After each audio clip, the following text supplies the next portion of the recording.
Hello.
Hello. Hello. Because we have one thing that's consistent across this damn series. Apparently. How we doing? Doing pretty good, you know. Excited. Yeah, I'm looking forward to this. We're on a whole new adventure.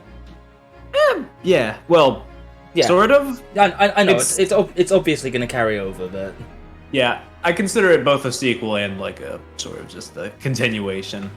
that's what a sequel is. I mean, like, it feels like these were supposed to be like one big game, and that it was just sort of cut in half is more what I mean. But Okay. yeah, it's a good stuff. It's good stuff regardless. All right.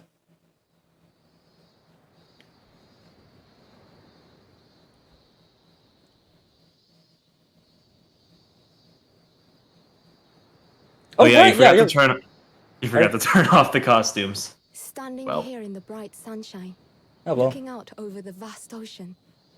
Those days in London seem like a dream. But I do miss my time in England's vast capital.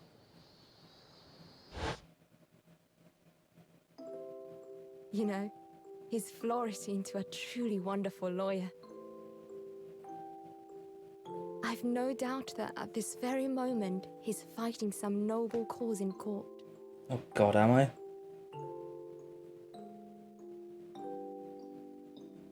Forgive me. Oh no! For taking so long to come to visit you.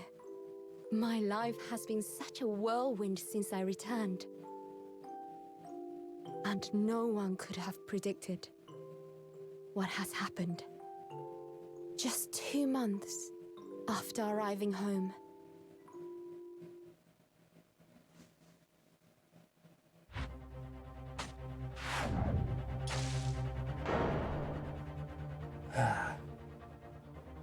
Her again?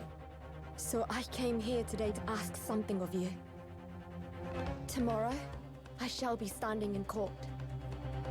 For the only time in my life. As a lawyer. Oh shit! Uh-huh. Oh shit! Please, Uh-huh. I ask for your guidance. Kazuma-sama. Oh shit! Okay, so yeah, we're coming out the gate swinging. Holy shit! Oh fuck, okay.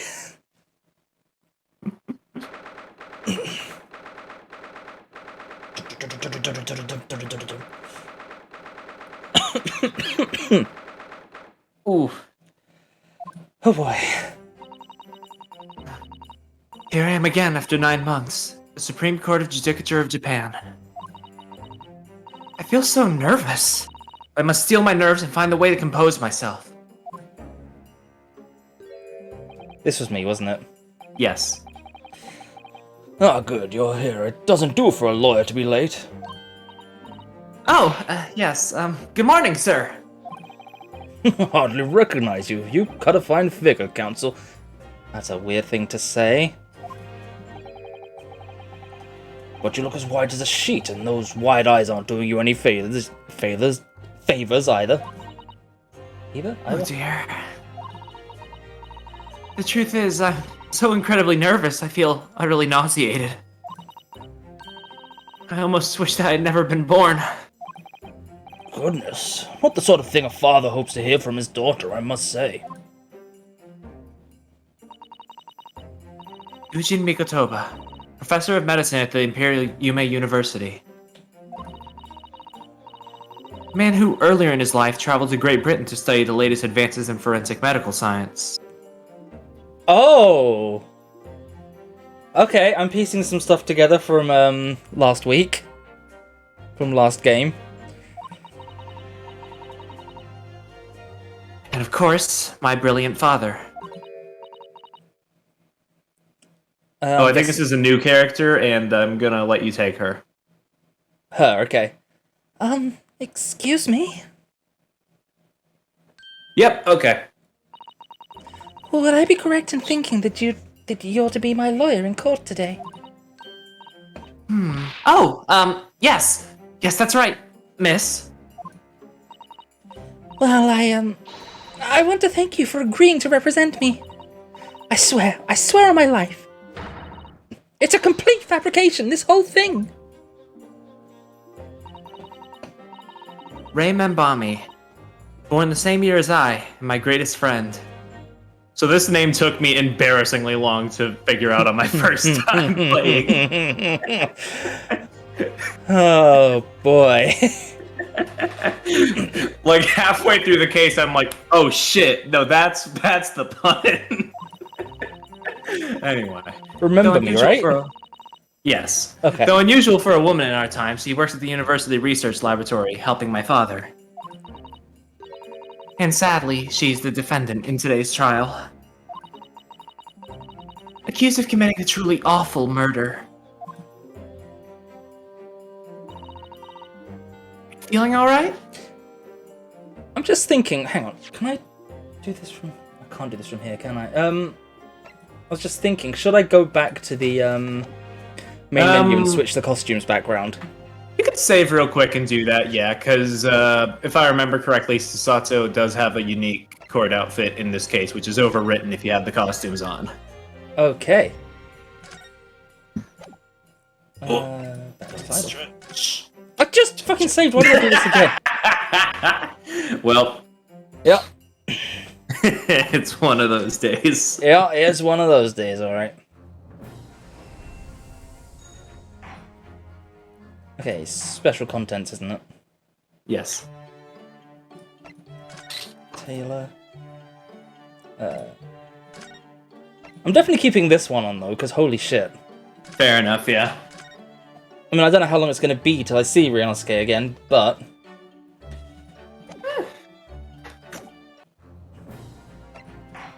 Alright. Okay. Alright. Are you feeling alright? Since we started talking, you seem, well, to become a little flushed. Oh my, it's just that... You look so gallant and dashing. Sorry? And when I fall under your intense gaze, it makes me feel rather bashful. Goodness, I don't think she knows. Oh, is she Susato's Kazuma? Or are we... Is Susato her Kazuma? She doesn't realize who I am.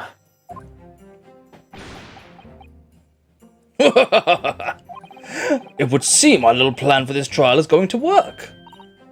Oh. Oh.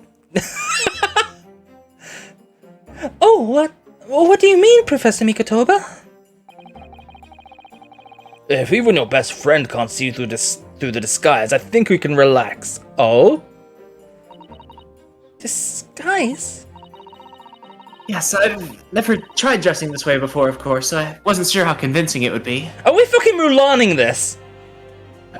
Basically, yeah. Okay. But this does make me feel a little relieved, as you say, Father. I mean, that does make sense considering they had very strict policies about women in the court last time we were here. Yeah. Father? What? Is that... Oh. Is that you, Susato?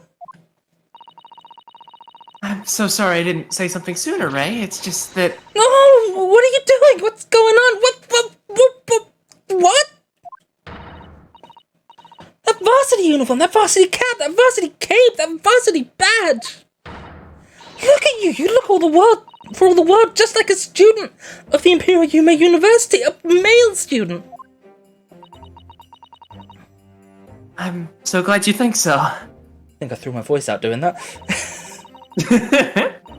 Means all my preparations have been worthwhile. I woke at 4 this morning to make a start. Well, I'll be throwing my voice out later, so, you know. Equivalent exchange and all that. Mm.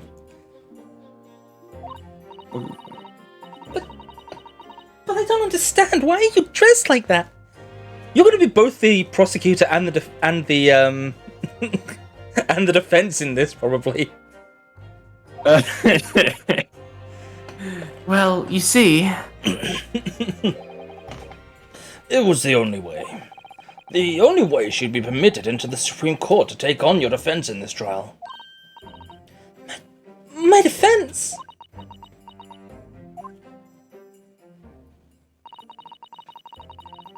Never before in my life have I felt so frustrated at having been born into this body. Courts in Japan are barred to women. We're not even allowed to set foot inside the courtroom. Despite the fact that the laws of the land apply to all people, male and female alike.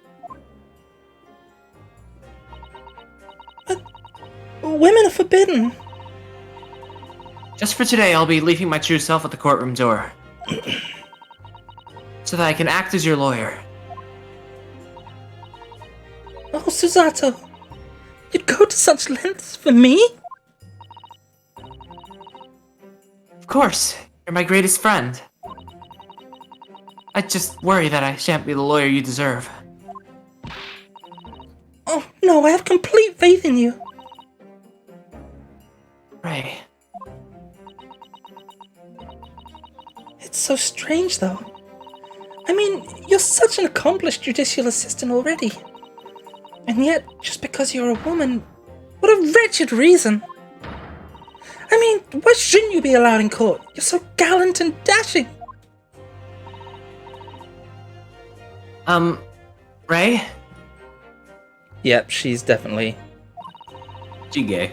Please don't look at me like that, with those flushed cheeks and doting eyes. Yep, she gay.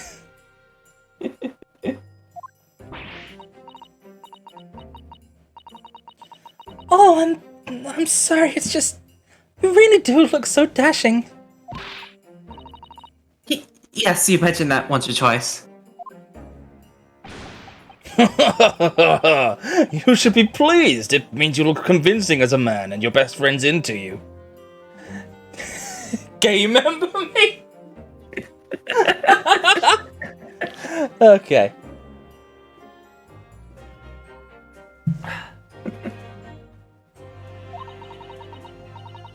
I'm pleased, I think. It certainly helped to bolster my confidence today.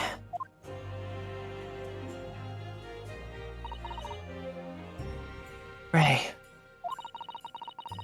You're managing to put on a brave face in all of this, but I can see through it.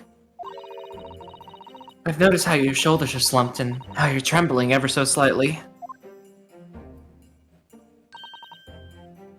Susato? You do believe me, don't you? I didn't do it. I couldn't have. I mean, murder. Of course. You have nothing to worry about. Your conscience is perfectly clean. We have no access to the court record yet. Isn't that right? Yes. Yes, it is. Perfectly clean. I have absolutely no doubt in my mind about your innocence. Which is why I'll stand by you until the bitter end in this trial. Whatever happens, I'll always be on your side. Because that's what it means to be a defense lawyer. That means so much to me, Susato. You want this? Sure. Defendant! Counsel! Court is about to begin. Proceed to the courtroom at once. You should go in at once, Ray. If you're late, the judge won't hesitate to pronounce you guilty. He's sexist like that. Oh. Right, that's me. Stand aside! I don't think I've ever seen her run so fast. Well, Susato, you've certainly surprised your father. Going to such lengths to be admitted into the courtroom and with no prior experience of being a lawyer. There was simply no other way. That's all there is to it. Father, you haven't told her, have you? I mean, I'm right in assuming Ray doesn't know how it came to this. Yes, quite right. I've kept that information from her. It would only worry her if she found out that no other lawyer would agree to take her case. Oh boy. I didn't want to burden her with that. And is it true? The reason why every other lawyer is refusing to take the case? Is it really because of who the victim was? That dove bitch.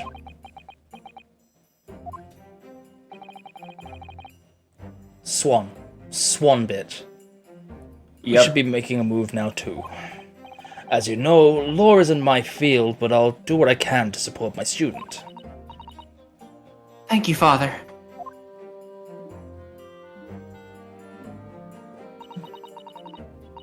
I'm Susato Mikitoba, a judicial assistant. 8 months ago, I accompanied a student of law on a study trip to Great Britain. 2 months ago, due to unforeseen circumstances, I found myself back in Japan.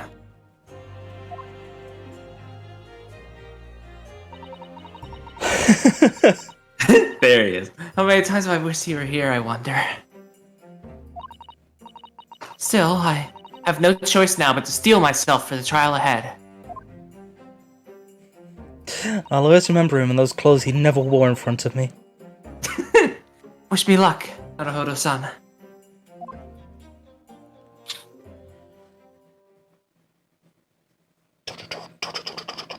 Oh boy. Yeah, even if, like I said, this is just a part 2 to the part 1, this is still very much a tutorial case, so... Oh yeah, absolutely. The court is now in session to hear the trial of Remember Me.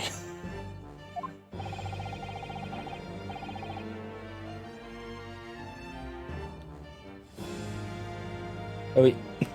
Hey, do you just not want to take him?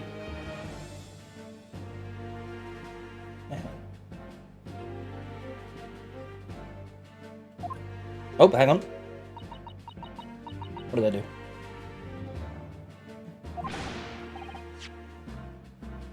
What? Hang on 1 second.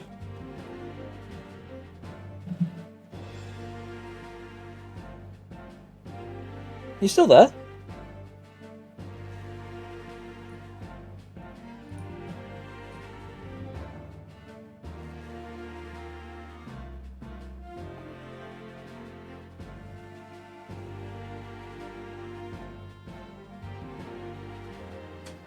Hang on.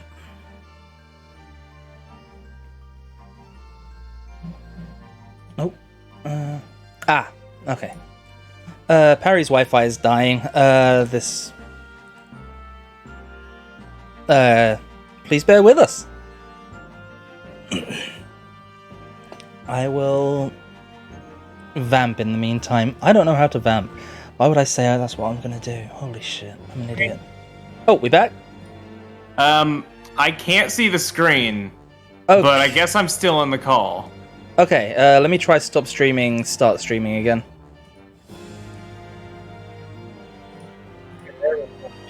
I don't know if that will help because the issue is Wi-Fi. My bars were on. I don't know what happened. I closed the Twitch stream to see if that helps. Okay. So I won't see chat, but you know. Yeah, I'll let you know if anything interesting happens in chat. Okay. Have you got the? Is it working again? Yeah. Okay. Yeah. There was an ouchie line. I'll reread the line. The prosecution is fully ready to proceed, Your Excellency. Defense counsel, are you ready? Yes, Your Excellency, we are ready. Ready. It's back.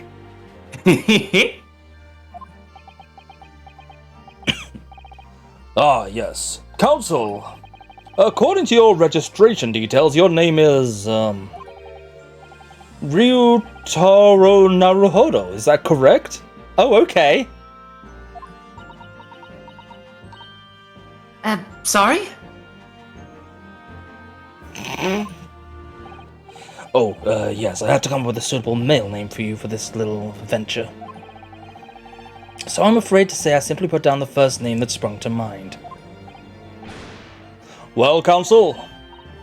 Well, yes, that's right. That's me. Yes, I am Ryotaro, he who has vowed to uphold the pride of the great Naruhodo clan.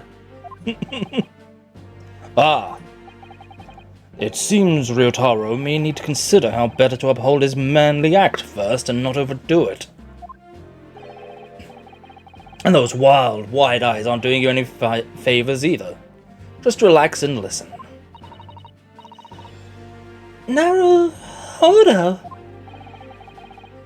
Front face in this courtroom, if I'm not mistaken. The name Naruhodo, would that perchance be? You may be thinking of Ryunosuke Naruhodo, currently in Britain as part of a study program. This is, His cousin. That's right. Ryotaro here has been studying in the provinces, but was called to the capital for this trial. I assure you, in matters of law, his knowledge rivals that of any of Tokyo's preeminent lawyers. Any of them. Tut. What a pitiful situation. You're a pitiful situation. I mean, yeah, look at that hair. I'm not letting up on him. Having been rejected by every lawyer in the capital, the accusers had to call in a country boy. How dare you! Susato is every bit as gallant and dashing as any of you Tokyo attorneys! Oop. I won't have you making fun of her! Oop. Her? Uh-oh. Oh, Please be careful, Ray. What an unrefined tomboy we have here. But I wonder, is your gallant and dashing lawyer up to a challenge of defending you? His wide, skittish eyes very much suggest that he is not. At least I have eyes! I'm so nervous. At least she has eyes. I'm not playing her. As I'm standing in his shoes, I'm starting to understand what Naruhodo-san goes through.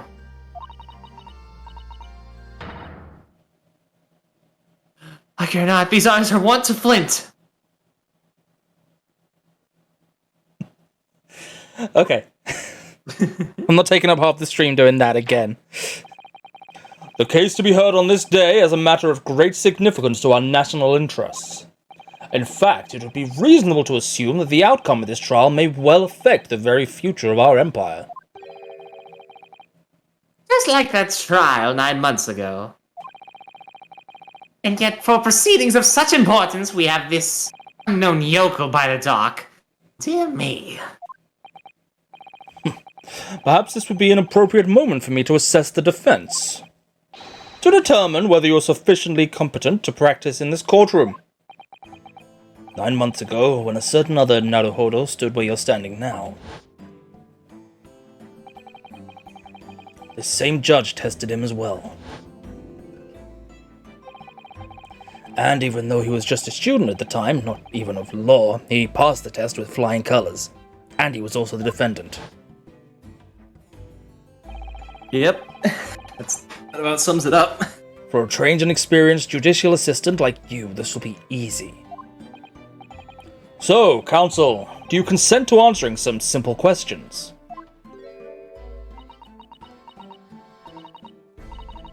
Right, it's time to prove myself. Oh, she's doing all the things! Yep. It's very cute. Yes, Your Excellency. But please do make them simple. Very well. To start with, you will state the name of the victim. Ooh, that is simple. Couldn't forget that if I tried.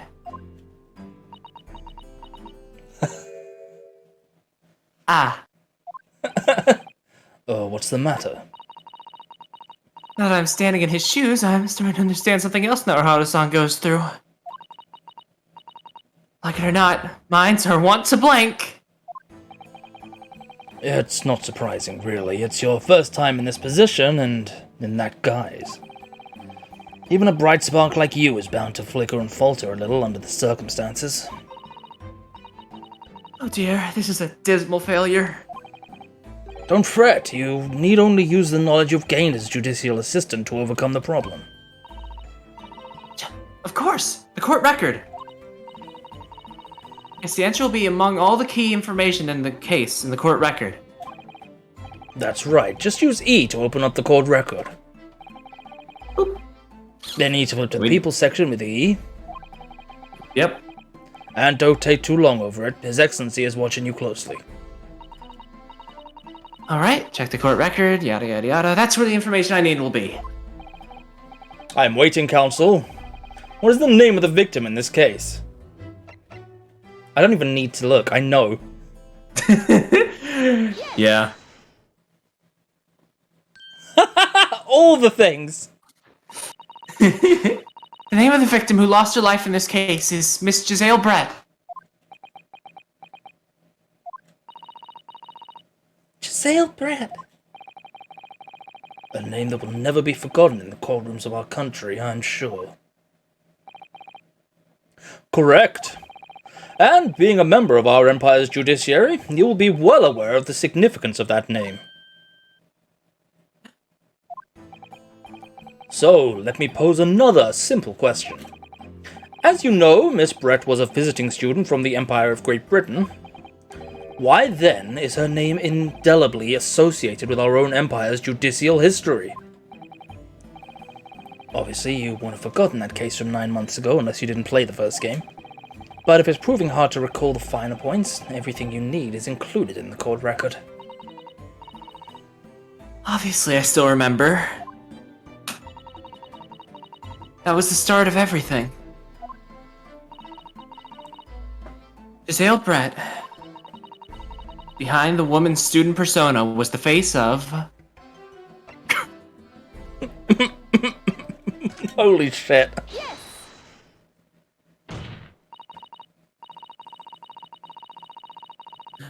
9 months ago, a visiting professor of medicine at the Imperial Yume University was killed. And the culprit was... Giselle Brett. Yes, Queen Victoria? Yes, she was a killer. Time. Our country just signed a new treaty with the Empire of Great Britain. I have no idea if that's him or her let's just go with it. With what you're going with. In the midst of this delicate diplomatic situation that the incident occurred, an Englishman, Dr. John H. Wilson, was shot dead. I believe it was an associate of yours, Professor Mikotoba. Okay, yeah, this was... right. Yes, I was indebted to the man. He'd been my mentor when I went to London to study forensic medicine. Indeed, it was I who invited him here to Japan as a visiting professor at the university. Naturally, the murder of an Englishman in our cell was a matter the government wished to resolve rapidly.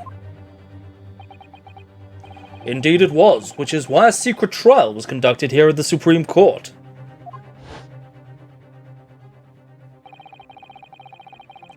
A student at the Imperial Yume University was arrested on suspicion of murder. A second-year English language student by the name of Ryunosuke Naruhodo. With the help of his best friend, a student lawyer, the accused conducted his own defense and exposed the despicable crime committed by Miss Giselle Brett.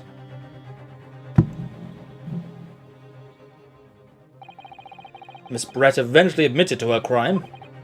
However, when questioned about the motive that drove her to take Dr. Wilson's life, she gave no satisfactory answer before the trial reached its conclusion. Immediately after the trial, the British government brought its consular jurisdiction into play. We were unable to sentence Miss Brett according to our Empire's laws. It was decided that she would be removed to Shanghai, China instead. Why Shanghai? There's a British consular court there. Correct, I oversaw the negotiations personally. The date of her transfer to Shanghai was finally settled upon only last week. Wow, that took a while, huh? Yeah.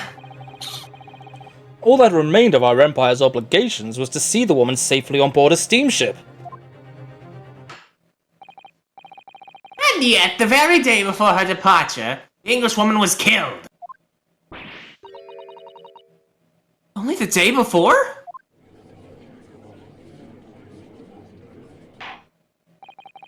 That'll do. I'm satisfied that the counsel for the defense is sufficiently capable of representing the defendant. Oh. I want to have a look at the evidence we've got so far. Time of death just after 2 p.m. Death is believed to be due to trauma to the victim's lung from a knife blade. Only a single wound was identified.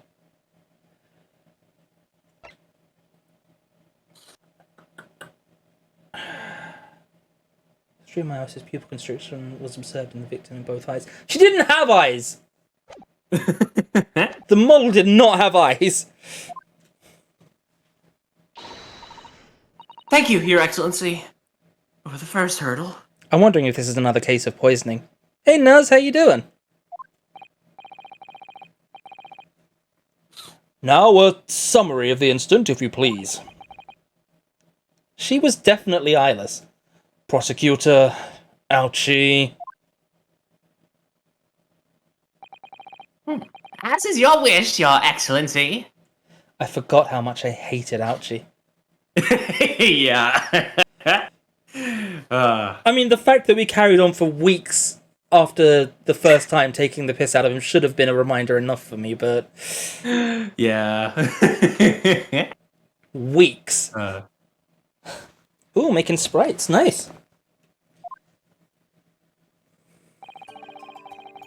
The repugnant crime took place on the 11th of August in broad daylight.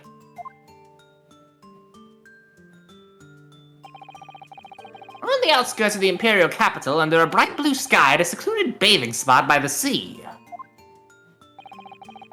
The incident occurred inside a small beach hut erected for bathers to rest or change their clothes. The cause of death was a single stab wound to the posterior abdomen that pierced the victim's lung. An injury which proved fatal.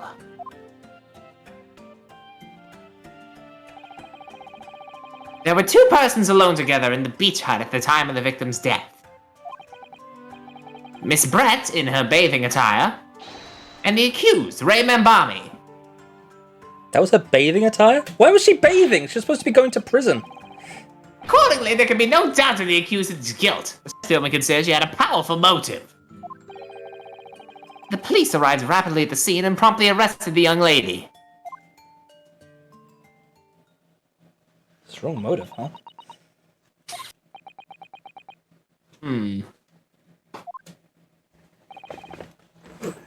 Well, that extraordinary description of events leaves me somewhat lost for words, I must say.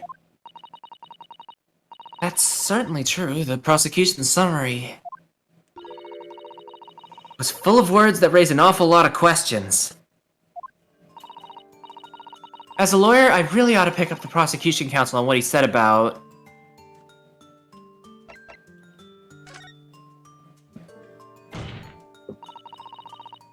You're clearly exaggerating. Powerful motive is a blatant overstatement. Tut tut tut. Is the yokel boy using long words he doesn't fully understand? I beg your pardon? No matter. Let's put this to the accused, shall we? Membami-san, you are a research assistant at the Imperial Yume University, I believe. Yes, I am. I'm working with Professor Mikatoba in his laboratory at the moment. I can confirm that the defendant is an excellent assistant with a strong sense of responsibility. Fascinating to hear. Now, another question. Let me turn my fan on. Let me know if that, that shouldn't affect the audio, I don't think. Yeah, I don't hear much difference. Okay, good. Hi, Onion, you're right, I don't see you. Prior to your work with Professor Mikatoba, whose research you were assisting then.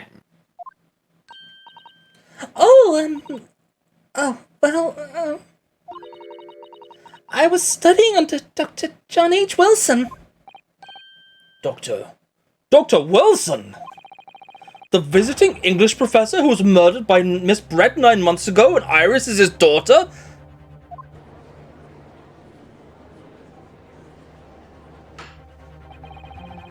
The accused had a deep-seated respect for her former mentor, Dr. Wilson. Is that not true? Yes, Dr. Wilson was a wonderful man. Interesting. And tell the court what deep-seated feelings you had towards the Englishwoman who killed him. Well, obviously I was filled with hatred for what she'd done. A powerful hatred. Oh, fuck. Oh no, Ray, be careful of what you're saying. Ah! The motive was revenge. Plain and simple, Your Excellency.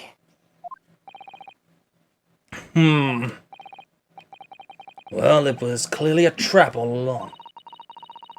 How wicked of him to use Ray's undying respect for her former mentor against her like that. What a prick. Let's find out more details and something we can use to bolster our defense. As a lawyer, I really ought to pick up the prosecution counsel and what he said about... I do think you gotta do all three, but I could be wrong. Okay.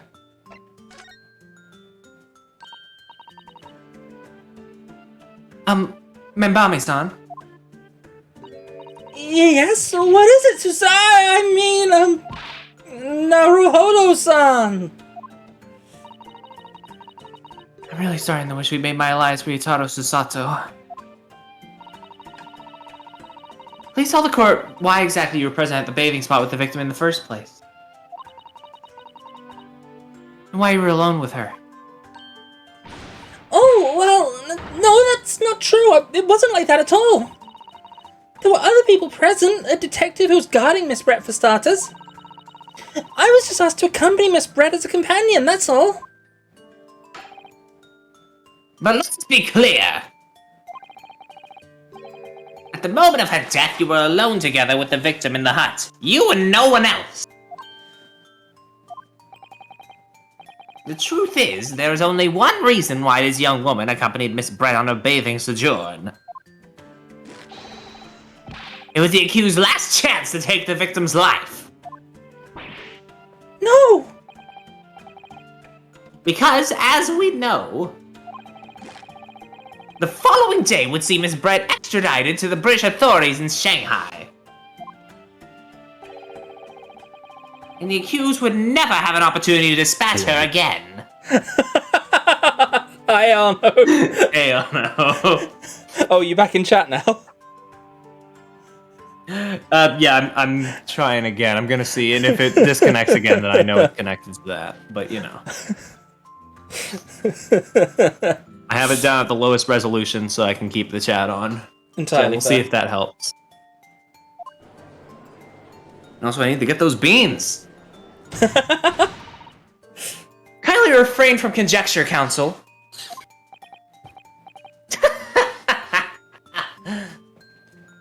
I should come up with some more interesting, some new point rewards. The prosecution counsel seems to enjoy using provocative tricks like that. Holy shit, Arno, we came out hitting hard with this one. But for now, at least, we need to assemble more facts. Try not to let him goad you. Oh dear, this is really terrifying, but Father's right. We need more information. So lawyer really, I'll pick up the prosecution counsel and what he said about The bathing spot. If I may, Prosecutor Achi. Holy shit, Arno!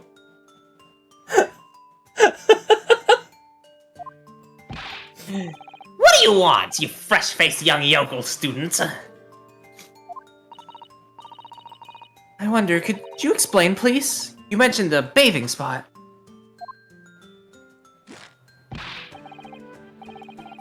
My apologies, clear my identity has confused the country bumpkin's simple mind.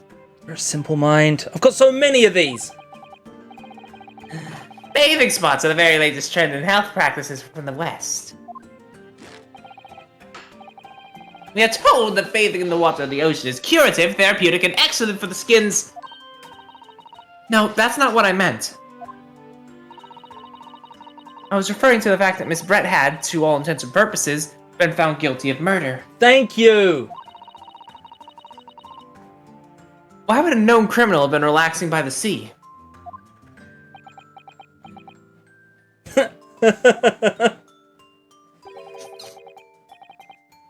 For old time's sake, I believe. Oh, that is a terrible excuse. This universe is fucked. Sorry? Miss Brett was to depart for Shanghai the following day. Her final wish, as it were, was to enjoy a day at our country's wonderful coast. And the British Embassy put extreme pressure on our government to comply.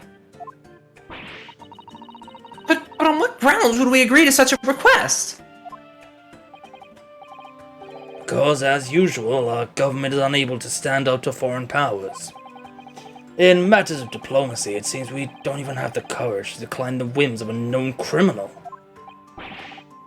Don't look at me, Professor. It was the government who granted permission, not I. You sure about that? In any case, it was desired that with a dedicated detective on duty, nothing could go wrong. But in fact, a murder took place. I said don't look at me! It was that young student girl who did it, not I! But no one has proved that yet. I wouldn't provoke the man if you don't need to.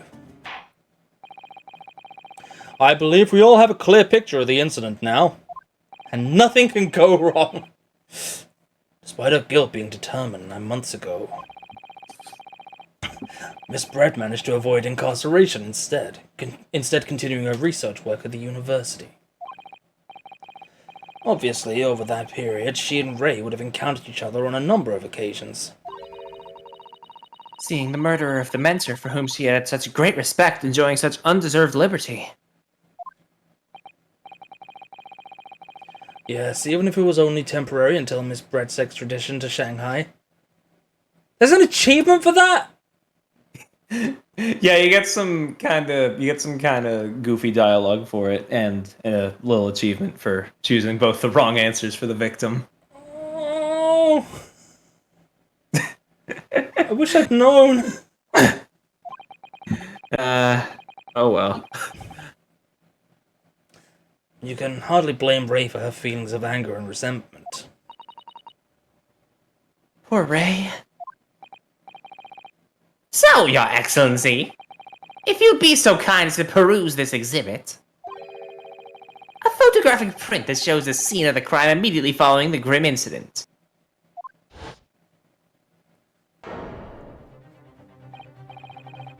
Yes, thank you, Counsel. A tragic image. As you can clearly see, there is nowhere within the hut that anyone else could have hidden. She had something to drink. I am thinking there is a similarity with the last time. Kinda sus. The court will accept the photographic print as evidence. Photographic print of the scene taken by police just after the incident occurred. The stab wound in the victim's back is clearly visible. As I understand it then, the victim and the defendant were alone inside the beach hut at the time. This is deeply troubling, I must say. The finger of guilt points firmly at the defendant.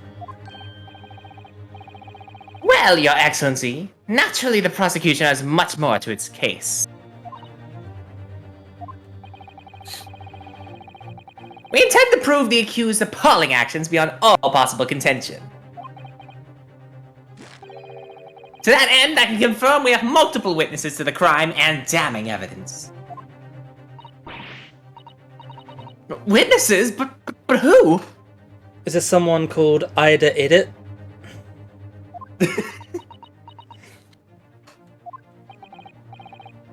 One of whom, I might add, is a highly respected police detective.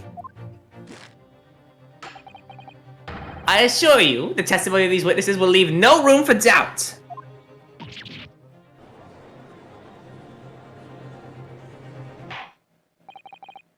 Very well then, Council. Bring forth your witnesses.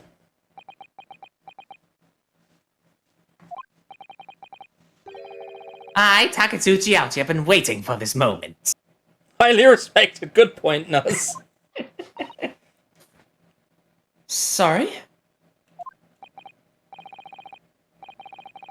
Oh, yes, I haven't forgotten. That trial 9 months ago, here in this very courthouse. That irreverent little student boy utterly humiliated me. He's already sweating. Was it time for a flashback? Holy shit. Ah! Ryunosuke Naruhodo! Oh yes, we definitely were wearing this when we were here before. Yes? With the rat on our shoulder and all. This insult to the Ouchi family name will never be forgotten! You become conceited with age, Council. But the old have to stand aside and make way for the new. It's the way of the world. May you never forget that!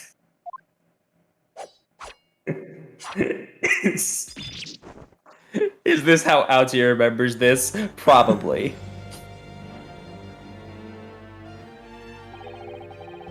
Strike the head of a samurai whose top knot has been cut, and the bell of cultural enlightenment tolls. Isn't that basically what happened, though? I mean, yeah. Yes, on that fateful day, my former self died. Start of your own mini Meiji revolution. Are you modernizing as well, Council? Silence!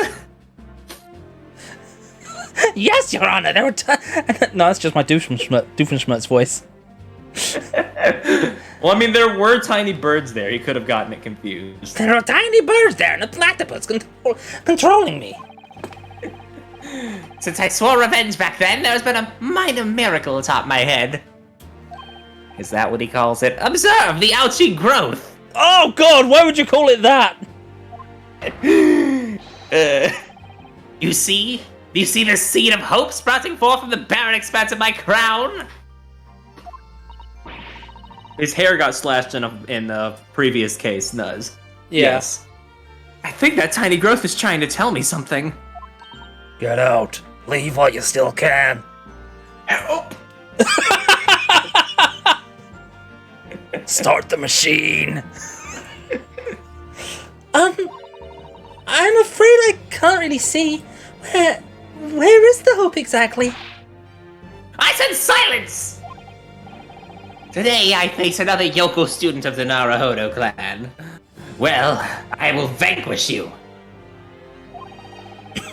And my victory will be fertilizer for the seed of hope atop my head. You have been warned.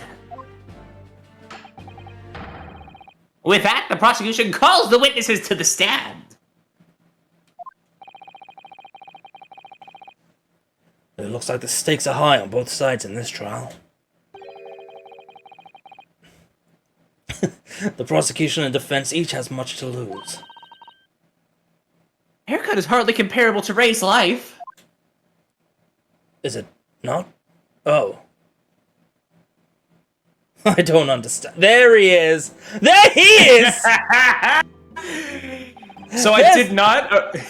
So I did not arrange for us to each have one of the witnesses, but it worked out beautifully, I guess. There's that Fairly Odd Parents fucker.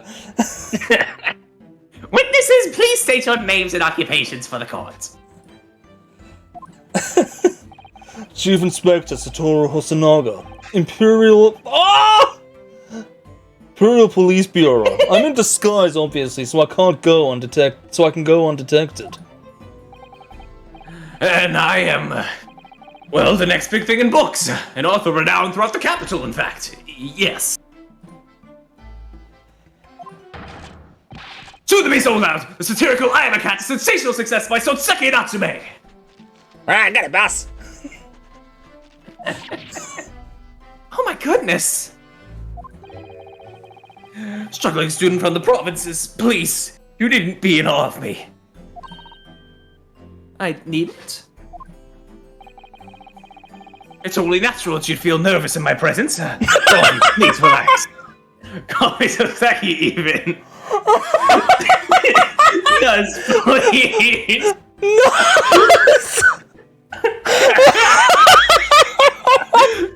Donkey Kong's head. Holy shit! Oh my god, I hope he needs a scalp.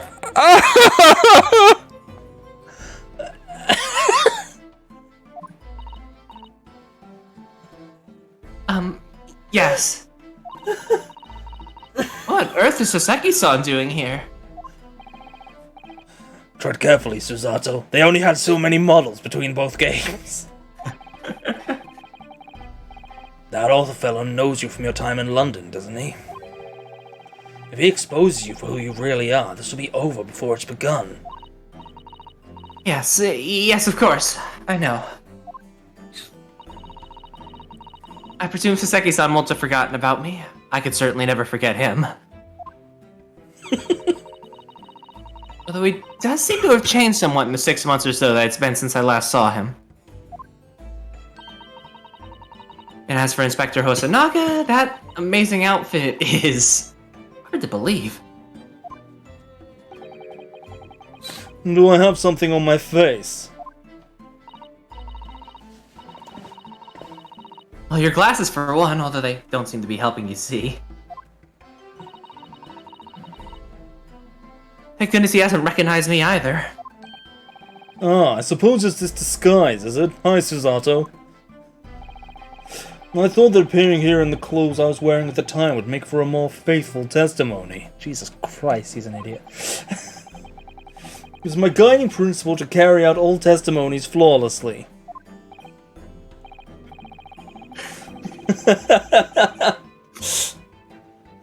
Well, I can appreciate why an Imperial Police Bureau detective might have been present. But what business did a writer such as yourself have being at this scene, Sasaki-san? Well, you see, I had been asked that day to give a lecture. On the morning of the incident, in the Imperial Yume University's Grand Lecture Hall, no less. At Yume University? After a lecture, I had a very pleasant conversation with the researcher from the Medical Science Department. Professor over there, in fact. Hashtag let Nuz have thoughts 2022. True. With Professor Mikotoba? Yes, that's right. It was arranged by one of the newspapers. They wanted some story or other about two former students who'd studied in Great Britain. Of course, being a renowned author, the press never leave me alone. They secretly spy, snapshots, scribble stories, and scupper my privacy. Oh yeah, that's a good one.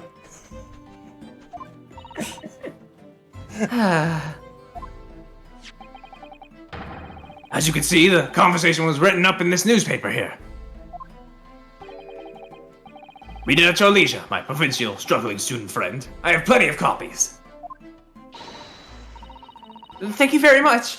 He practically threw that at me. A newspaper containing an article about a discussion between my father and Sasaki-san. The debate became quite spirited. Anyway, following my interview with the professor.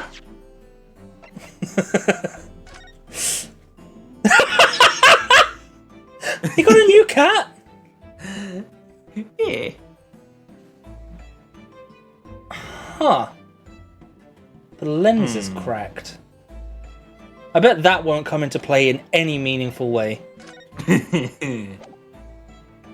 A lot of footprints.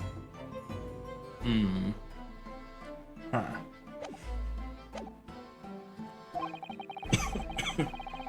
The lady in question appeared to have made a very unexpected announcement. Cat is devious in nature. I should like to go with everyone to see our country's coast. Those are her words. As I explained before, Miss Brett was never taken into custody. She continued to work in my laboratory under strict surveillance, of course. And upon which utterance the university immediately contacted the government to seek guidance.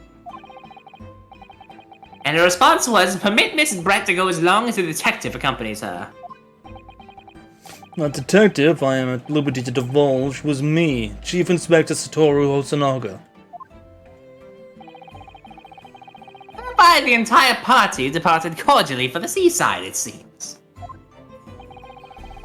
It was extremely challenging to clear all other members of the public from the vicinity of the beach. But fortunately, I am at peak physical fitness at the moment, so I was able to carry out my duty flawlessly. Oh my, Inspector, you do have something on your face now. How unsightly. I do apologize. Does that mean you went to the beach too, Father? No. Fortunately, I had work to finish off. But unfortunately, of course, it meant that as my assistant Ray was invited to take my place. Of course, being a renowned author, I didn't like to decline the invitation. But if only I had, I'd never have seen that awful sight! Relentlessly racked by remorse and regret! Dad, just wait till the boys at the newspaper hear about this! I hope he doesn't have to speak at any time. I hope he's not. I hope he's just a background thing. Very well, I must now ask you to present your formal testimony to the court. Actually, I do hope he does. I want to explore this voice. You will give an account of all that you witnessed on your impromptu excursion to the coast. Of course, Your Excellency. Relentlessly racked by remorse and regret I am.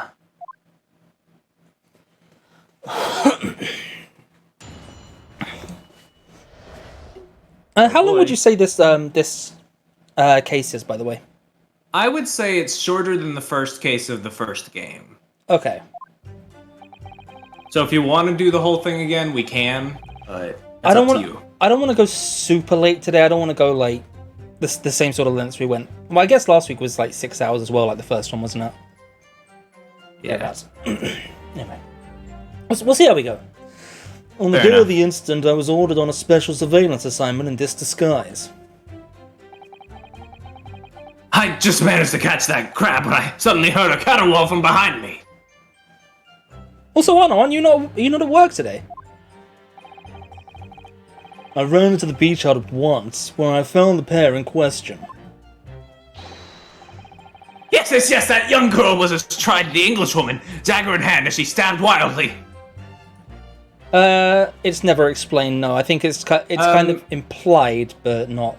There's a sort of explanation in like one of the concept art descriptions, but I don't think it's ever fully addressed in game.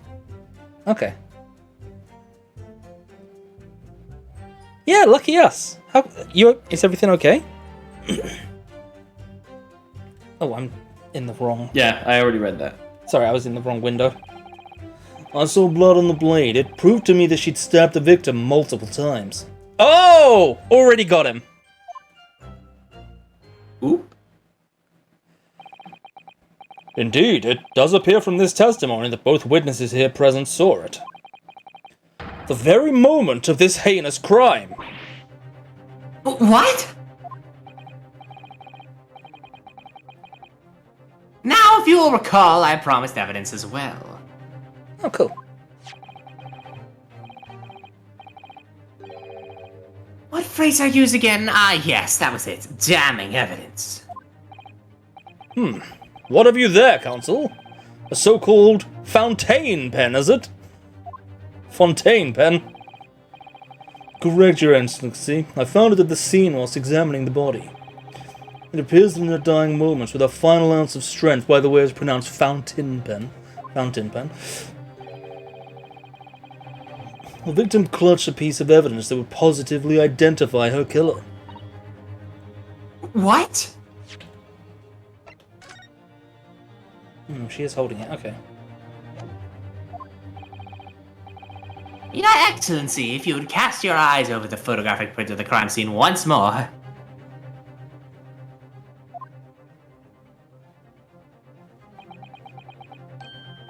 Ah, goodness me!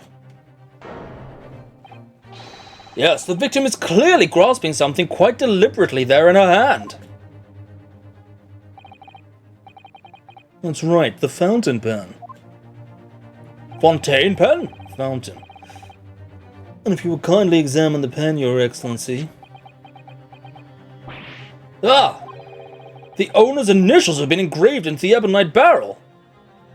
I swear to God, if this is Magnus McGilded. R.M. Ragnus McGilded. Ray Mambami. The initials of the defendant. No! This fountain pen will be admitted immediately as critical evidence. The pen the victim was found grasping in her hand, it carries the initials RM. Okay. So, have I admitted anything? I can't examine it. Oh. Decisive testimony and damning evidence. There's a bright blue sky outside the courthouse today. Perfect weather to ascribe guilt, I feel. Oh, go fuck yourself, you failed samurai. I don't understand. Prosecutor Ouchie of 9 months ago had none of this man's poise. Counsel for the defense, you may begin your cross-examination now. Naruhodo-san! Naruhodo? Is That means... Oh, yes, me! there another Naruhodo in my courtroom? Actually, there isn't even a single Naruhodo in your courtroom. You don't know about the people on the benches. Cousin Ryotaro, pull yourself together, please. Alright, I've seen this one countless times as a judicial assistant. Finding inconsistencies in the witnesses' testimonies to prove they're lying somehow. That's all there is to it. That's how a real lawyer would handle a cross-examination. Now let's see what I can do.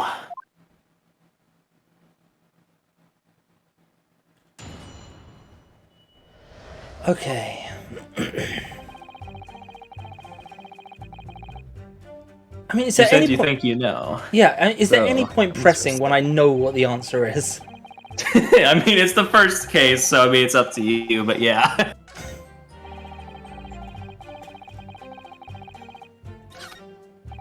Okay. Okay, I'm gonna save just in case. Also, I haven't saved in a while, so... Fair enough.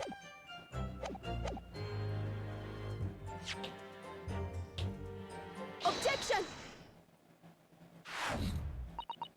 Whoa! Bullet time?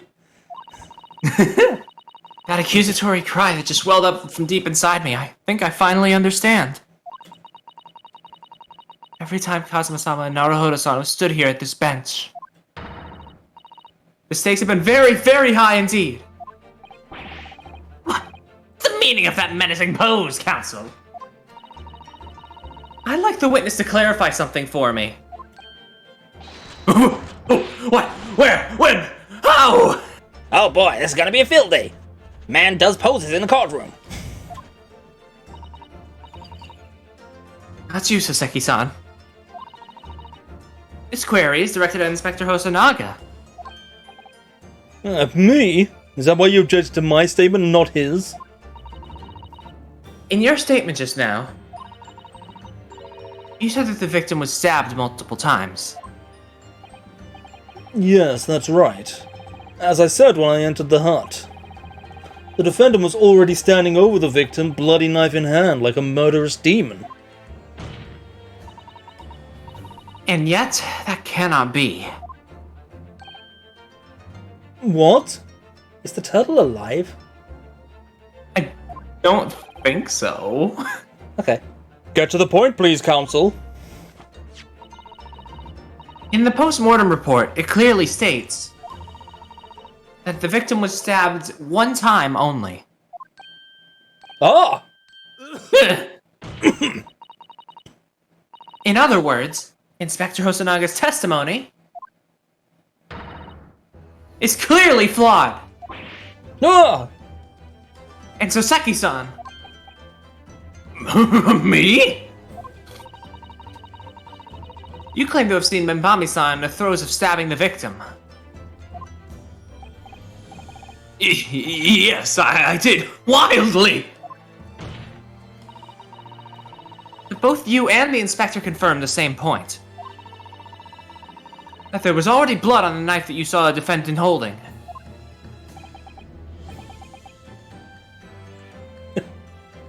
Yes, and? It's quite simple. We know the murder weapon was used to stab the victim only once. Therefore, there's no way that there could have been blood on the knife if that single stabbing hadn't already occurred. Ah, true. Then what exactly is your contention, Counsel? Are you ever going to tell us? Yes, Your Excellency. There's only one logical conclusion. What Soseki-san in fact saw was not the moment that the defendant stabbed the victim at all. The moment that the defendant in fact withdrew the blade from the victim's body. That can't be. Excellent work, Susato. You exploded at them without objection and then proceeded to pull them apart systematically.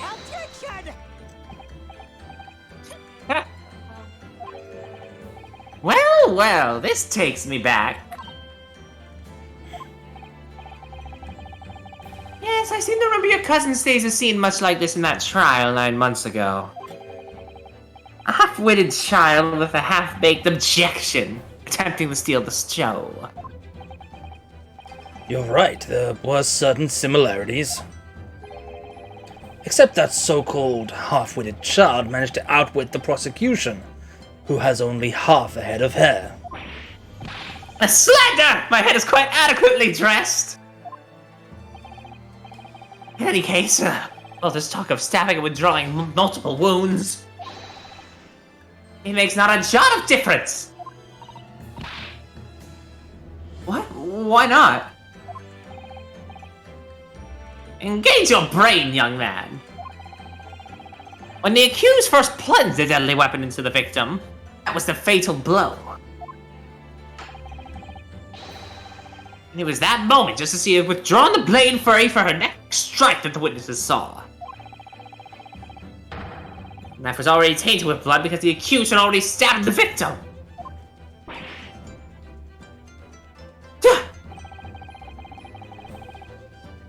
Oh, you have successfully shown your little display. Out of all members of the Archie-Payne bloodline, I'm excited to see where this goes, Anna. Okay. I mean, fair. Is that mustachioed author prone to moments of extravagance? I'd argue the Leighton versus Wright one, but I don't know if he's related.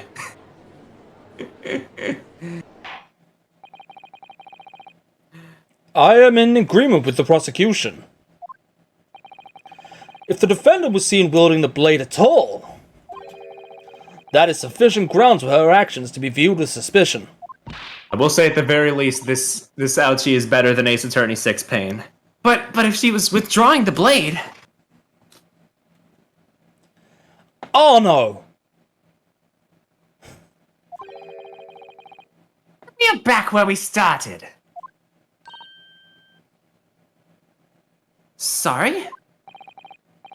Consider this, young yokel boy. If the student girl is innocent as you claim, then why would she have pulled the blade from the victim? The demon's cold-blooded composure, too. The prosecution demands an explanation. They had better be good. Why did Ray pull out the knife? Ah, yes. Going for the jugular. What does Father mean by that? Let the court hear your answer then, counsel. Truth is, I don't really know. But I have to come up with a plausible reason here, or we don't have a case. The reason why the defendant pulled the knife blade out of the victim's body was surely so she could... Save her life, right?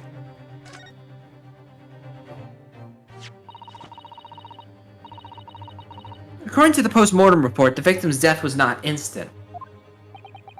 That's correct. It's thought she would have remained conscious for a short while after sustaining the injury. Indeed, giving her the time to take hold of this piece of evidence that clearly indicates her killer. The point is... Oh no, you're on thin ice today, mister. Being a medical research assistant, Membami-san was compelled to act when faced with the wounded victim. I can't stay mad at you. Instinctively, she pulled the blade out in an attempt to save Miss Brett's life.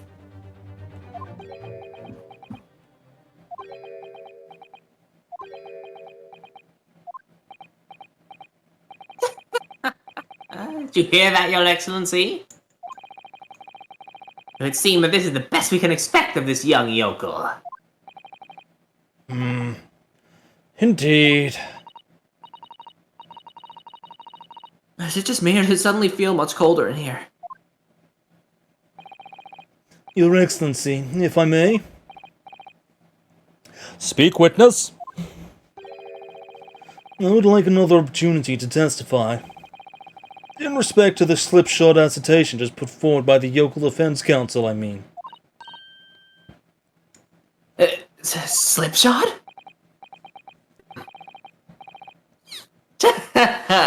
An excellent idea, Inspector. Well, our young yokel hopeful has a modicum of knowledge when it comes to the law, it seems. On matters of medicine, he appears to possess not one iota of common sense. Very well, Inspector. I will permit your request. You will testify again before the court on the subject of the Defense Council's assertion. Or assertion, sorry. Yes, sir, I will do so flawlessly. Ignore the fact I got objected to correctly last round. Pulling a blade from a wound without thinking could cause heavy bleeding. That's basic knowledge that any medical research assistant with an ounce of sense ought to know. In other words, there's no good reason why the defendant would have tried to pull the knife from the victim. Let's not forget that the young student did have a motive for killing the victim. The man the victim murdered 9 months ago, Dr. Wilson, was the defendant's highly respected mentor. Okay. Is what you just said true, Inspector? Could pulling a knife from a wound really cause the wound to bleed heavily? Yes, think of the weapon itself as a stopper in the wound that prevents excessive blood loss. Ooh, hydrate, thank you. Oops.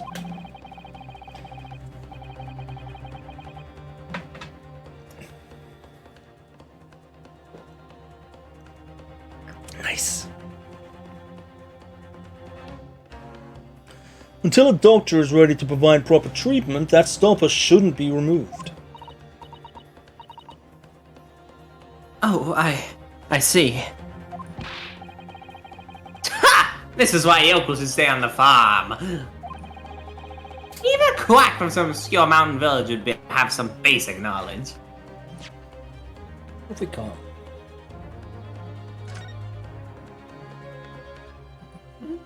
Oh, I accidentally clicked out. That's annoying. I've now lost all my windows. Let's pull the chat back. There we go.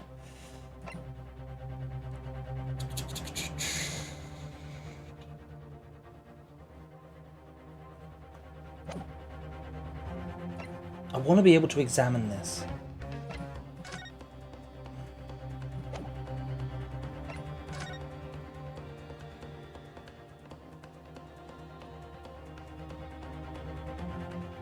feathers. Oh, that's probably from the hat. Yeah.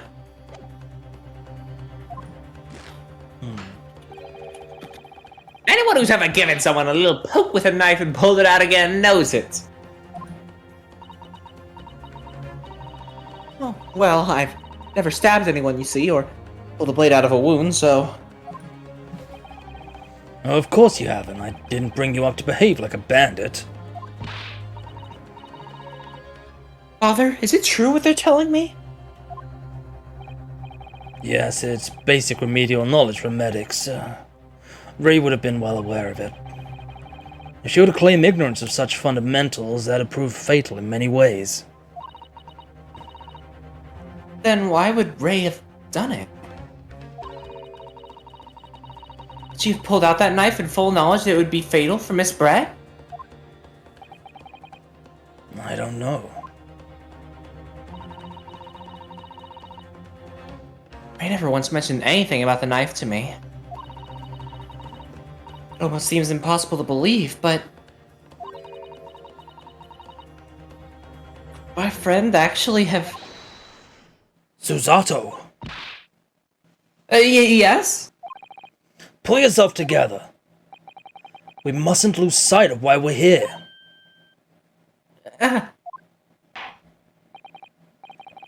Counsel, it's time for your cross-examination. Oh, yes, Your Excellency.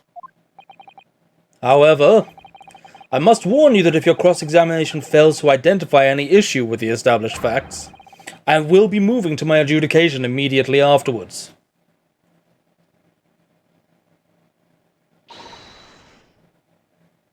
I understand.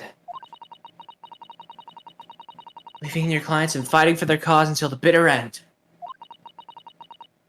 I knew it would be hard, but I had no idea it would be this hard.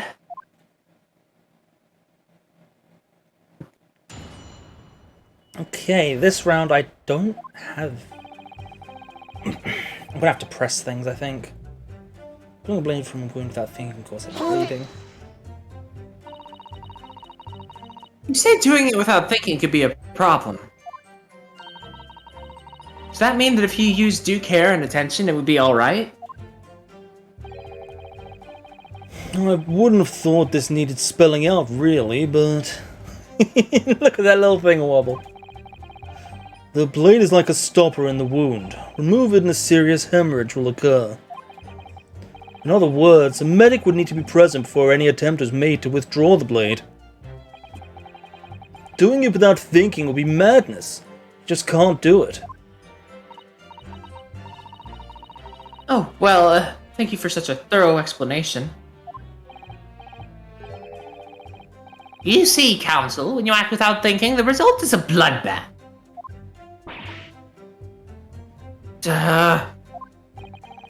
Back to the witness testimony, please. Basic knowledge, any medical research system that is essential to know. Hold it! In that case, there's an obvious explanation here. Which is? Clearly, the defendant, Raymond Bami-san, does not possess an ounce of sense. Holy shit. What do you think about that, Professor Mikotoba? I'm not sure you should be labeling your best friend as lacking in common sense. Well, I thought it would be better than labeling her as a murderer. I don't know, young people today. If that's friendship, I don't understand it.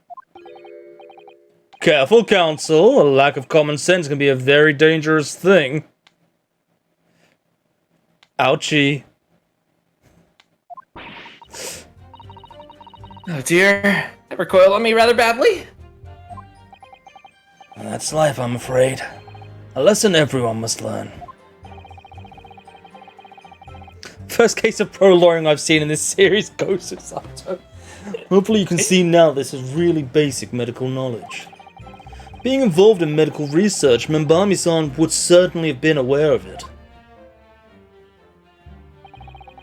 Otherwise, there's no good reason why the defendant would try to knife from the victim. Hold it! the defendant had suddenly encountered somebody she knew lying on the ground, bleeding to death. The sight could have shocked her delicate sensibilities, causing her to remove the blade inadvertently. I really don't think inadvertent actions can explain this. The woman is a medical research assistant. I can't imagine she would behave so irrationally. Oh, but irrational behavior is a woman's prerogative, isn't it? Jesus Christ. Oh dear, you have a lot to learn about women. Only a small-minded man could have such bigoted views.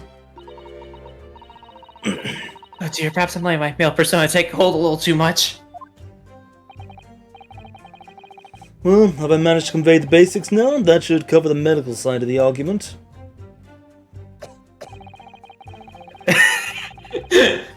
Oh no. Jeez.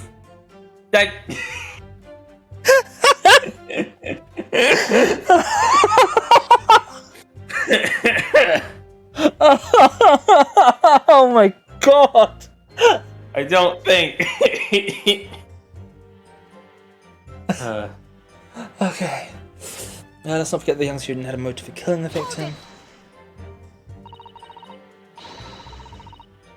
Whatever the motive, it isn't just in Membami-san's nature to do something so awful. But she had both motive and opportunity. That's very hard to argue against. But you don't know the defendant. And you, counsel, do not appear to know the law. Yes, evidence is the only way to convince the court of your argument, not feelings. Yes, fledgling to defend her. I would almost say I pity the accused. So do I. Inspector, you will reiterate your point about the defendant's motive, please. Yes, Miss Bread was in many ways the sworn enemy of Membami-san. Man and victim murdered 9 months ago, Dr. Wilson was the defense side, blah blah blah blah blah. Well, yes, that's true. Dr. Wilson recognized Membami-san's talent and offered her the position of assistant despite her being a woman. She was extremely grateful to him. Yes, the Englishman appears to have been a very broad-minded individual. And Dr. Wilson had no time for outdated traditions. He met with opposition, of course, but he believed firmly in Membami-san's abilities. Clearly the defendant was in the man's debt, which only serves to prove my point. This is hopeless. I can't find a single crack in this testimony anywhere. Well, I found a crack in my voice. I knew that withdrawing the knife from the wound would threaten Miss Brett's life further. I just can't think of any way to explain why she did it. Could it have already have happened? Susato, it's at times like these when it's especially important to remember the fundamentals. The fundamentals? Evidence is what counts in the courtroom, isn't it? Of course, but I've been through the count record dozens of times already. I think perhaps you're forgetting something, though. You needn't take the evidence at face value. You can and must examine it in greater detail too. Here we go! Yeah, I don't know why they put this here, but I guess it works. Ah! I could have put it before the cross-examination. Yeah. I realize they're just trying to stop me. I realize this is your first time playing the role of lawyer in the courtroom, so if you need reminding of the rudiments, you need only ask. I'll do my very best to help. Given the evidence in the court record, it's an idea, certainly. What should I do? Know what to do. Come to think of it, Kazuma-sama and Naruhodo-san were always turning evidence over and over in their hands. Yeah, I need to examine things in greater detail with space. By the look in your eyes, I see it's coming back to you. Go through the court record again and have a thorough look at everything. You may just find a clue. Yes, I'll do it straight away.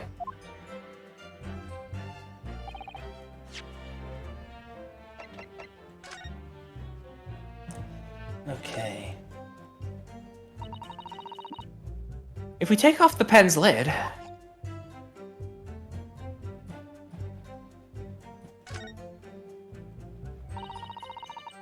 Now let's unscrew the barrel, shall we?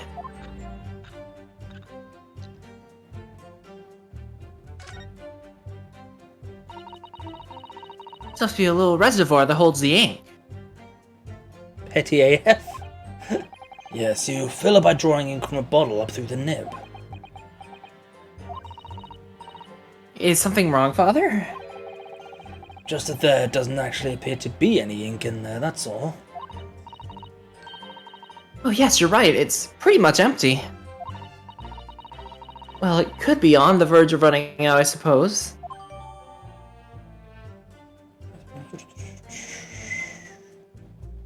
There's a small reservoir inside into which the ink can be drawn. There's a very small amount of liquid still inside. Oh, okay, it does a tick now. Cool. Yeah. The RM initials are very clearly engraved here. It's not invisible ink! That's not what invisible ink is!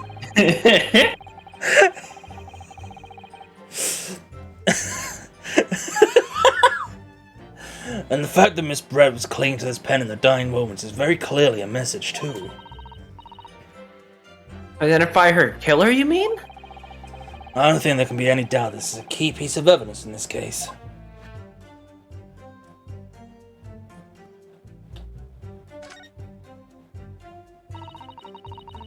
There's some sort of emblem here. Look. A fire emblem?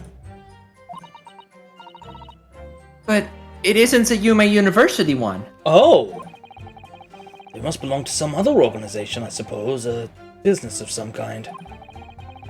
But that would seem to imply the pen doesn't in fact belong to Ray. Ho ho ho ho ho ho ho. Okay, I'm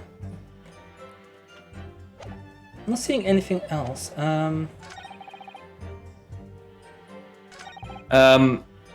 I will say there is another piece of evidence that you can now fully examine in 3D. Oh, really?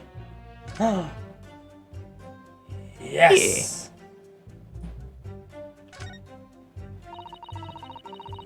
This is a newspaper from Saseki-san.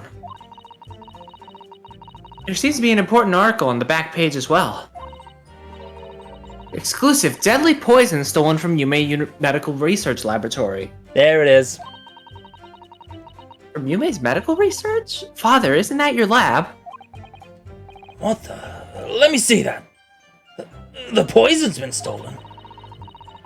It's this morning's paper that Saseki-san gave us. Are you saying you didn't know? As embarrassing as that is for the head of the laboratory, I didn't. I've never heard of any such thing. How on earth could the reporter have gleaned this information? Think of it. There was no article mentioning this story in our paper this morning, was there? It's a highly toxic poison we've been working on in the strictest confidence. I put Ray in charge of the project. Ray, she was managing it? If what's written here is true, it means she tried to hide the theft from me. And moreover, the details were leaked somehow. I don't believe it. We need to read this article very carefully. Article about poison that was stolen from a laboratory at Yume University. Even my father was responsible for the lab knows nothing of the incident. Okay. Following a lecture at Yume by Soseki Natsume on 11th of August, it's come to light that a very disturbing incident took place. A deadly poison being secretly developed in the university's forensic science laboratory was stolen. Even the smallest amount entering the body, either via the mouth or via a wound from a poison-laced blade, would prove fatal in minutes. Current methods cannot detect the newly developed chemical. The university would have to be consulted. Onset of symptoms occur in minutes, starting with impaired breathing and ending with acute contraction of the pupils prior to death. Such symptoms would be suggestive of this toxin. It's apparently an entirely new synthesis of alkaloids and rumored to have been commissioned by the military. Okay.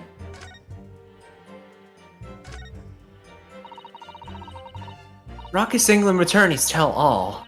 The interview with you and Saseki-san, is it, father?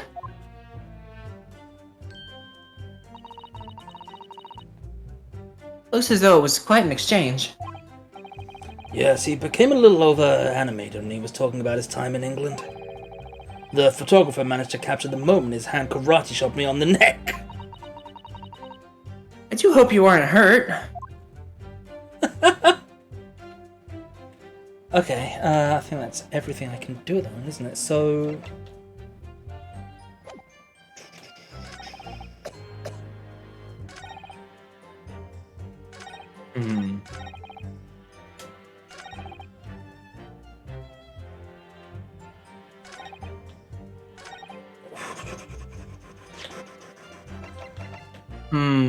I think. Give it a shot. Yep, music stopped. No, there's one possibility. One very good reason why a defendant might have decided to withdraw the knife from the victim's wound. What? The yokel not only has a poor grasp of the law, but it's also a poor loser.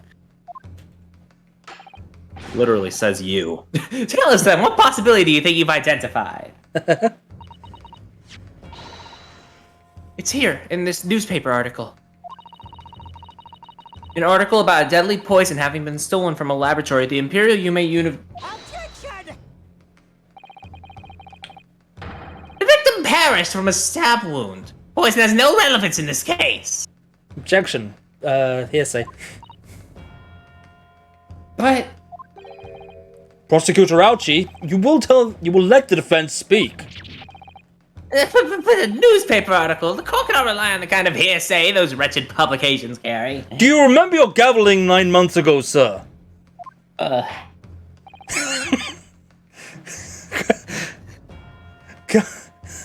Counsel for the defense. I'm going to need some tangible basis for your claim. You will indicate to the court precisely what part of the newspaper article mentioned affirms your assertion. Your Excellency! yes, of course. Thank you. Ray would never have done something to further endanger Miss Brett's life without just cause.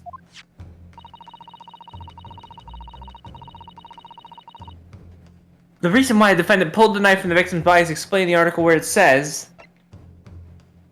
Let me have a read through it again.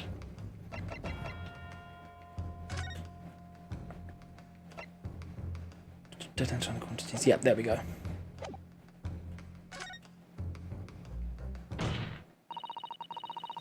The article reveals the following property about the poison in question. When the toxin enters the body on a knife laced with the poison, it's rapidly absorbed and causes death in minutes. Are you suggesting? The knife used to attack Miss Brett was laced with this very poison.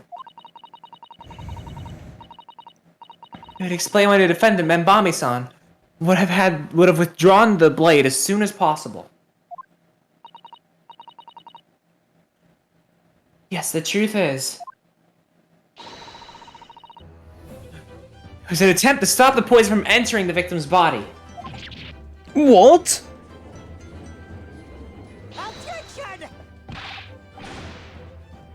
It's complete and utter nonsense! Not at all. The defendant withdrew the knife blade from the victim's body not to accelerate the woman's demise, but to save her life. And the prosecution cannot deny the possibility. Have you not read the post-mortem report? The cause of death was hemorrhage. The word poison appears nowhere in the documents. Well, that's... That's because by acting quickly to remove the blade, the defendant prevented the poison from taking hold. Oh, please, this is clearly desperation. The weasel's last breaking of wind. Wow. That's an expression. Poison has nothing whatsoever to do with this case, as I believe the defense is well aware. We have no proof that the information in this wretched newspaper article is at all reliable anyway. God damn it, Nuz.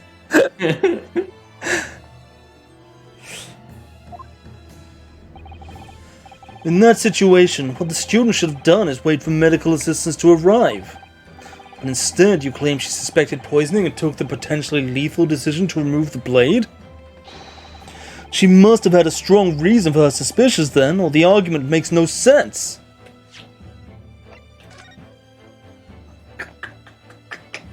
Could be the bottle. Could be the bottle. Exactly! Well put, Inspector. On what grounds did she do it, yokel?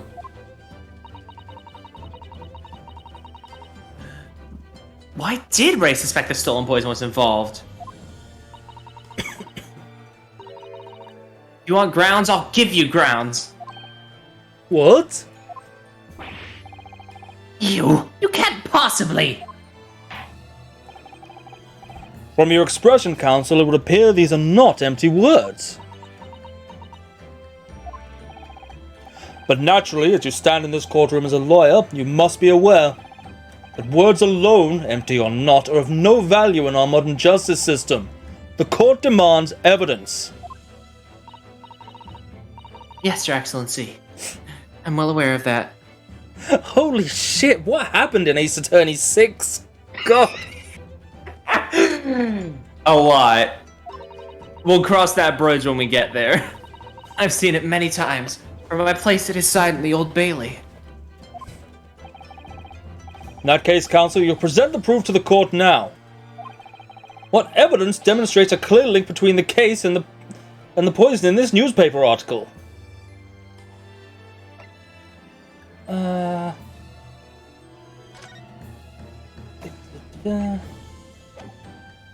Would it be the article again? I don't know.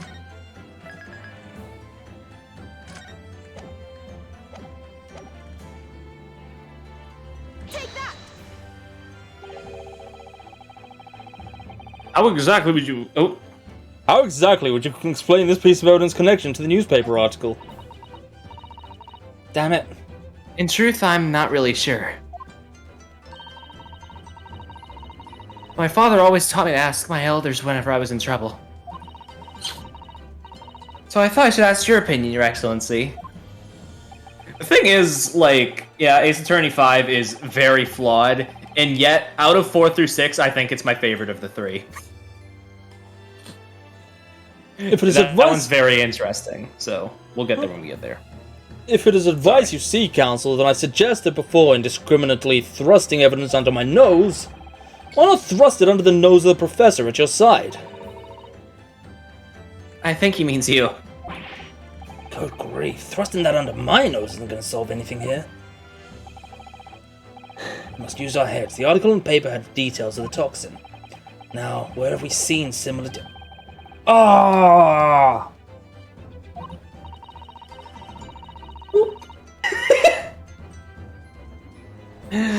It's okay. It's 1 point. It's not like you're getting Picarats for this, for doing perfectly like in Layton versus Wright. Yeah, sure. If I'm not mistaken, it appears the advice of your elders has given you an idea. Yes, I'd like another chance to present evidence, if I may, Your Excellency. In that blah blah blah blah blah blah blah blah.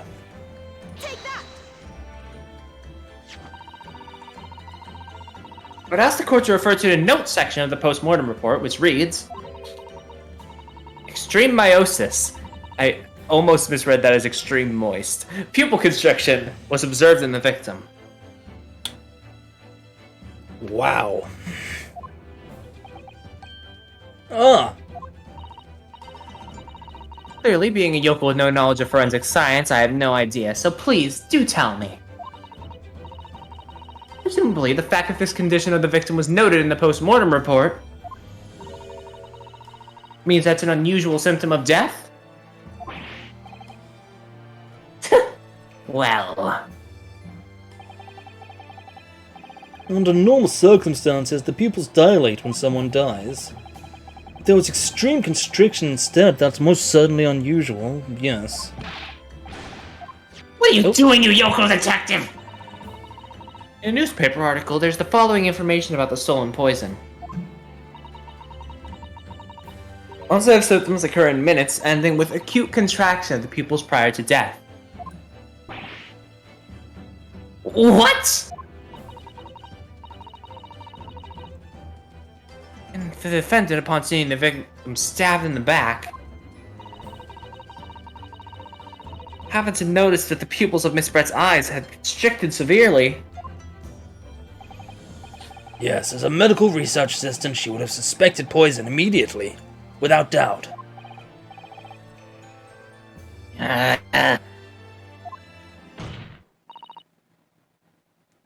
Prosecutor Ouchie, I think you'll agree. This is very compelling evidence.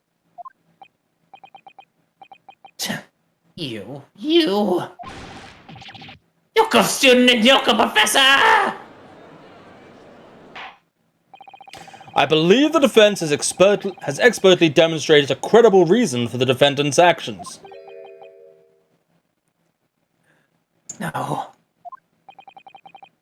Eugene Mikotoba. Yes, Your Excellency. I believe you are best placed here to confirm or deny the veracity of the defense counsel's argument. You will tell the court the truth about the details reported in this newspaper, please. It pains me to have to admit it, but I'm afraid I don't know. You don't know? The toxin was kept under lock and key in my laboratory, certainly, but I was unaware of any theft. Do you mean to tell the court the reports of this theft are unfounded? For God's sake, Parry, I just saw what you put in chat. No, Your Excellency. Without returning to the laboratory to investigate myself, I couldn't say. Listen to the bumbling academic. Unaware of the theft of secret state research from his own workplace until he reads of it in the newspaper. I take full responsibility for the incompetence of my supervision. Father... A pitiful situation for a university professor.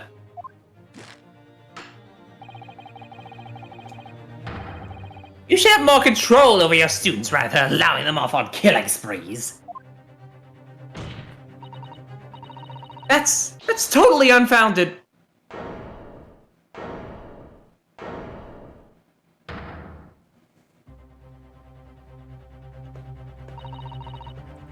None of this is Professor Mikotoba's fault. It's all my fault. Ray.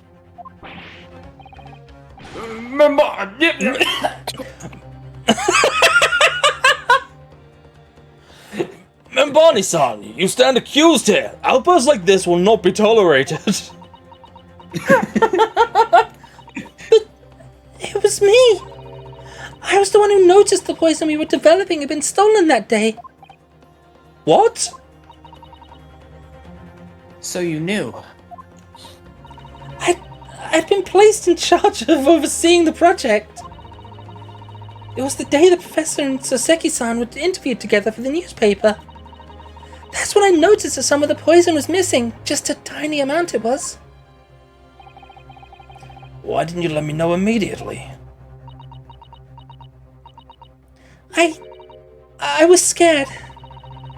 The whole project was supposed to be confidential, but some of the toxin had somehow been taken. So I decided I'd try to get it back before anyone else found out. Because I had a very good idea who the thief was. The thief? You don't mean... Yes, of course, it was that dainty English woman. Miss Giselle Brett? I need to jump in on the judge ones now. That's why I decided to join the little group of people going to the seaside. Inside the beach hut, I confronted Miss Brett. But she just sat on the stool at the back of the hut, smiling sweetly at me as if she knew she was untouchable. I know it was you who stole the poison. I think she was you. I think you played. I thought it was you, and you were doing like the really thick British accent or whatever it was that you did. I did that. I think we sort of took it in turns. I was like I did like the when it kept like having like gobbledygook sentences. I guess, yeah. And then I think you took. I'm not sure actually.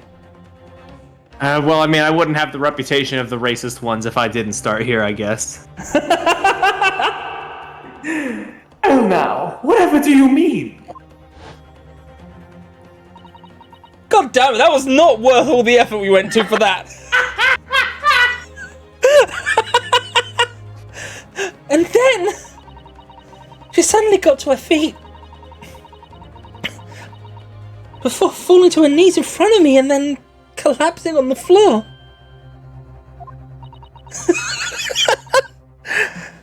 That's when I saw the knife in her back. I couldn't understand what had just happened. And then a moment later, I was seized with fear. Yeah, I definitely remember like when it was just like a bunch of weird symbols and stuff. I was just like making up any old shit. Yeah. The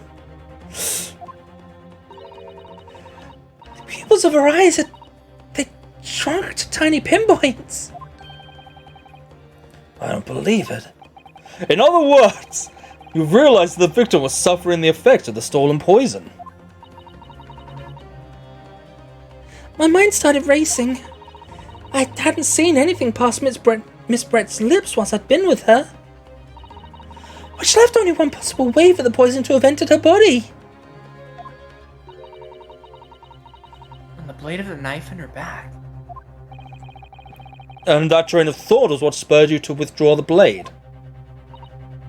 Yes. If the amount that had entered her bloodstream was small enough, she might still have a chance. That's what I hoped. Really, I'm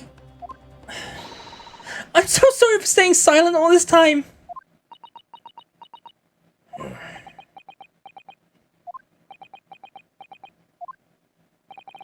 Your attempt to hide the truth of what happened is not something that can be overlooked.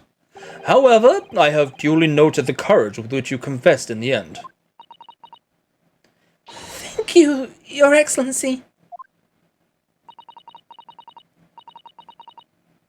Barely perceptible, but I do think the balance has shifted a little here in this courtroom now. Hard to tell without a jury. Your Excellency, do not be deceived! It can just collapse before your eyes, you say? Well, Membami-san, if that is the case, perhaps you could explain how Miss Brett came to be stabbed. Well, You have no answer because the simple truth is that you stabbed the victim motivated by revenge. Objection! You have no conclusive evidence to prove that assertion, do you?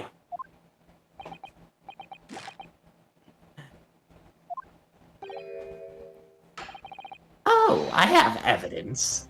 It is very much conclusive. What's the prosecution counsel up to? It was brief, but he hesitated for a moment there. I'm almost sure of it. you will produce the aforementioned evidence at once, Prosecutor Ouchie. Perhaps some praise is due, young yokel student. What? I'd imagine there'd be no need for me to submit this evidence. You've brought this on yourself.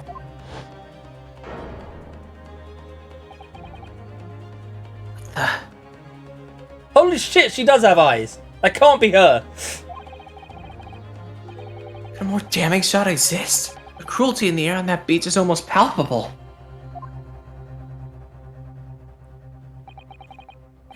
This evidence, more than any other, reveals the true extent of the accused's murderous nature. For it shows the precise moment that Membami-san plunged her dagger into the victim's back. Those are not nostrils, Arno. No, that's not true! No! I don't believe it. Ah! Order! Order! Order! Counsel for the defense, was it you who was responsible for that shrill scream that just pierced my courtroom? His voice has yet to break. These yokels are slow of mind and slow to mature.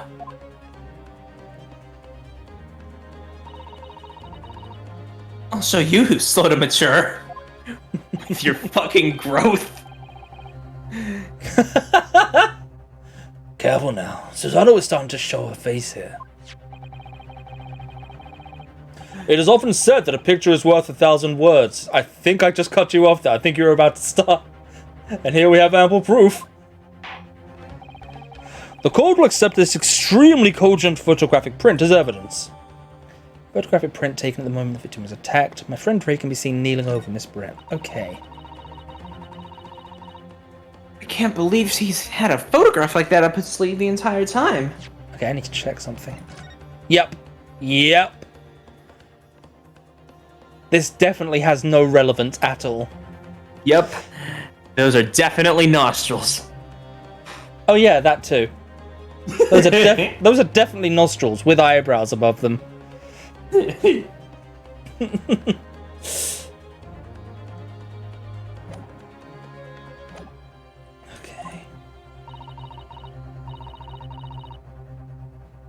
The stark image, I'm genuinely lost for words. Wait a minute, I don't understand.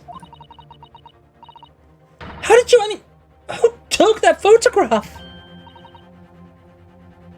Ray. That's of no importance here. Stop trying to divert attention. Oh. Objection! That's an absurd thing to say. It's crucially important. Whoever took this photographic print was a witness to Mrs. Brett's death. The court must be allowed to hear this person's testimony. Ah! I will uphold the defense's demand. The prosecution will reveal the identity of the person responsible for taking this photograph at once. Well, I'm afraid I can't do that. Pardon? See, this print arrived at the Imperial Police Bureau headquarters by express post yesterday. There was nothing to indicate the sender's name or address. The provenance of the print is unknown. Goodness. We to understand then, Counsel. And full knowledge of the fact that this photograph has the murkiest of origins. You nevertheless believe it fit for submission as evidence in Supreme Court? When you first produced that print before, I noticed that you hesitated for a brief moment. Because you knew it wasn't completely reliable evidence, didn't you? Silence, you yokel student and blabbering professor! What matters is the blatant truth that this print so eloquently expresses. But the defendant has already admitted to pulling the blade from the wound. Clearly this isn't the moment that the knife was plunged into the victim's back, but... I need to...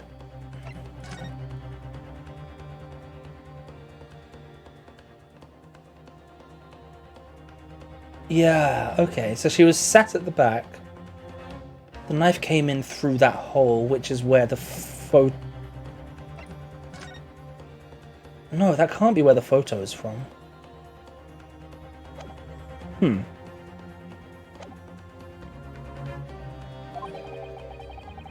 moment it was withdrawn. Don't waste this court's time with your rambling. Indeed, without knowledge of who produced this print, we have no means of verifying the claim. And the scene it captures is without doubt the most compelling evidence presented to the court. If the defense is unable to shed any further light on the matter, I believe the conclusion is clear. Oh no! Susato, this is the time for you to fight. If what you've established so far is true, then there can be no doubt. This photograph shows the moment that Ray withdrew the blade from the victim. Yes, we just need to prove that somehow. You'll have plenty of time to rue your defeat on the slow train back to the provinces. And to rue the day you came up against Taketsuchi Ouchi in a court of law. I can't determine who took this photograph, and the trial is going to come to an end. Must be a clue somewhere. There must be some way of working out who took it. Well, counsel? Your Excellency? The burning question is, who took that photograph? And the truth is... I mean, I don't technically have the answer, but I have an answer.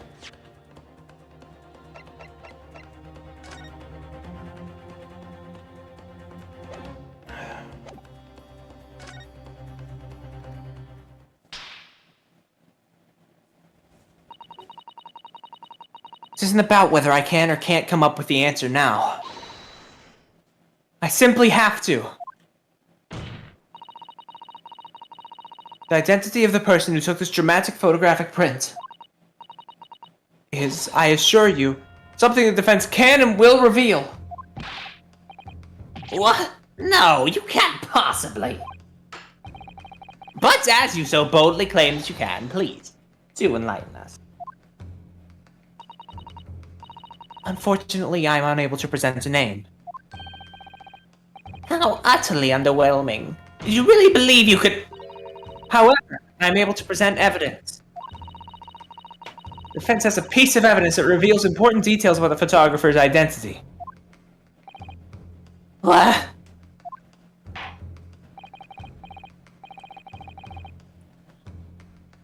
Very well then, counsel. Present your proof to the court.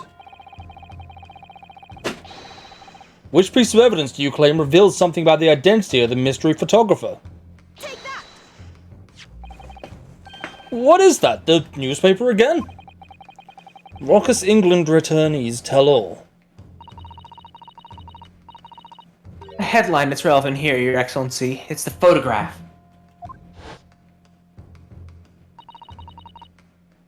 If you look at it closely, you'll notice that there are some white lines on the right-hand side.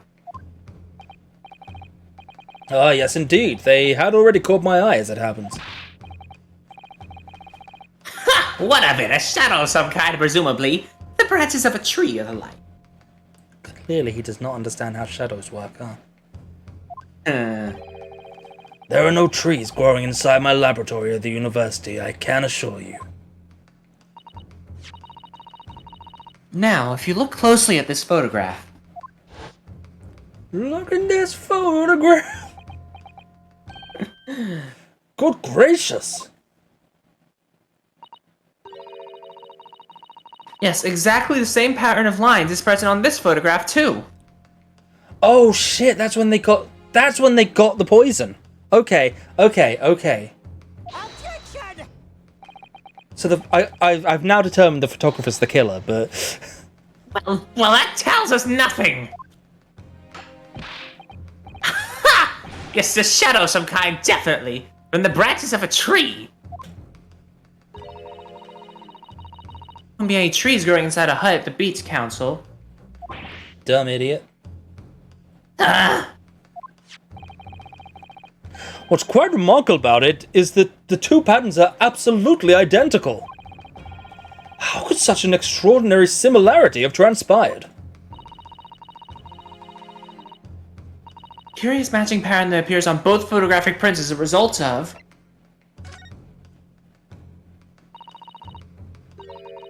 Obviously, it must be due to a problem with the camera used to take the photographs. And with the photographic device?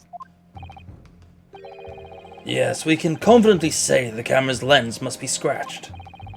And the scratched lens causes unwanted lines to appear on every print taken with the device. In short, the two photographs under consideration here were taken with the same camera.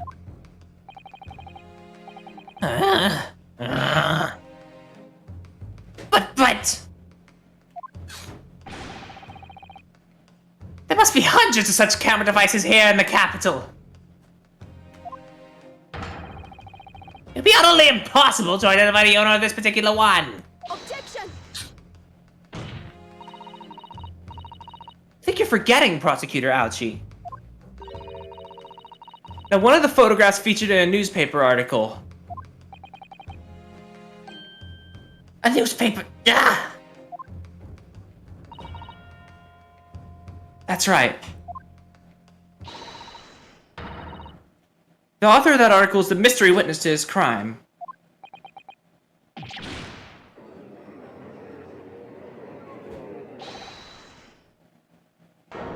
Oh. What? I see why you were called a raucous England attorney. What are you yelling about? You've already testified. It's Many Memo, I tell you! Many Memo! Many Memo!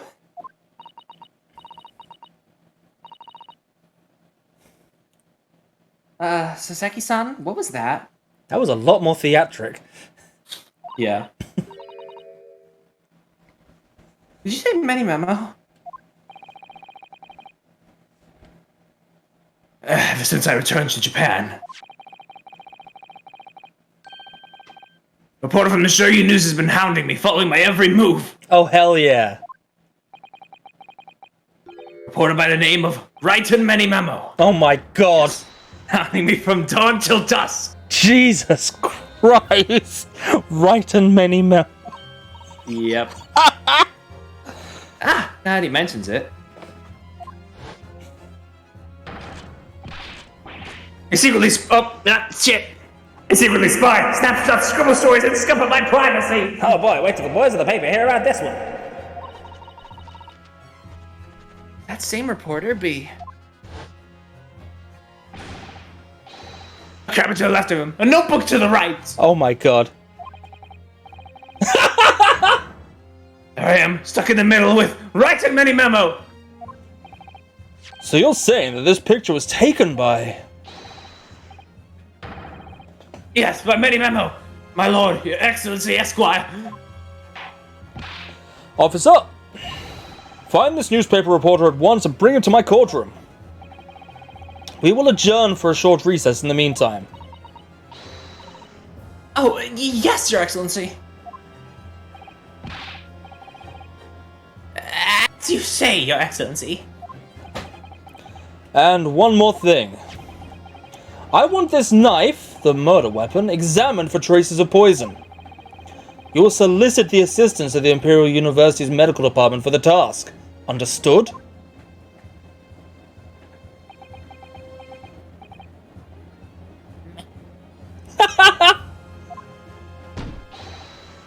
Many Memo! I thought it was just saying, meh.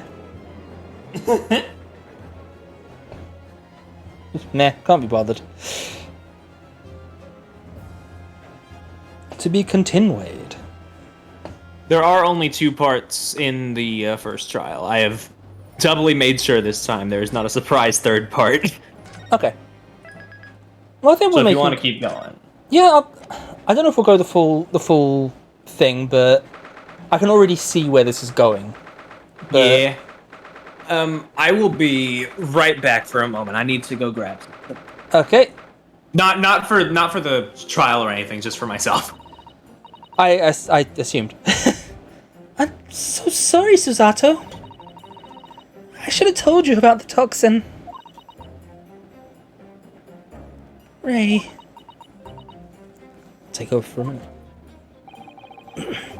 You have a strong sense of responsibility, I know. That's why you decided to shoulder the burden alone. No, that's not it at all. I was scared of my failure coming to light, that's all. So I hoped to retrieve the substance from the Englishwoman before anyone found out. I'm back. Hey. All you missed was one word for Susato, which I just did. Fair enough. Before the trial started, do you remember what you said, Susato? You had no doubt in your mind about my innocence, that you'd stand by me to the last. I remember. And yet, I didn't deserve your trust in me. I hid important details from you, Susato. I completely betrayed your faith in me. Hit me, Susato! I deserve it! No, in fact, throw me to the floor! No, that's too good for me as well. Drag me through the city streets. I'm no better, you know. Step on me. Oh. Even though in my heart I knew you'd pulled the knife blade from Miss Brett's back. There's just a brief moment when, in my mind, I doubted you. Susato. I'm sorry. After I stood here and promised you I'd stand by you and always be by your side. Betrayed your faith in me too. And as such, I've failed you as a lawyer. Oh, no. I think the situation has taught both of you a valuable lesson. Placing your unbridled faith in another is no easy task. Yes, Father. Fact has certainly struck home.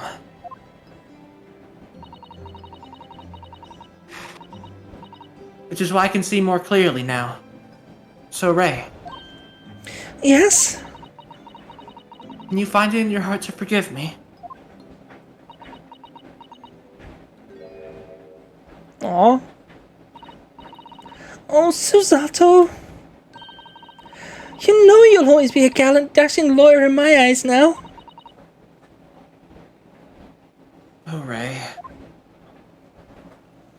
Okay, so I guess I've kind of already established I'm voicing this dude, huh?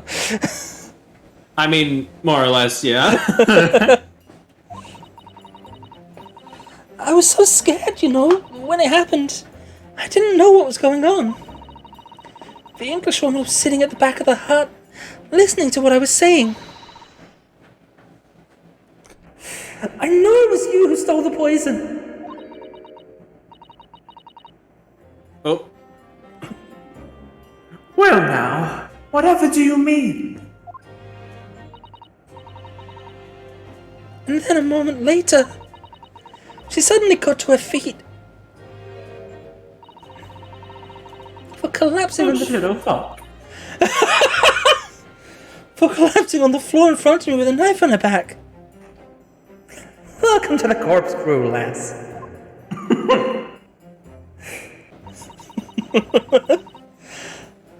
It all happened right before my eyes. And were you the only people in the hut at the time? That's right, just Miss Brett and myself. There was no one else. So I just don't understand how she could have possibly been stabbed like that. What about through the hole in the wall? A great mystery indeed. I still can't believe it happened. That's why I just couldn't bring myself to speak up. It'll be alright. However it happened and whatever really went on by the sea that day. I promise you I'm going to prove everything you've said you saw is true. Spoken like a true Mikotoba. Now, I think we should discuss what's coming up in the trial, don't you? We don't have much time. We must make sure we have our facts in order. Yes, I expect the poison is going to come under close scrutiny in the upcoming proceedings. Police should hopefully have identified it on the blade by now. The trouble is, it's a completely new laboratory-synthesized blend of alkaloids. The police won't have any way of testing for it. Oh, I see. Yes, without this chemical reagent, it's impossible to detect the toxin. Chemical reagent? I sent a colleague of mine off with some earlier to deliver to police headquarters. I think perhaps you should have some as well, though, just in case. Oh! Special indicator solution for a new poison under development by my father's team. It's been created in strict secrecy and exists only in my father's laboratory. Okay, I see exactly what we're doing.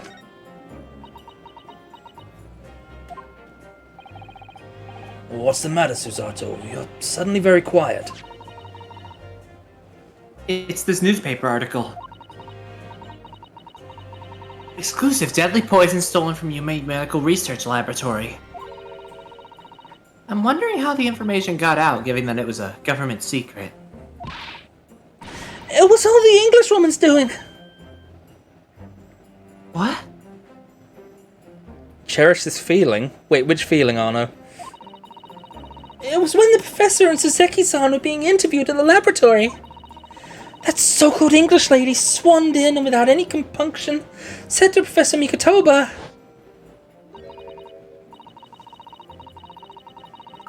Professor, surely your guests would love to hear about your work on that substance there. I mean, I've played the first 4 games of the series. Like, are you talking about this game specifically, or just like going to the original series afterwards? Because I've played the first 4 and a bit of the 5th one. It put me in a very awkward position, to be frank. But Suzeki-san's curiosity had been piqued, so I had little choice but to give him a cursory introduction.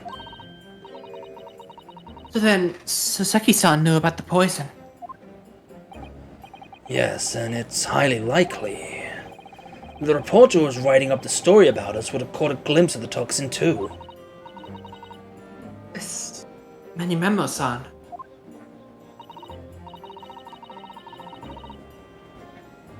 By the way, did that reporter join you all when you went to the beach? Oh, no, I don't remember the reporter being there. Indeed, he shouldn't have been. I very much doubt anyone would have wanted him there. Honestly, Anno, it could be a combination of both. Like, burnout is very much a thing.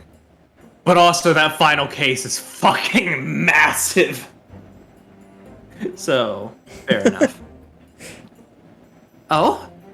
Yeah, he's a bit of a cunt. No criminal had been given permission by the authorities to bathe by the seaside. Suzeki-san pointed out that inviting a reporter might be problematic, so the man was sent back to his office. Yet he obviously didn't go back. He secretly followed the party to the beach and took this very candid photograph. And presumably he posted it anonymously to the police. He posted it anonymously on Reddit.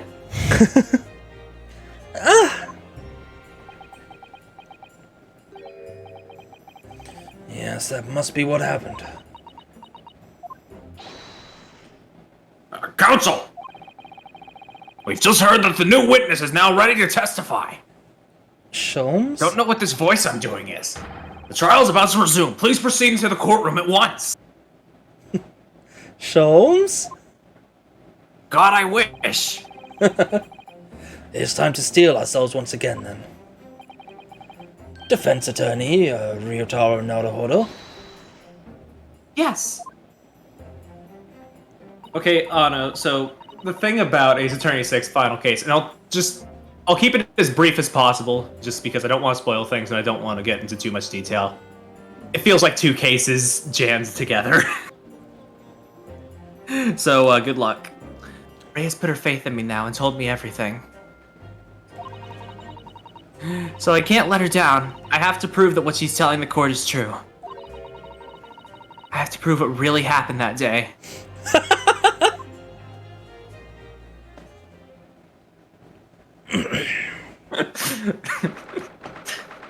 Is that so much to ask? Apparently. I mean, for what it's worth, I remember kind of liking the first half of said final case. I hereby call this court to order as we've reconvened to continue the trial of Remember Me. Prosecutor Ouchie, have you summoned the new witness? Before I address that question, Your Excellency. Oh, is it time for your 2 p.m. dick flattening? No, not yet. Oh, right, it's only 11:30. That can wait till after the trial. I have some very important news to share. Oh? What news? And why does he look so happy about it? Listen, I am not into the dick flatting. During the recess, with the collaboration of Professor Mikatova's laboratory at Yuma University, the police re-examined the knife that was used to end Mr. Albrecht's life. Excellent! I admire your rapid handling of the matter. Oh, too kind, Your Excellency, too kind! I was merely carrying out your instructions, of course. I had the reagent delivered to police headquarters by rickshaw, so it would be there in good time. But judging by the man's swagger, I fear we might need to brace ourselves for the inevitable. And, Counsel, what were the results?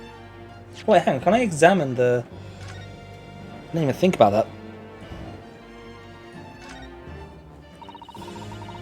Label appears to be written in a foreign language I don't know. It's German, so your knowledge of English is going to be of little help here, I'm afraid. It's just written medicine on it in Japanese, then we'd all be able to read it. German is the international language of medicine, my dear. But yes, I can certainly see the merit in labeling the bottle in Japanese. Though I'm not sure medicine would be entirely appropriate. Okay, well...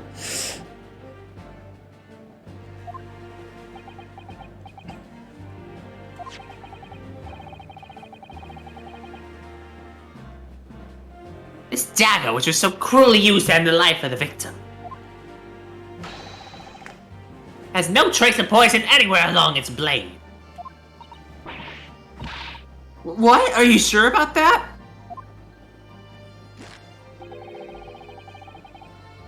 I would stake the reputation of the police on it. Armed with the reagent, the test is extremely simple. They couldn't have made a mistake. A small knife from the scene of the crime that was found in the victim's back. No trace of poison was found on the blade. In short, the accused's feeble excuse earlier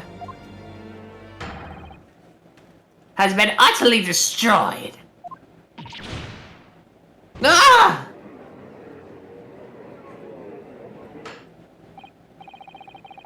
Now, the prosecution is ready to call the new witness. And I am ready to examine the new evidence.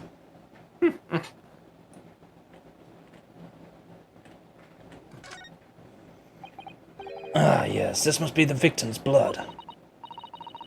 Oh dear, blood is never a pretty sight, is it? I'm having to fight the urge to run under a hot tap and get it clean.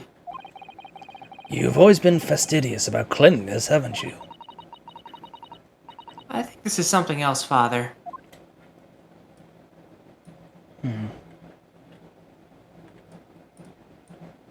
Well, I guess there's not really much else to see there. Maybe. I don't know. Ah, the newspaper reporter who managed to capture a photograph of the crucial moment. Good. Very well, officer. Bring in the witness. No trace of poison on the knife. But if that's really the case, could the toxin have entered the victim's body? How indeed could the toxin have entered the victim's body? I have no idea. Is my mouth showing? Yes. Okay. Making sure.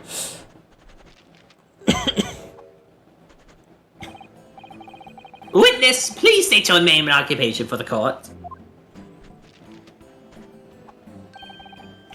Raiden mini memo of the Show You News. I'm what people like to call a journo. What's a journo, Father? Do you know? A dickhead. It's simply a contraction of journalist. I'm there where the news breaks, putting pen to paper to catch those scoops so they're in print next morning. They don't call me the hero of the Herald for nothing. The nice guy of the news. She didn't see her eat or drink anything, no, but that's not to say she didn't before Ray stepped in. I don't know. Oh, sorry. Oh, so it was you who took that photograph, was it? God damn it. Well, what have we here? I'm sorry? Oh, brace yourselves, people! Many memo centers a scoop in the oven. Female student up to foul play, defended by curiously handsome young lawyer in Supreme Court. That ink stain is gonna be so... Oh, I know how it's relevant! Yeah, this is very much a first case. Oh, and the... Huh? Yep, this is very much a first case. Oh, and the fucking initials! Yep. And the emblem on his armband. Oh, yeah. The readers will lap this up. We'll set it above the fold as 72 point in a 5-leg format for the morning edition. Huh? Right then. Let's start with your name. Oh, it's Ryutaro Naruhodo. Next, what made you want to become a lawyer? I wanted to reform our country's legal system, I suppose. Ryutaro has suddenly become very ambitious, I see. I just borrowed Kazuma-sama's dream for a while. Not like he's doing anything with it right now. Oh! Hey, my name is Takatsuchi Ouchi. I'm so sorry. That's Takatsuchi Ouchi. No one gives a shit, hotshot. So-called dark horse of the Supreme Court. My objection strike fear to every defense lawyer's heart. Too Bullshit. soon.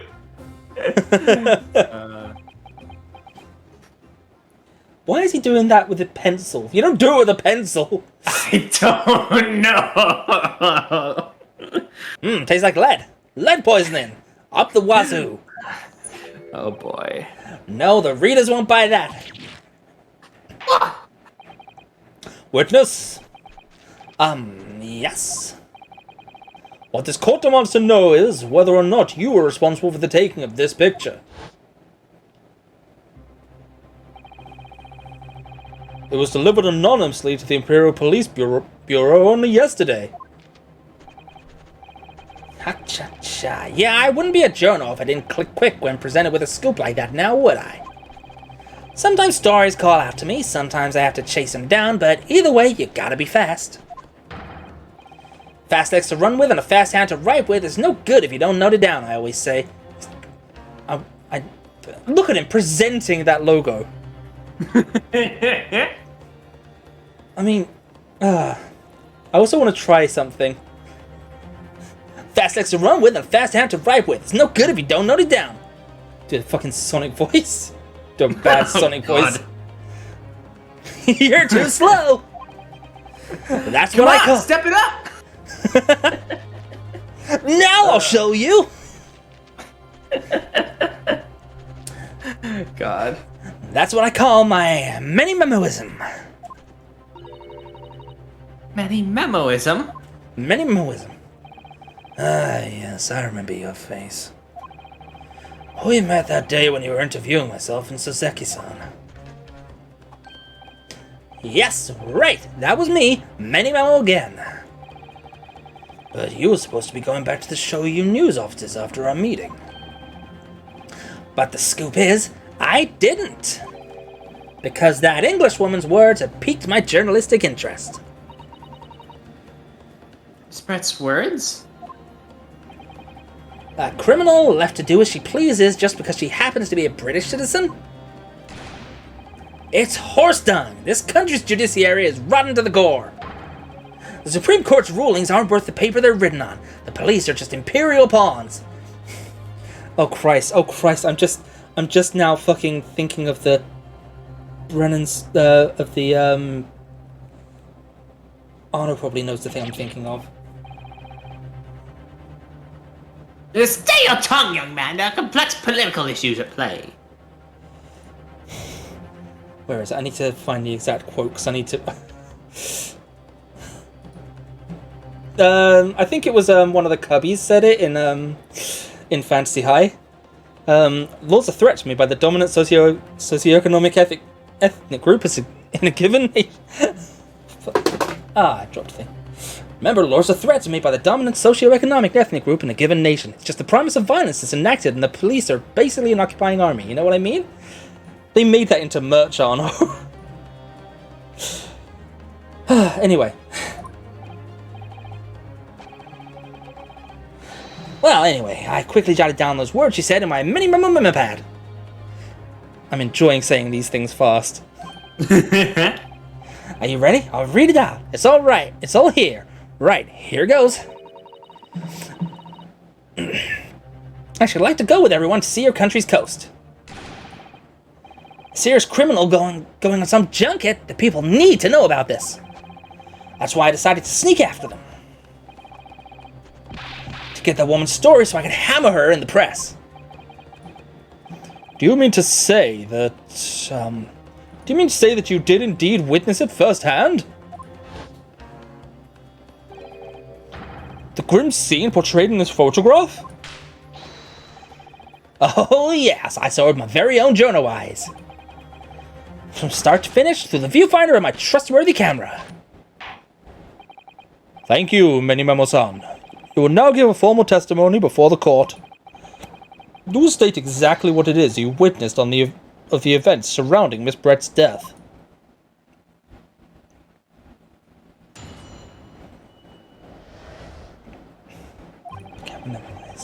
The beach hut was made of shoddy old reed screen, so there were plenty of gaps I could see inside through. The Englishwoman was sitting on a stool when the student girl came in and started arguing with her. Seconds later, the girl pulled out a knife, throwing the Englishwoman to the floor as she stabbed her in the back. My smoldering journal spirit burst into flames quick as a flash. I whipped out my camera, ready to click. I pulled apart the rough weave of one of the screens and poked the lens through the perfect shot.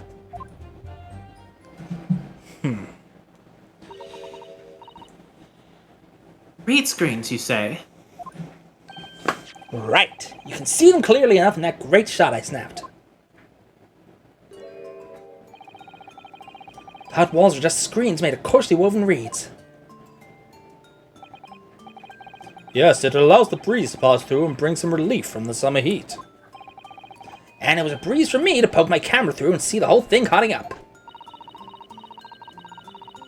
Ignoring for the time being the appalling invasion of privacy involved, did you witness everything that happened from the moment the defendant entered the hut?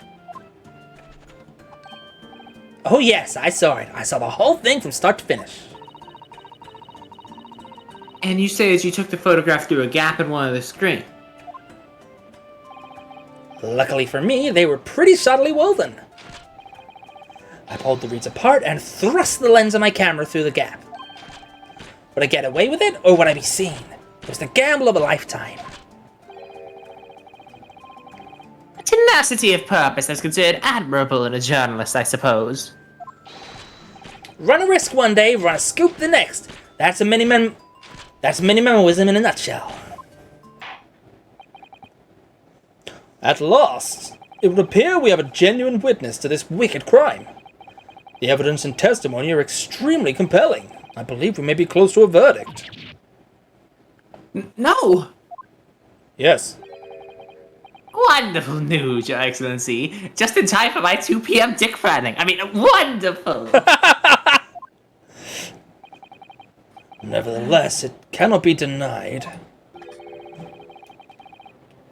This testimony begs one very large question. What question? exclusive news, a startling photograph, or the makings of an exceptional story for the reporter? Why then was the story never published? Oh, that's right.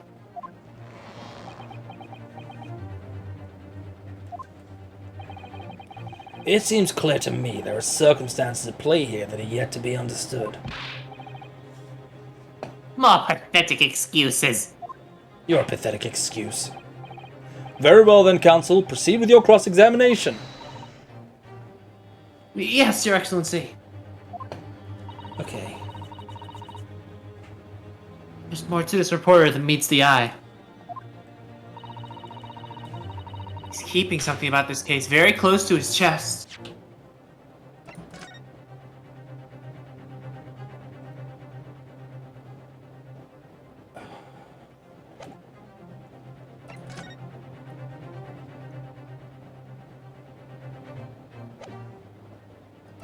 Unless I'm mistaken, you can't see this hole here, and that would be roughly around here. Or I can see something, but that's clearly not a hole. Wait, is it?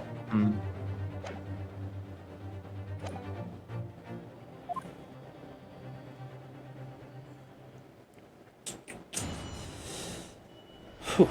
Okay.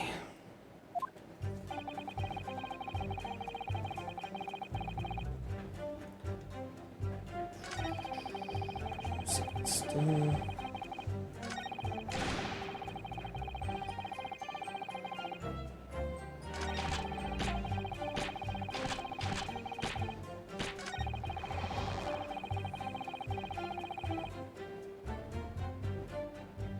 I think that's the one, but... He claims to have spied the whole affair from start to finish. If true, his testimony is devastating. But it does seem as though he's holding something back, doesn't it? If that's how you feel, I suggest you trust your instincts and press him on everything he said. As you've no doubt seen done many times before in your role as judicial assistant. Yes, I have. I've seen witnesses like this pressed often. I know exactly what to do. Oh. Hold it! What made you want to see what was happening inside the beach hut in the first place? Call it a journal instinct. Can you think of a better reason? Oh, I don't know. Perhaps because as well as being a proven criminal, the person inside was a young woman. Ah, I see where you're going with this. Brace yourselves, people. He's painted the journal as voyeur. It's hardly slander, sir. You had a camera and you were taking pictures without the woman's knowledge. Nope, you got it all wrong, little student boy. Sorry? To my mind, all that was inside the hut was a scoop. Nothing more, nothing less. Scoops know no gender, man or woman. It's all news. That's not even many memoism. It's basic journalism.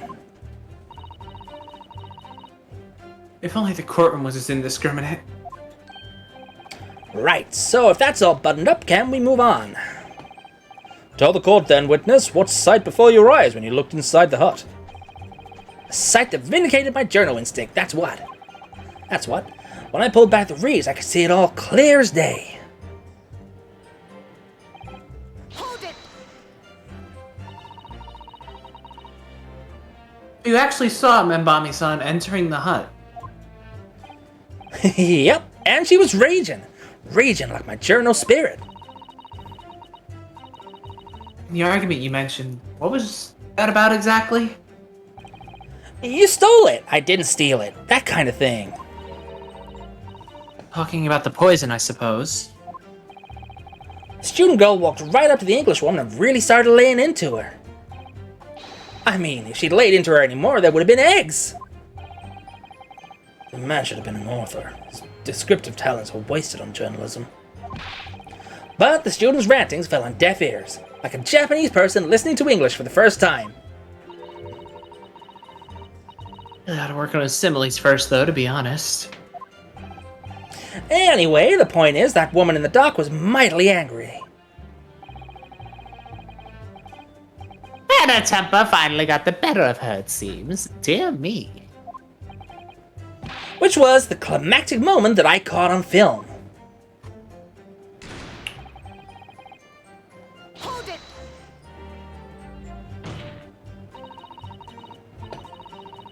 Do you swear before this court that you actually saw the precise moment when the stabbing took place?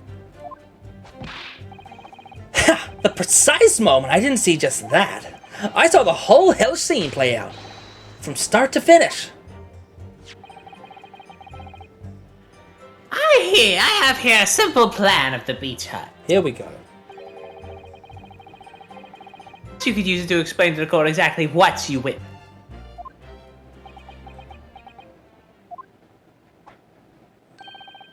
Right you are. It's all here in my mini memo pad.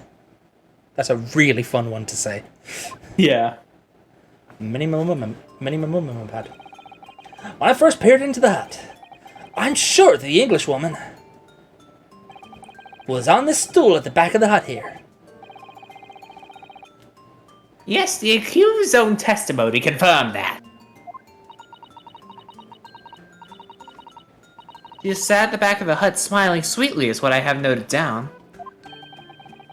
It's my turn to testify now. Try not to interrupt. Ugh. Then, the next moment, as I was watching, the evil student girl entered the hut. After a while, the pair of them ended up in the middle of the hut, arguing furiously. The Englishwoman went for the student, but the girl dodged out of the way. And in a flash, plunged a knife into her adversary's back as the two passed each other. What you describe as a grim crime indeed. Never sugarcoat the truth. That's what minimalism says. Okay. The thing he hasn't made clear throughout all this, though, is where he was during this.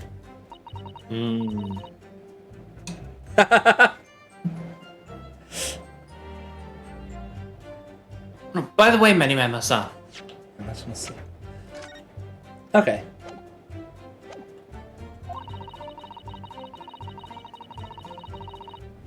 So you were watching that terrible scene unfold before your eyes through the gap in the screen. Did it not occur to you to try to prevent the tragedy rather than capture it on film? Journalists have to be observers. We can't get involved. That's our raison d'etre. So you didn't converse with Miss Brett at all? Obviously not. An observer always remains on the outside looking in. That's what they'd be proud of, is it? Your Excellency, if I may. Yes, Professor.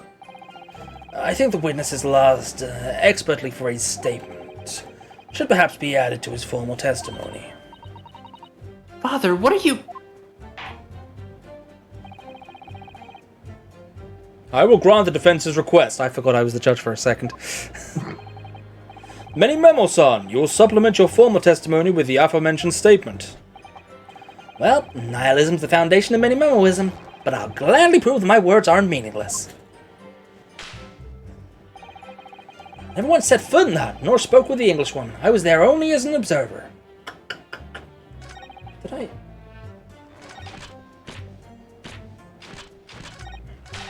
That one's the new one, isn't it? Really, you didn't set foot inside the hut at all? Are you quite sure about that? I think you may have the wrong impression of me. We're talking about a murder scene here. My nerves are stretched to breaking point already. Oh, I see. You were scared. Maybe I did have the wrong impression of you, yes. It was all I could do to stifle a scream and hold my hand steady enough to snap the shot. Oops. You really should have summoned help before thinking of your camera. Many memoism and humanism don't always agree. And most of the time in these instances, many memoism comes out on top.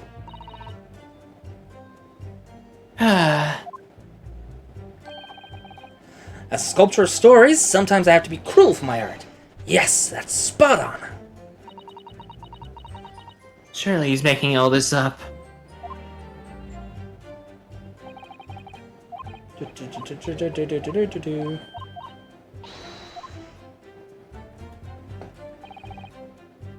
Do I?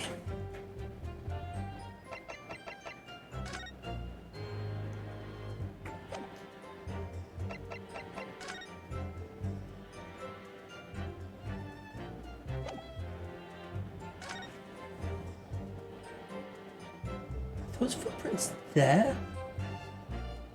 Honestly, can't tell.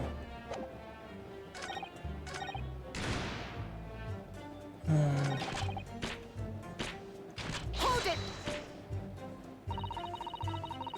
The court is fully aware of your desire to capture the incident on film, I'm sure. But why then did you choose to post the photograph anonymously to the police?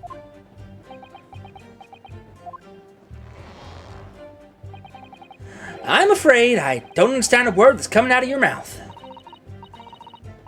I'm asking why as the journalist you decided not to make a story out of the incident. Think of me as a sculptor who makes art of the sordid, private details of other people's lives. But I never discuss my own personal life on principle. I mean, that's basic mini-memoism. Sounds something to boast about. No doubt your burning desire to see the truth exposed and justice done was what motivated you. That's it, that's brilliant! My burning desire to see something or other exposed.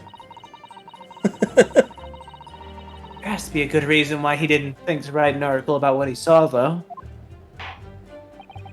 By your own admission, you were outside the hut. How then did you manage to take the photograph? Ah, yes, that. I'm glad you asked. Hold it! But the two women inside didn't notice? Obviously not. If they had, where would I be right now? In jail, that's where. Which you'd think would make you reflect on what you were doing. No, a journalist's job is to collect little snippets of life as unobtrusively as possible. Leave nothing but footprints, take nothing but photos. Yes, that's spot on. You just make that up. The point is, the witness risked life and limb to obtain this photograph. This photograph reveals the whole truth. There's nothing more to be said.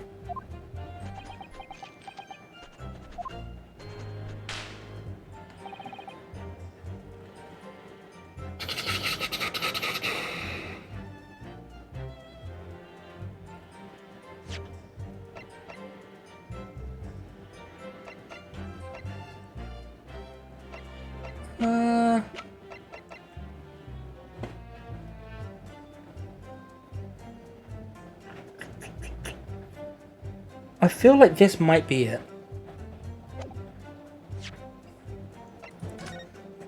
Because, like, they gave me this new line for a reason, right? Yep. Usually when they give you a new line, that's where you need to present something. Yeah. For once.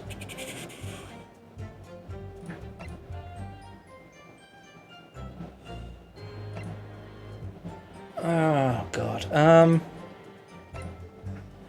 I feel like it's one of the articles, because that would have been the time. Objection! Nope. Witness's statement is definitively contradicted by this piece of evidence. Is that so, counsel? Then perhaps you would care to explain to the court precisely how. How? Well, definitively. The contradiction lies in your apparent eagerness to present an empty argument, I feel. Okay. Perhaps I need to reconsider.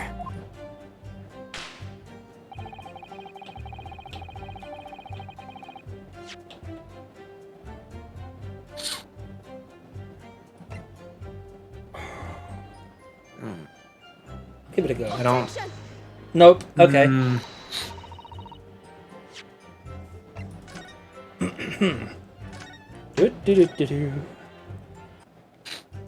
Just revising history a little bit.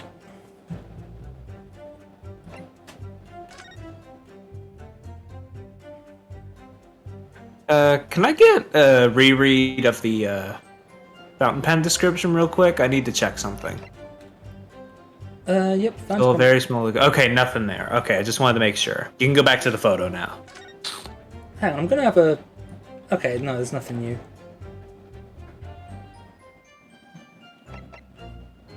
Objection! Nope. It's the pen, isn't it? Well, what about the witness's last statement ever? Nope, we're revising history again. Oh. Objection! Man, there it is. I was not very subtle, I realized. Many Memo-san. Until now, I've had a firm belief that the newspapers are in the business of uncovering and publishing the truth. You're spot on there. The press don't lie, which is why I'm proud to wear the emblem of the Show You News on my arm. Show You News. In a way, that's more minimalism. Sadly, though, it seems the journalists who write for those papers don't always share the same passion for the truth. Well, what are you suggesting with those recriminatory words, Counsel? Many Memo-san, do you recognize this fountain pen? Ah! This pen was found at the scene of Miss Brett's death. In fact, the murdered victim was gripping it in her hand as she died. What are you? If you look at the barrel of the pen, you'll notice that its owner's initials are engraved there. R.M. Yes, thank you for bringing that up, Counsel. The initials of the accused, Raymond Bami.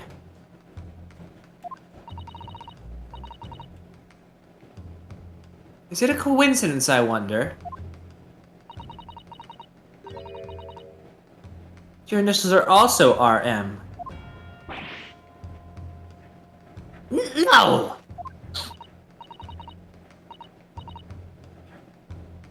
Right in Many Memo, R.M. That's the horse dung. Can't you see? One of the central tenets of minimalism is being a pencil user. And yet, as the court will clearly be able to see on your right hand, there's a very obvious blue ink stain. It would appear that you have rather carelessly left it somewhere recently. Your favorite fountain pen, that is. Horsey horse dung. Many Memo-san, is it not the case that before she died, you met with Giselle Brett on that beach hut? Objection! Why should we listen to this absurd nonsense? It's nothing but another excuse! Exactly. Show You News will stand behind me all the way. I deny everything. There must be as many people with the initials RM as there are stars in the night sky. The defense has neither the time nor the inclination to count every star in the sky. And there's no need anyway, because this pen has more to tell. Yes, there's another clue. A clue that undeniably proves who its owner really is. In that case, counsel, the defense will now show the court where this alleged clue lies. Of course, Your Excellency.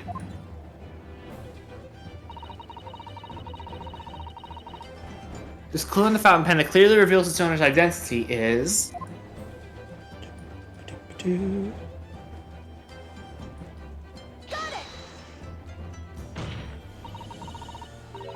As well as the initials, there is also an emblem on this fountain pen. An emblem that you will, of course, recognize, Many Memo-san.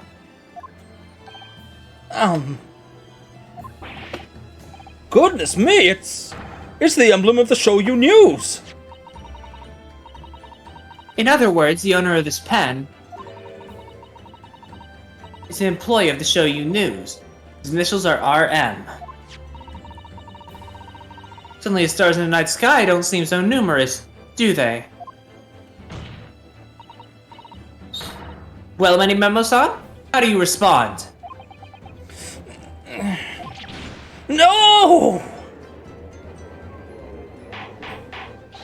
Order! Explain yourself, witness.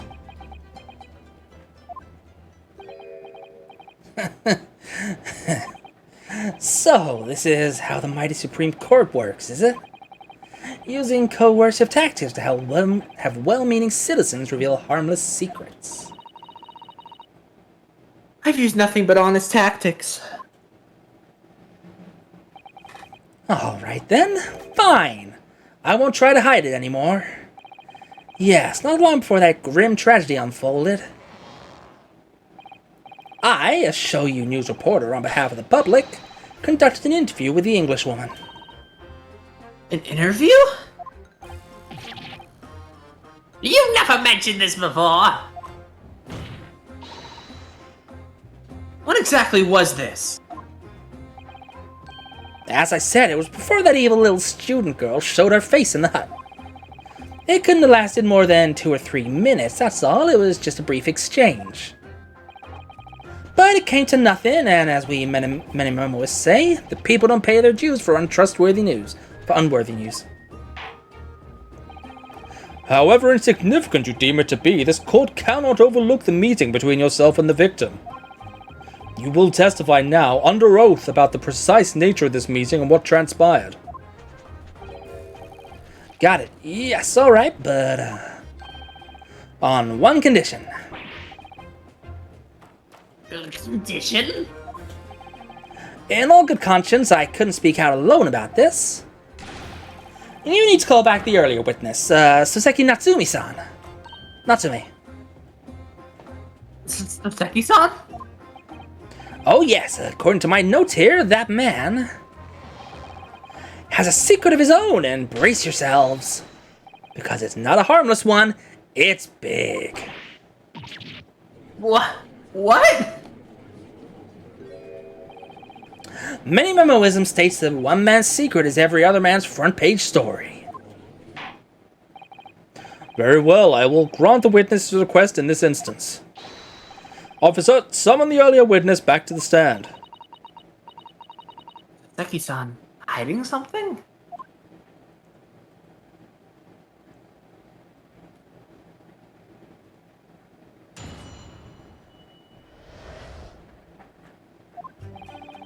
I asked the Englishwoman for an interview, but she declined, so I left the hut without making a fuss. Then, watching secretly from outside, I saw the woman being stabbed and the other witnesses come running. The detective realized the victim still had a pulse, so he ran off to fetch help. That's when this writer man here asked the woman a very significant question. But he didn't say anything about that in his testimony, which is why Many Memoism demands I reveal it now. Okay. You mean to say that the victim... The victim regained consciousness! And when she did, you decided to ask her a question. That's, true, yes. He did, and that's not all. The woman gave him a very definite answer. An answer that incriminates the accused. This is preposterous. Why am I only hearing about this now? Why didn't you answer this before, you yokel? It wasn't even a conversation.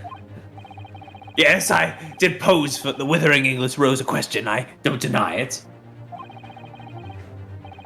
She could no longer speak. She was barely conscious, even. Counsel for the defense, I expect a thorough cross-examination to be conducted here. This court must and will know the truth. Absolutely, Your Excellency. The reporter is claiming that Miss Brett implicated Ray somehow? What on earth could have happened in that hut?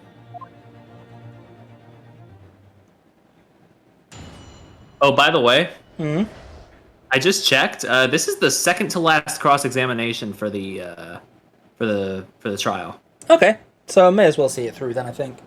We've just hit 3 hours. If you're happy to keep going, then may as well see it through. Yeah. Okay.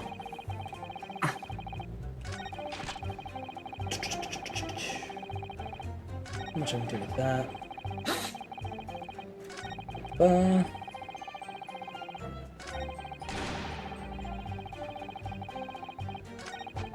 Hold it!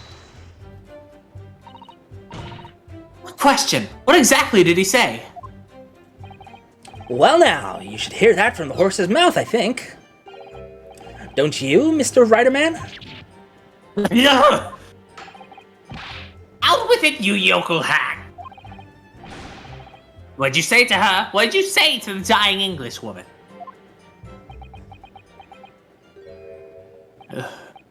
Well, in truth, I'd been catching crabs at the water's edge and building castles in the sand, you see. Well, the seaside is a place to be at leisure, I suppose, even for a grown man. Then all of a sudden, from that little beach hut, a young girl's panic-stricken cries for help pierced the air. Ray. I ran up the beach to see what was happening, to find the defendant leaning over the collapsed victim. As soon as Inspector Hosonaga saw Miss Brown on the ground, he sprinted off to get help. And then, just a moment later, I heard a faint moan. A moan from the dead Englishwoman. I nearly jumped out of my skin! But what did you ask her, Saseki-san? I asked her, who did this to you? Don't protract this any longer. How did the woman respond? She didn't! She said nothing in response. But... When in the stand, you will answer the questions asked of you unambiguously. Now, without evasion or reticence, I demand that you amend your testimony. I will! I asked her who did this to you, but she never replied. Hold it! So you tried to find out who the culprit was? He who asks a question is a fool for a minute. He who does not remains a fool forever. That's a good line. And having been labeled a criminal twice during my time in Great Britain, I was quick to make up my mind. Wait, twice? Better to be a fool for a minute than remain a fool in prison forever. However, you've indicated the victim failed to respond. Correct! I know why. I know why the Englishwoman said nothing. She was ignoring me because of my stupid mustache, because I'm Japanese. Oh dear. Saseki-san really has developed a dislike for the English, it seems. Having read the report of his time in Great Britain, I can't say I'm surprised at his xenophobia. But the Englishwoman didn't ignore you at all. Did she, Mr. Riderman?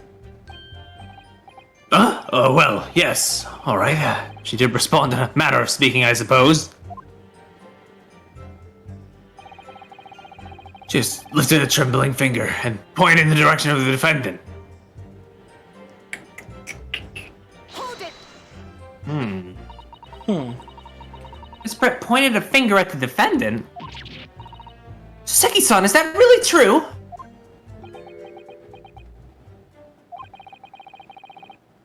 It's easy to stand here and say this, but when we first entered the beach hut, the Englishwoman was sprawled on the floor before us with the student girl standing on the far side of her. When I asked who did this to you, the Englishwoman summoned her last ounce of strength to point a trembling finger at the back of the hut. which was, it can't be denied, in the direction of the student girl who stands accused today.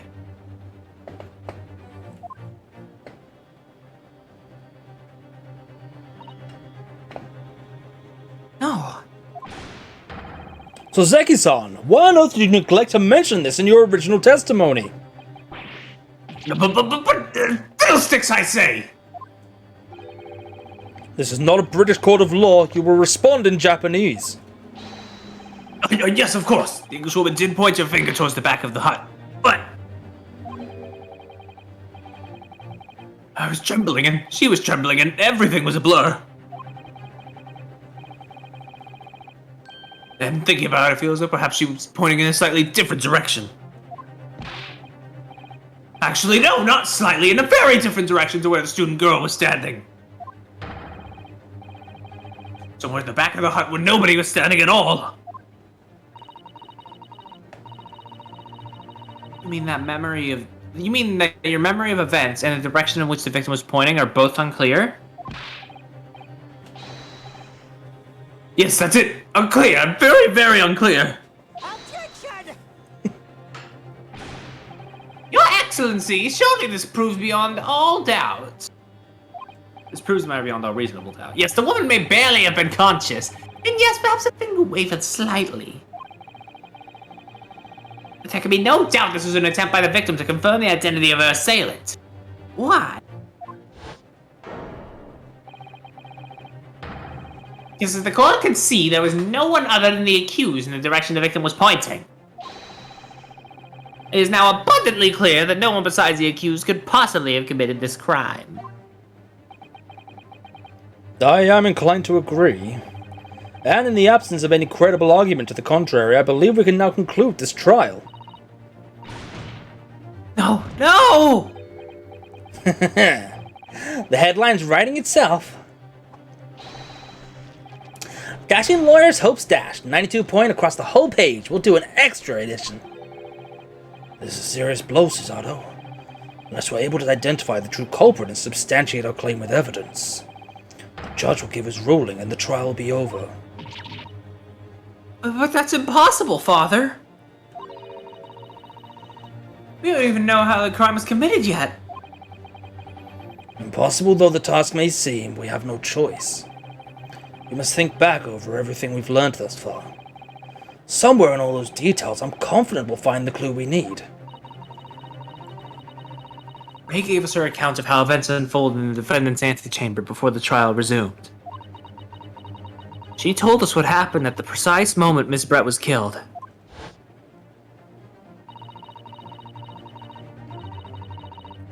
The Englishwoman was sitting at the back of the hut, listening to what I was saying. And then a moment later, she suddenly got to her feet,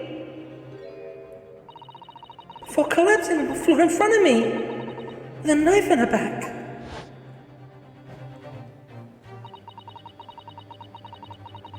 How could Miss Brett have been stabbed in the back in a beach hut that was completely empty for herself and Ray? Somewhere amid all the information we've gathered so far, there must be an answer to that question. I take it then that the defense has nothing further to add. So the gallant yokel student's luck finally runs out. I can't say I'm surprised. In that case, I am ready to deliver my final verdict on this matter. The crucial turning point now. If I can't establish what really happened, it's over. Where is the real culprit hiding, and how did he or she stab the victim? Objection! Oh boy, I hope that was the right call. Your Excellency, I respectfully ask you to postpone your adjudication for the time being. Oh? To what end, Counsel?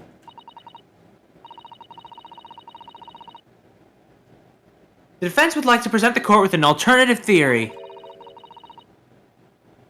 An alternative theory that can explain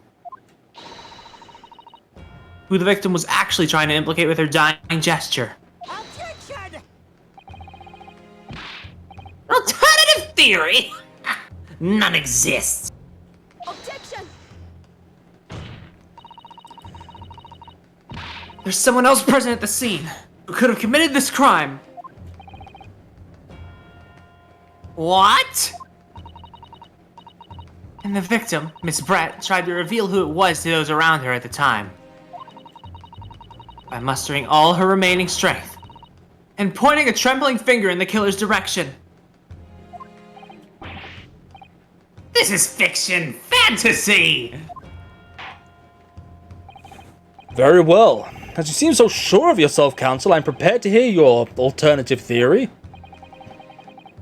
So, young Ryotaro Naruhodo. Yes, Your Excellency. You will present your latest theory to the court by means of this plan. The moment the victim is stabbed, where exactly are you proposing the culprit was concealed?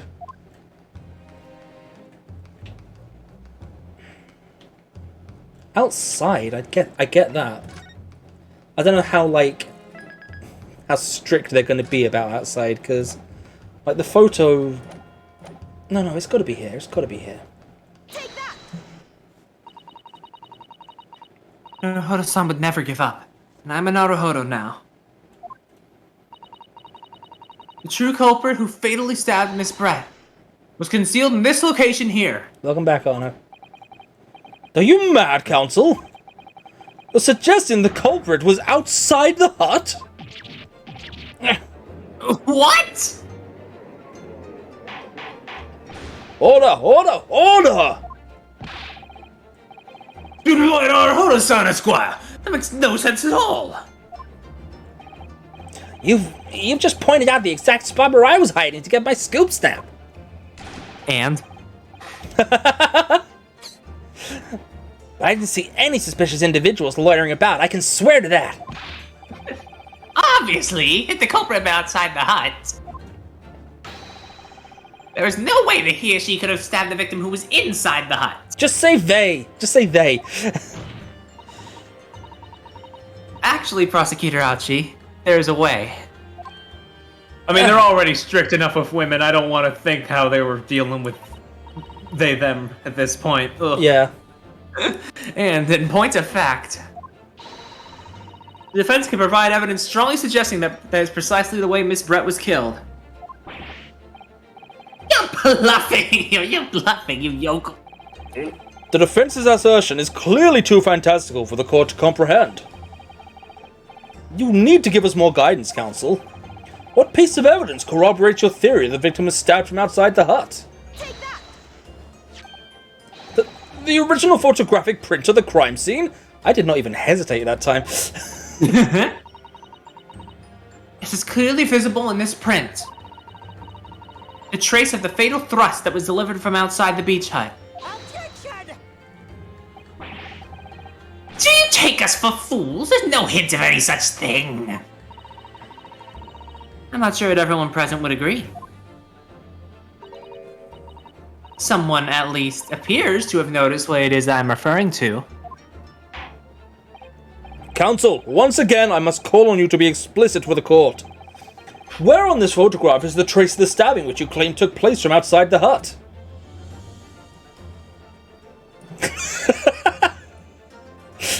In her back, obviously.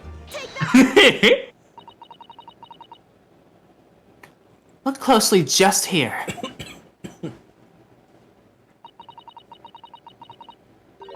The screen at the back of the hut, you can see the effects of a blade having been forced through the reeds.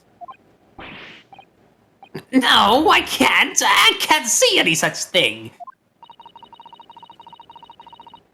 It's true that the hut in question had 4 walls as you'd expect. However, by parting the reeds, a knife blade could easily penetrate them. This is extraordinary. Yes. The true culprit actually stabbed the victim from outside the beach hut.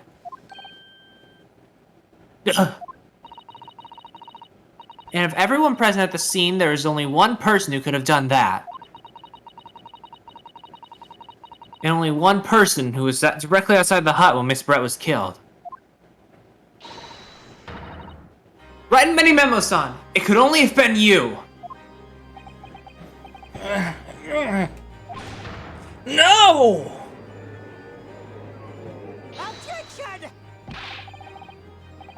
This preposterous idea leaves me almost speechless. Look at the photograph again.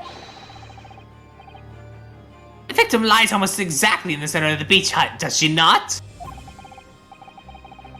Are we to assume, as part of this physical scenario, the assailant was a knife thrower? Objection!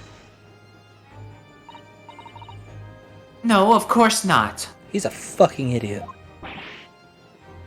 We're not? If you recall the testimony of the defendant about the events just before the victim's death, Inside the beach hut, I confronted Miss Brett. But she just sat on the stool at the back of the hut, smiling sweetly as if she knew she was untouchable. A stool? have another look at the photograph.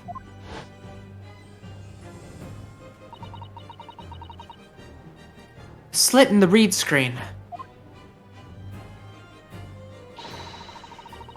would align perfectly with the back of a person who is sitting on that stool.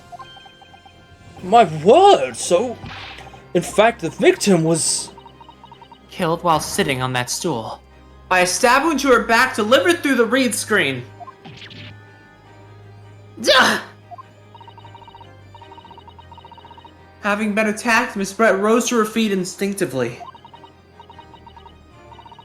But then, unable to speak, she collapsed on the floor in the middle of the hut.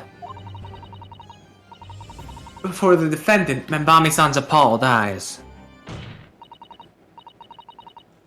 And that, Your Excellency, is the truth of what happened on the beach that day.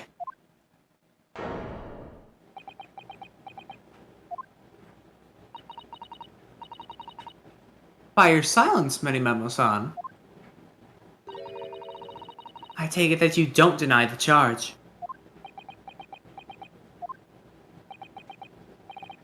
This is... absurd! That will do! It would appear that we have a tacit admission of guilt from the witness. Tacit? No, it's tacit, I think. Accordingly, this court has successfully established the truth of this matter, which means that the defendant, Membami-san, is innocent of the crime. Oh, thank goodness. I finally made him cave. I must say, I've never been more proud. No, this can't be. The Archie clan can't. What of my growth? My growth of hope? Stop saying that! It wasn't all an apparition. I can't accept this. I won't! I see no reason for the continuance of this trial. I will therefore move to conclude proceedings by delivering my final verdict and... Hold it!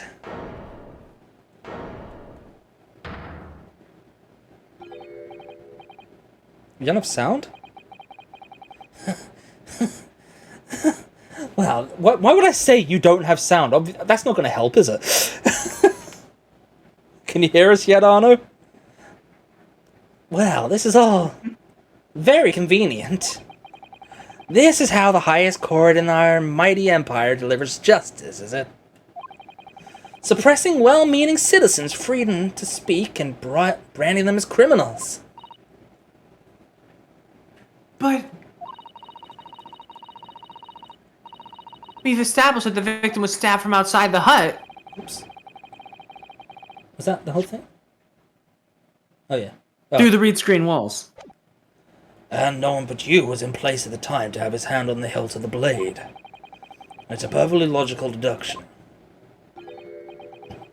So, your argument hinges on the location of whoever stabbed the Englishwoman, does it? Well, it seems a little irrelevant now. Relevant? Where she was stabbed, how she was stabbed. It doesn't matter. I mean, whether she was stabbed at all makes no difference if you think about it. After all, This trial's already shown the whole thing hinges on something else.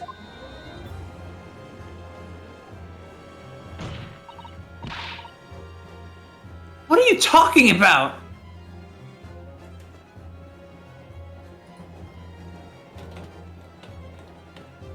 Hang on one sec.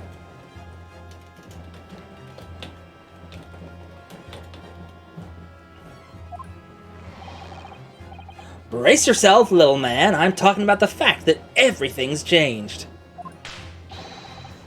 Because of the dirt you dug up.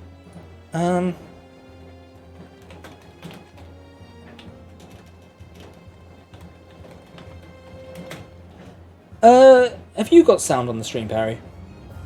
Let me check. Okay. Yes, I do. Okay. So it's just on Anna's side. Okay. What?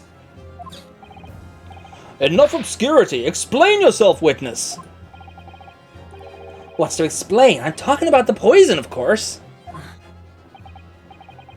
The poison?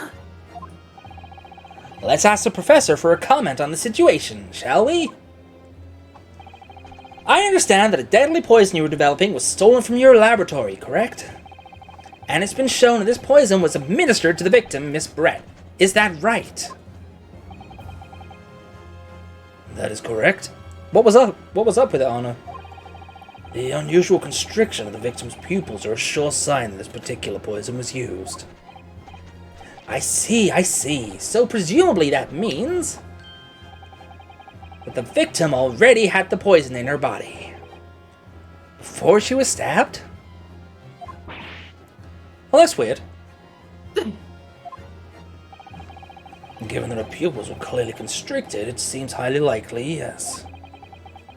If she had been dead already, the poison could not have circulated in her blood.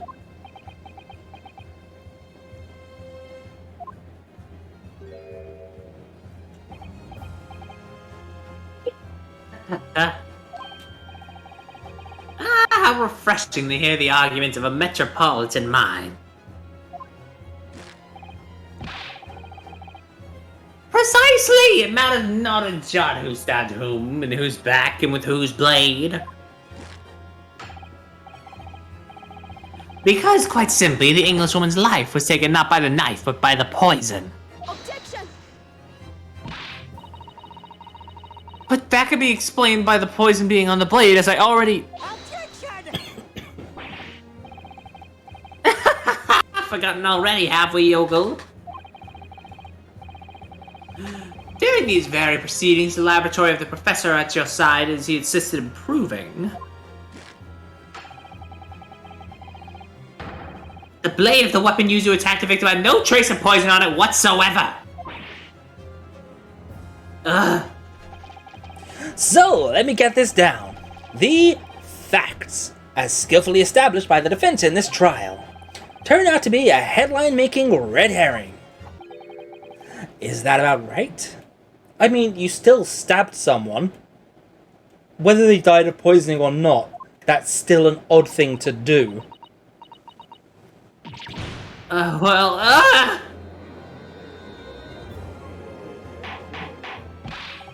Order! Order! Order!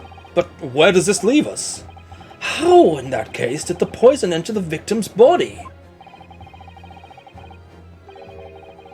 There is an undeniably obvious answer to that. The lady most likely imbibed it. You mean you drank it? Have another look at the photograph here. As you can see, a bottle of carbonated water and a glass have been knocked onto the sandy floor of the beach hut. The poison could have been slipped into either. But somebody made Miss Brett drink it. Well, what do you know? Look at those dashing eyes. This will make a great front page shot. Hey, why the bewitching stare? After all, I'm the last person you should be looking at. It'll make no sense at all that I poisoned the woman, would it? I mean, that's been established already. Established? What are you talking about? Don't tell me you've forgotten. That's a little hard to believe, given that the person who established it was you. Me? What on earth does he mean? Oh, let me capture those wide eyes. This is prime breast fodder, this is. Why does he spin the camera? It would seem this trial is not destined to end yet after all. I hereby call upon the witness to give further testimony. That's great, that is. Let me get a shot of that magnificent beard, Your Excellency. You claim it to be impossible that you were the one responsible for administering the poison to the victim. You will explain to the court in your testimony the basis upon which you can make such a claim. I'm a journo and I'm a man. I'm a journo man. I've never tried to run or hide from anything in my life. And I'm not about to start now because that's mini-memoism. For a brief moment, I thought I'd illuminated the truth, but it slipped right back into obscurity again. Just where's this trial going to take us? Oh boy, I think I remember something. Oh boy. Oh yes, I stabbed the Englishwoman, and it's that very fact that proves I'm innocent. Because What why a would line. Huh? What a line that is. Yeah. Anyway, go on. Because why would I have bothered to stab the woman if I'd already poisoned her? When I heard the student girl and that pompous English murderer arguing, it got my goat. If the courts weren't going to punish Brett for what she did, someone else would have to see justice done. Huh. So you admit it then? That everything happened as I described? You were the one who stabbed Miss Brett in the back through the read screen. You can blame this miserable country of ours. A country that bows to the pressure of foreign powers and lets murderers walk free?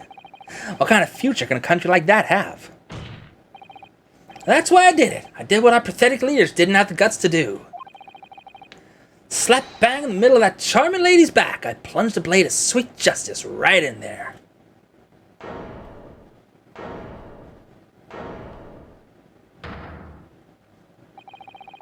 As someone who spends his life seeing that the truth is told, I feel really, really awful about giving false information in my testimony before.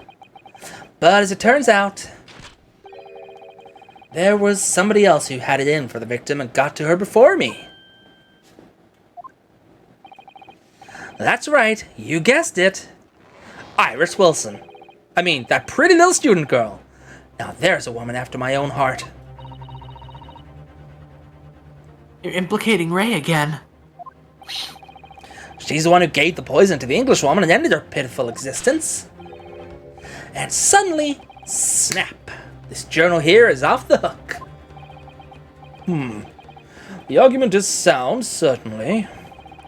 If the witness had administered the poison himself, he need only have waited for it to take effect. Subsequently stabbing the victim in the back would have been entirely nonsensical. And therefore, this report had nothing to do with the poisoning. Yes, it's all quite logical. That's right, it is! Logical and true. I'm glad you've all seen the light. Justice at last. This is unbelievable. After I've made so much progress in proving his guilt, is he gonna get away with it now?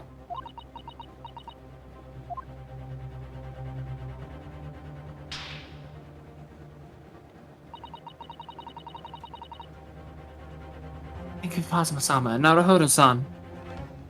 You know what this case needs more of? What? Skulkins. True.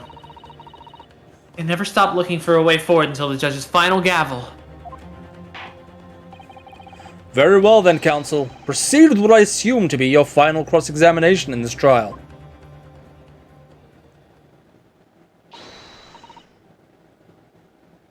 Yes, Your Excellency. That's what all cases need more of. True. Okay.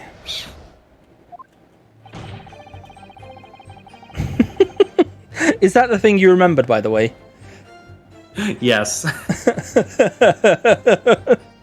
That's a beautiful line.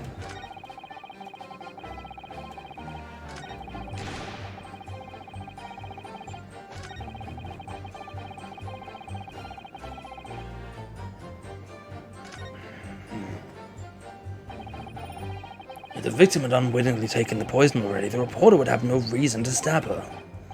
On the face of it, that logic sounds entirely reasonable. But there's no question that this man was responsible for Miss Brett's murder.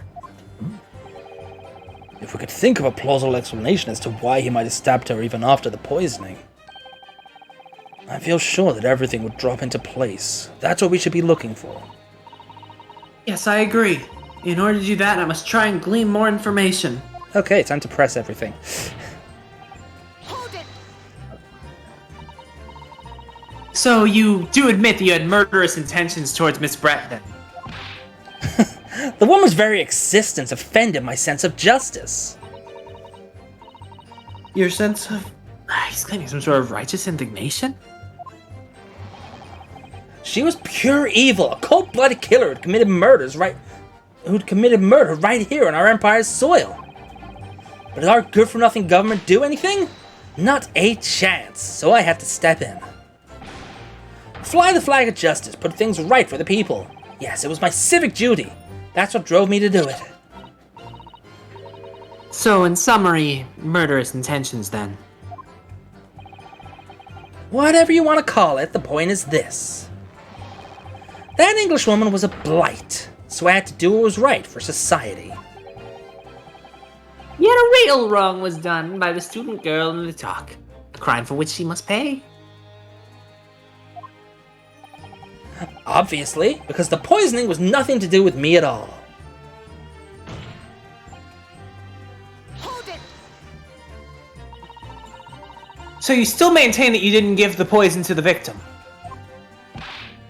Obviously, that'd be like putting a belt in your trousers when you were already wearing braces like these. The accused administered the poison, following which the witness stabbed the victim. An unforgivable act, certainly, but one of murder, that crime rests on the accused's shoulders, not one of murder. It's still attempted murder. That is how the law works, you see, yokel. Who knows, you may even learn something here today. Fucking idiot. 2 consecutive attempts on her life in the space of minutes. Quite a day for the victim. Quite a lost day for the victim. Do something that evil and you got it coming. That's how the law works. The law of reckoning. That's not the kind of law this court upholds. You will reiterate why you were compelled to stab the victim then, witness.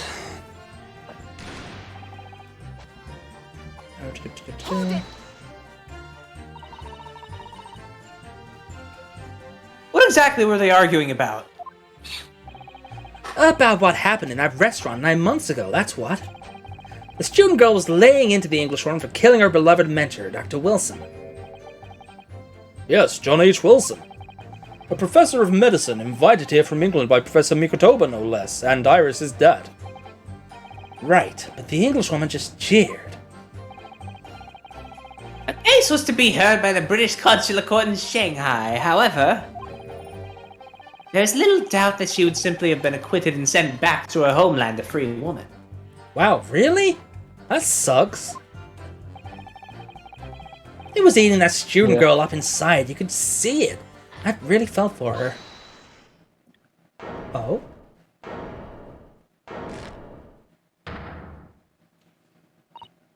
I can't. Hang on. How old is this dude?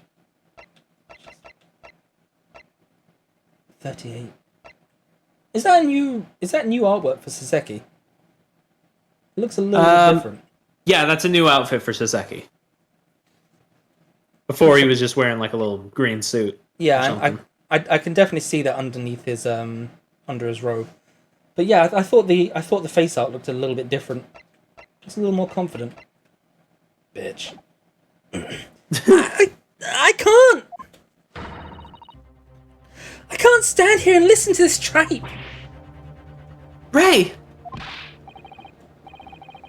Young girl, you stand accused here. You can just blurt out whenever you feel like it. No, you can't. Sorry, but I'm in the middle of some very important testimony here. Just keep quiet and listen. But this awful man is making all of this up. Susato, please, you have to make them listen! Return to the dock at once, Membami-san. We are in the middle of a cross-examination. Hold it!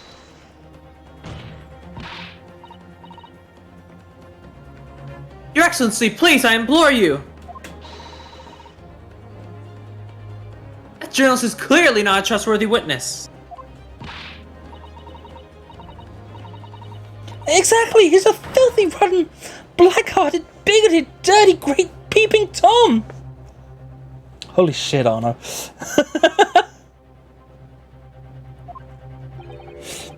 Whoa, take it easy there. Please, I really think the court should hear what the defendant has to say. Your Excellency, I see no need whatsoever to entertain the accused's remarks. I will grant the request of the defense. But Your Excellency! This is likely to be the final cross-examination of these proceedings. We need to get to your 2 p.m. dick flattening. As such, I believe it would be ill-advised to stifle the defendant's obvious concerns. So, whilst recognizing this contravenes regular protocol, I hereby call upon the defendant to speak. Oh. Thank you so much, Your Excellency.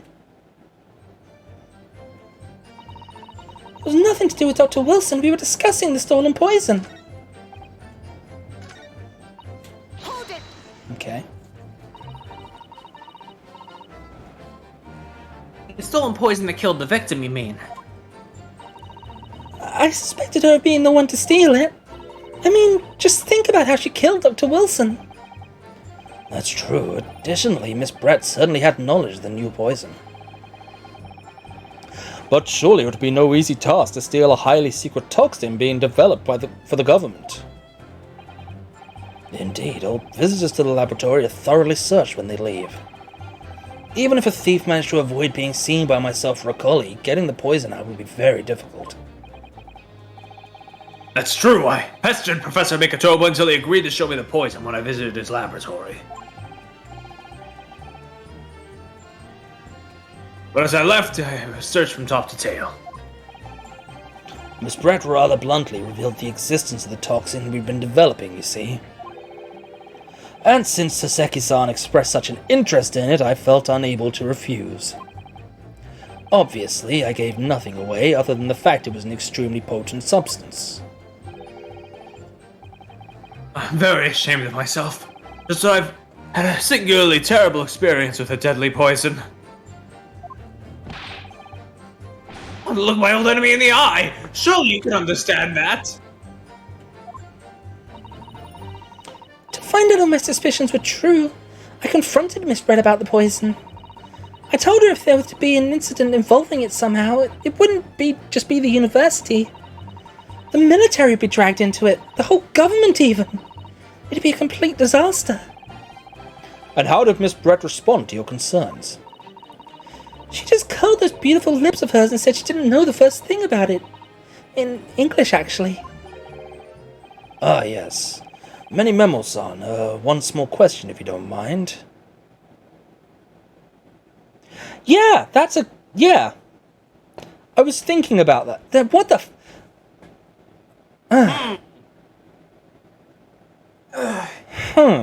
And he said that he was convicted twice. Twice. Yeah. God damn. Are we getting how can we get a flashback case? I do mind. Huh? I mean, we've had them before in this series. I know, So but it's we not don't. out of the question. I know, but we don't know anyone else over there as an attorney. Anyway, I do mind. Can't you see I'm busy? Clearly, you were outside the beach hut listening in while the defendant and Miss Brett were conversing. Presumably, then, it was you who wrote this article about what you'd heard. Exclusive. Deadly poison stolen from Yume Medical Research Laboratory. The story was published in this morning's edition of Shoyu News. The details are too accurate for it to have been written by anyone else. Sorry, don't know what you're talking about. Yes, look at at this! The entire article! It's almost what I said to Miss Brett word for word! Ugh. Well, Memo-san? As a journal and as a citizen of a free country, I don't have to reveal my sources. That's a founding principle of Many-Memoism. Mother's clearly right about this. The reporter did write that article, and he based it on what he overheard from outside the hut. An article about poison that was stolen from a laboratory at Yume University. The reporter, Many-Memo-san, based it on information he gleaned by eavesdropping. So that's what it was all about. You were trying to cover up the fact you were listening in. That's why you came up with that stinking story about me arguing with her. Shut up! My stories never stink. Huh? Sorry, I almost did your line and I had to choke myself. My stories never stink. Look, whatever you say, little girl, it doesn't alter the facts. Your Excellency, there's something I want to say, and I want it to go on record. I have broken a lot of pencils today. That your statement? Huh? Nothing, I was just doing a thing. Very Just making well. a joke, it's fine. Okay. Go on. Very well. You may amend your formal testimony.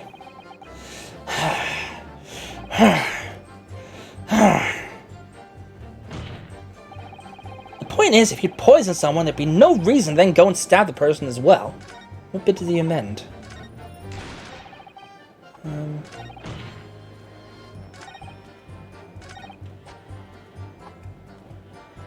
Oh, he's changed that, okay.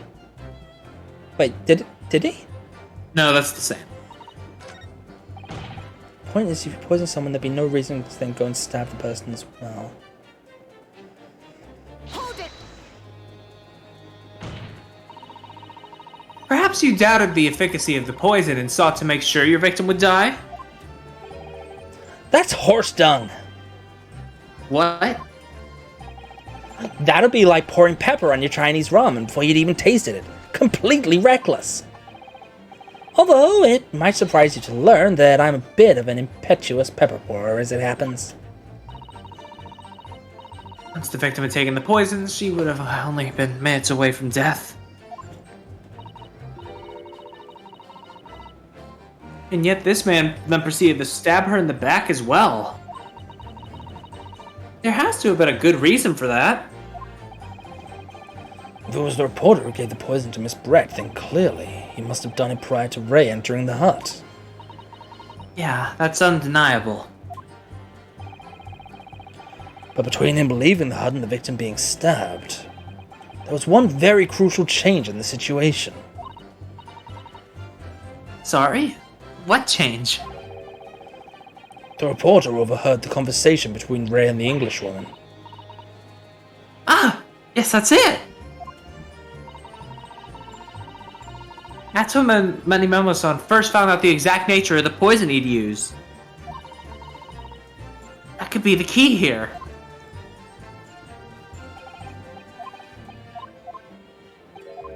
I don't think I'm getting it. Okay, so it's obviously this.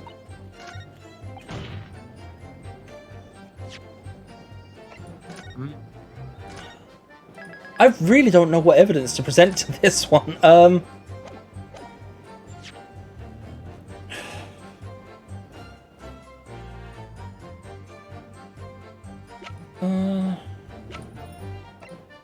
Maybe the article? Objection! Yes.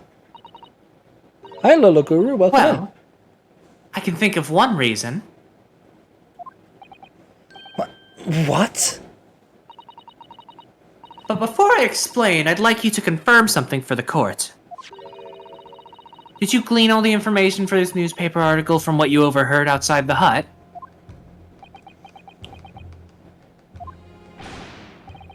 Of course he did! There can be no question of that!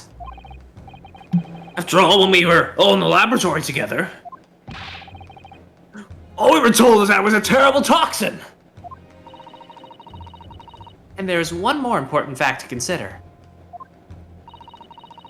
The According to the witness, Membami-san's verbal attack against the victim began as soon as she entered the hut. In other words, it would have been impossible for her to have slipped the poison into Miss Brett's drink. Objection! Where are you going with this, counsel? Memo-san has made it quite clear that he observed every single thing that happened in the beach hut. If the defendant had somehow found an opportunity, this man would have seen it. Which means that Miss Brett couldn't have imbibed the poison whilst the defendant was present. In fact, it must have been administered to her before Membani-san entered the hut. Yes, very articulately put. When I walked into the hut, I immediately started to press Miss Brett about the poison. At which point, Memo-san overheard some worrying information. Worrying information? What worrying information? The information which he subsequently included in his newspaper article. Namely, that the poison was being developed in strict secrecy and that it couldn't be readily obtained. Absolutely. In fact, that's quite an understatement. The only possible place it could come from is my lab. And furthermore, anyone afflicted by the poison would exhibit telltale signs in death. The extreme constriction of the pupils. Yes, it's quite stark when you see it. There are other poisons that show similar symptoms, but not among new substances that are undetectable. In other words, it would be clear that the victim's life had been ended by the use of this particular poison, which would reduce the number of suspects to only a handful of people. Everyone in my laboratory is aware of the unique properties of the toxin we've been developing. None of them would be foolish enough to attempt to use it for some nefarious deed. Membami-san being no exception. Therefore, we can conclude that whoever administered this unique poison to the victim was a layperson, unaware of its telltale properties. In other words, someone like you writes in many memo. Yeah!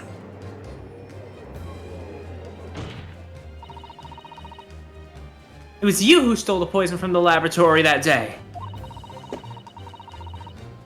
And it was you who administered it to the unwitting victim. But you quickly realized that was a terrible mistake. Because the poison caused such unusual symptoms and was so traceable.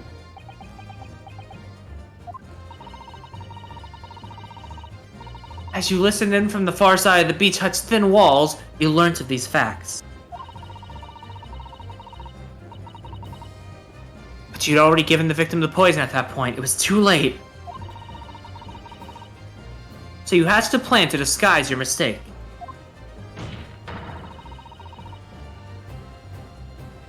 A plan that involves stabbing the victim in the back through the read screen. Objection! But what good could that possibly do? Isn't it obvious, Counsel? The plan was to kill Miss Brett before the poison could take effect.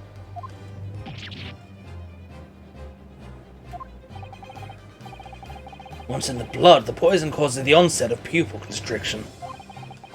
But he had hoped to precipitate the victim's death before that happened, hadn't he?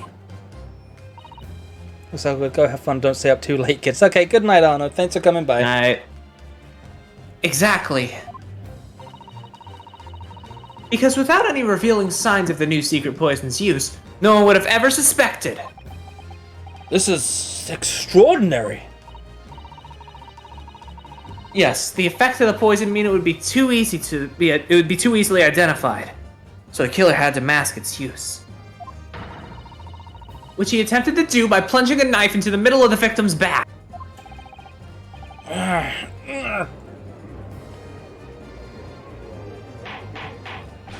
Order! Order! Order! The argument presented is sound. The court is satisfied that it warrants consideration. Does the prosecution have a counter-argument it wishes to put forward? Well, there are a number of, yes, I counter completely. Prosecution's evasive response clearly shows. And much the same way he nurtures the remnants of his top knot, he is clinging to lost hope. Lost hope! Wow.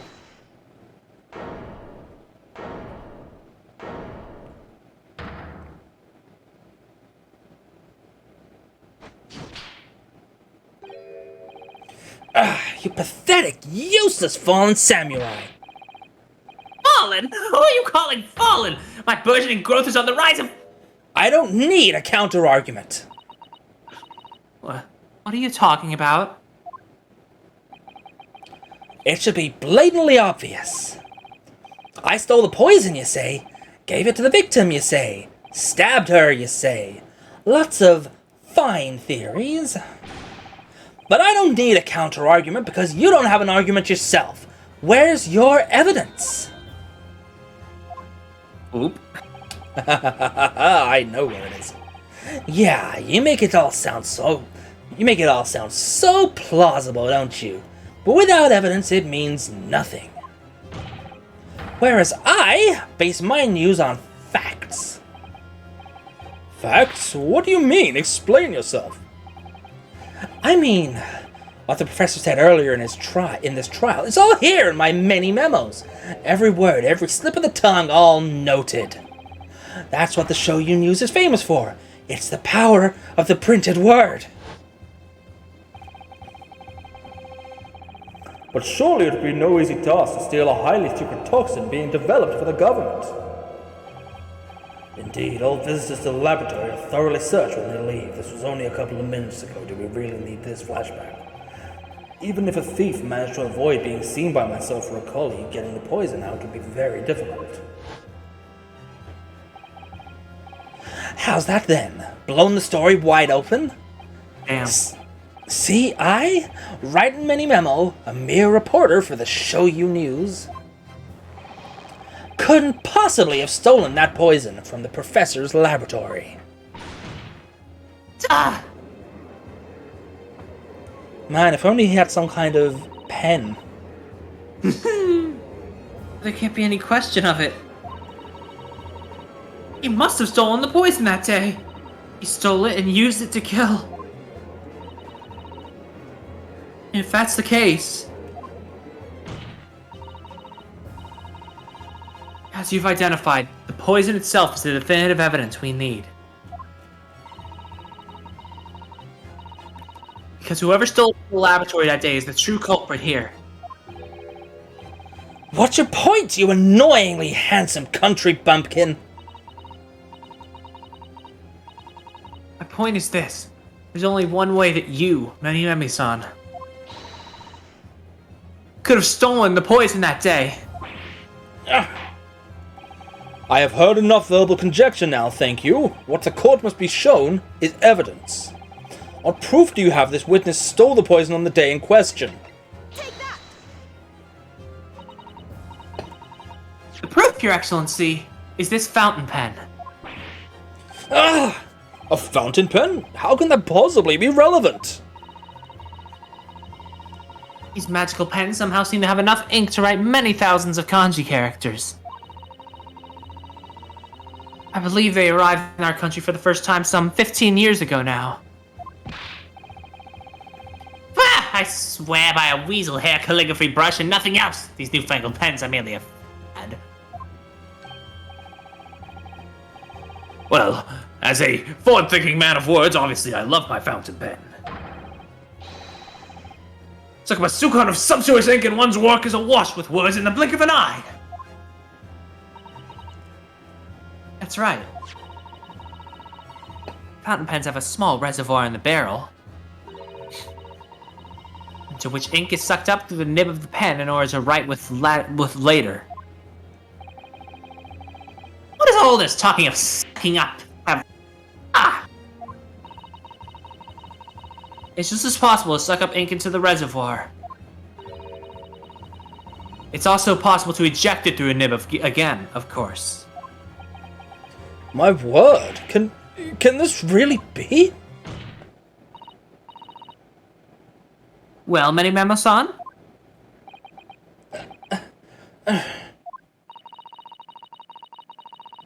You saw the deadly poison before your eyes in the laboratory that day.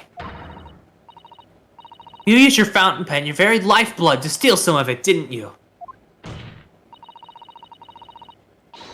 By siphoning the poison up through a nib and into the pen's reservoir.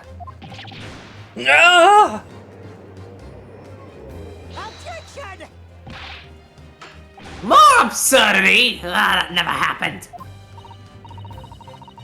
True, we've heard that there were procedures in place to prevent thefts like this from the laboratory. But would anyone have thought to look inside a fountain pen of all places? No, I'm a little ashamed to say that for fear of offending our guests, such a detailed search would not have been conducted. Well, this is quite startling, I must say. I remind the court that this fountain pen was found in the clutches of the victim when she died. In other words, it was dropped at the scene by Many-Memo-san. So the crucial question is, when exactly was the pen dropped? Are you suggesting? A natural conclusion is that, in your haste to act whilst the victim was distracted for a moment, you dropped the pen after you emptied the poison from it into her glass. Objection! There could be any number of alternative explanations. For example, the witness could have been using his pen to write down details of his conversation with the victim. And when shocked by one of their outrageous answers, the pen fell from his quivering hand. Objection! No, that can't be. If it was, how do you explain why the pen was devoid of ink? What? As you can see for yourself if you examine the evidence, there would appear to be no ink present in the reservoir.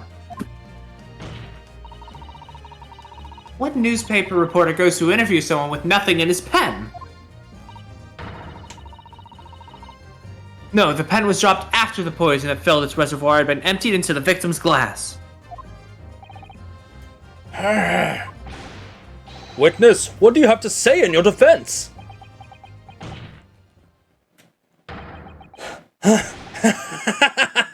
So this is how our modern justice system works, is it? So what if the ink in my pen runs dry? So what if my pencil snaps? I'm Wolverine, bitch! I can always claw my way back into the game. I have plenty in reserve. Ah!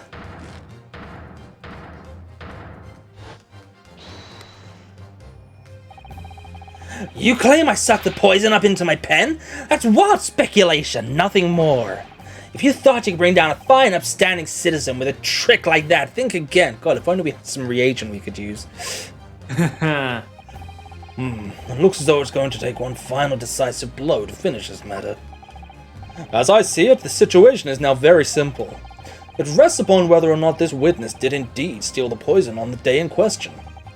And therefore, it all depends upon whether or not the defense can prove that he did with evidence. No such evidence could possibly exist. Objection! Many-Memo-san, this is how our modern justice system works. What? In the courtroom, evidence is everything.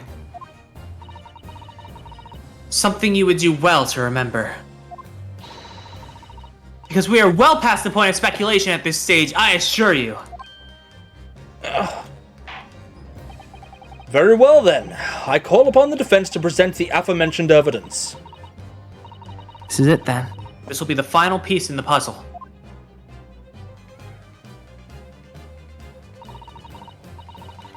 Defense can prove by means of this item that was the witness's pen that was used to steal the poison. Take that!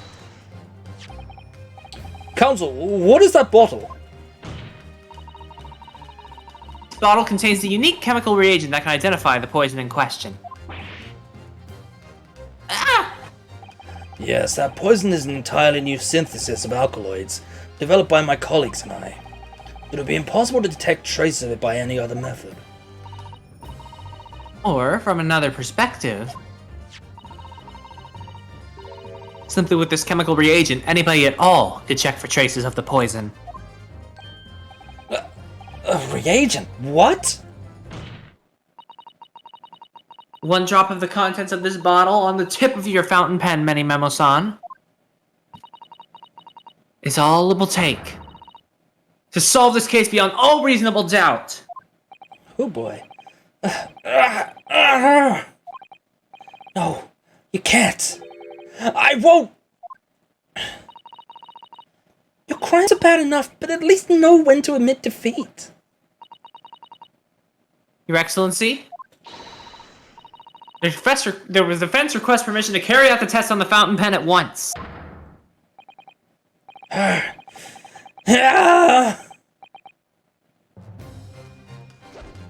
Holy shit. This isn't my fault. The Empire drove me to do this. Trying to hold head high on a civilized nation, something. I took up arms and formed the mighty band. I found all in the name of justice and righteousness. Yes, many memo.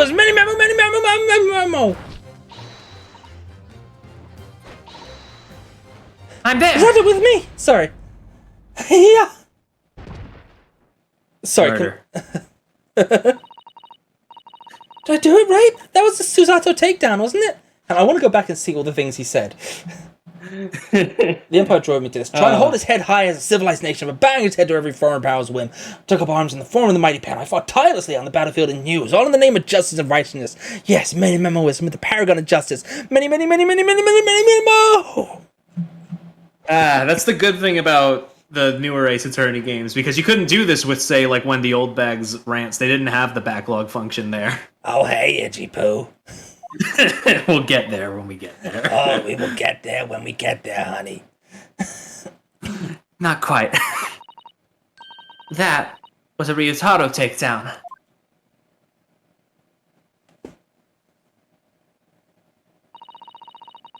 The instant the first drop of the reagent touched the nib of the fountain pen,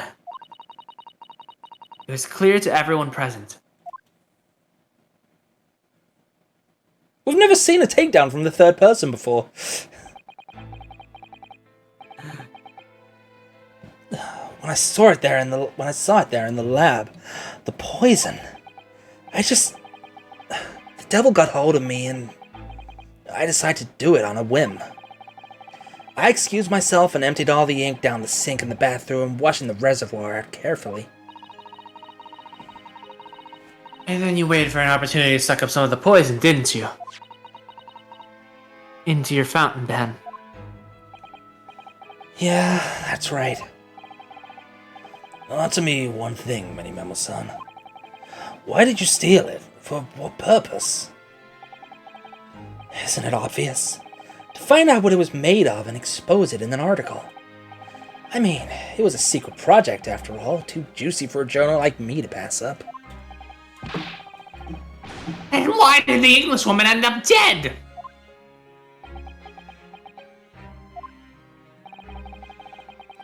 I went into that hut intending to quiz her on her situation, that's all. As a reporter. A known killer enjoying full freedom. Evading justice by just leaving the country. I told her what I thought about it.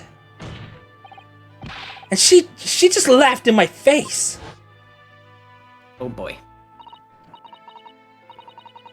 Oh, what's this? A far eastern caveman purporting to practice journalism. Really, you must learn the difference between reporting and listening at doorways, you ignorant plebeian. What did you call me? Why do you always get the racist ones, Harry? Don't know. This country with its pretensions to a justice system, to a free press, it's really very depressing. You see our superior ways in the West, yet you lack the mental capacity to emulate them. Get out of here, you oaf! Get out and crawl back into the cave you came from! Sheesh. That's when I remembered about the deadly poison I happened to have in my pen at the time. She called you a fruity pebble. What a terrible tale. In my head, I knew I should just get out of there as quickly as possible, but I couldn't. I couldn't let her get away with what she'd done when she clearly had no remorse at all. I suppose it was my journal spirit getting all fired up.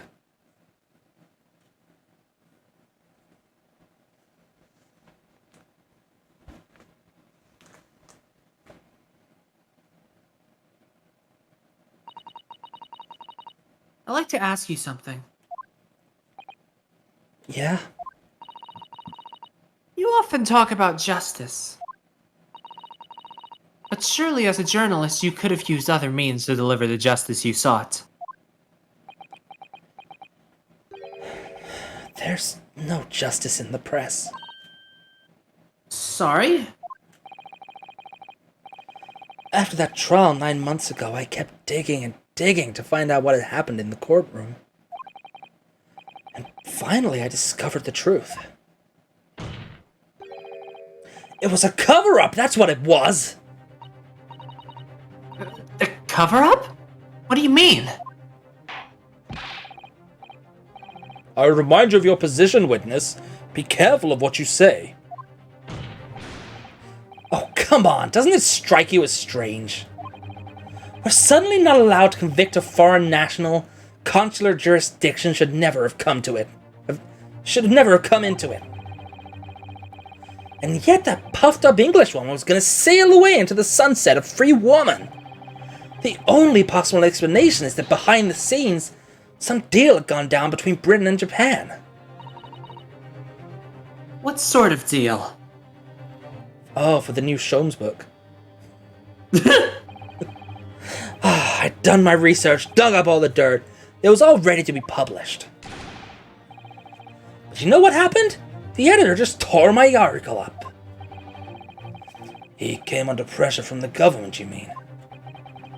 If our government is gonna let criminals walk free, if they're gonna crush the free press, then what choice do I have but to see that justice is done myself? Let's not forget, Memo-san, that you committed murder yourself, and you tried to lay the blame at the defendant's door. I'm sorry, but you're no better than Giselle Brett. What? The truth is, you have no right to talk about justice at all.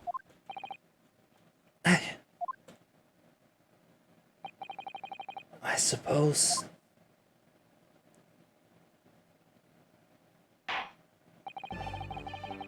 It would appear we have reached a conclusion in this trial at last. Counsel for the defense, Ryutaro Naruhodo. Oh. Yes, sorry, Your Excellency, just using in a manly way here. It's almost unbelievable this is your first experience at the Supreme Court. It was an excellent performance. In truth, it very much reminded me of your cousin's exploits.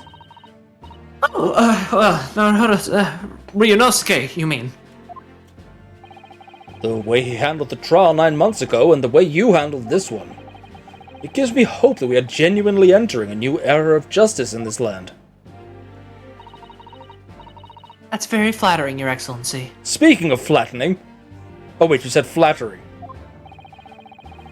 Ugh. Here in the... Sorry, Naz. The first case last time went on for 6 hours, I want to say? Yeah, but that was because we kept, like, going on tangents and stuff. Possibly. It was also 3 parts, to be fair. It was a bit of a slightly meatier case than usual. Yeah. Also, the Discord chat delay probably has something to do with it.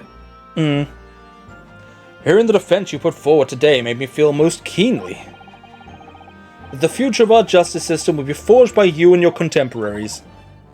Men, one and all. So, Prosecutor Ouchie, do you have any final thoughts?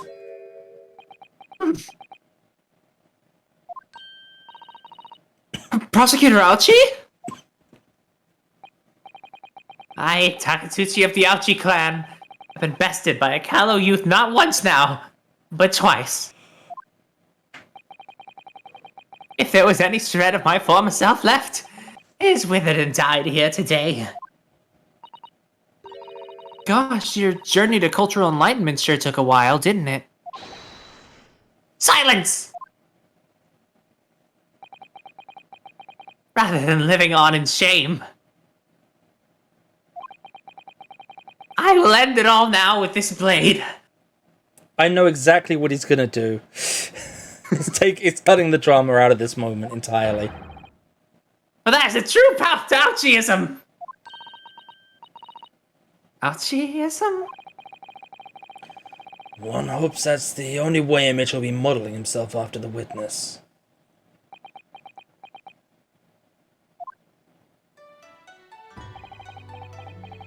Ring of my top knot. The time is right for farewell. Hope is lost forever. Takatsuchi.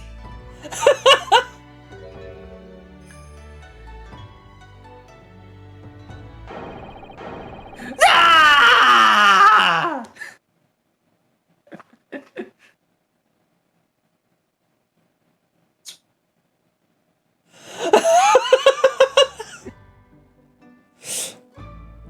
And those strands of hair carried all the way to England, where we will continue with our tale.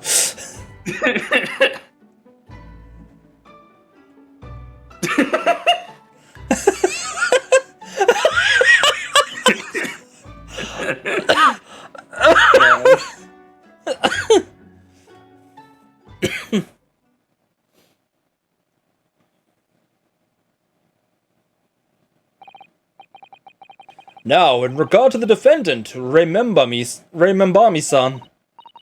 Yes, Your Excellency? I have reached my final verdict. I hereby find you not guilty. God nilty. Nice.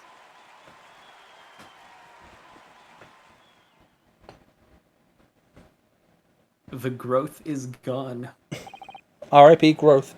Court is adjourned. No more comparisons to Donkey Kong. that fucking threw me so much.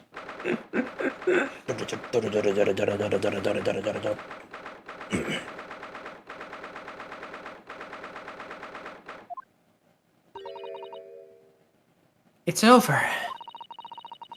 My heart is still pounding in my chest, though. It's all I can do just to stay standing. Oh, yeah. Lawyers have such great responsibility. Such a great burden to bear.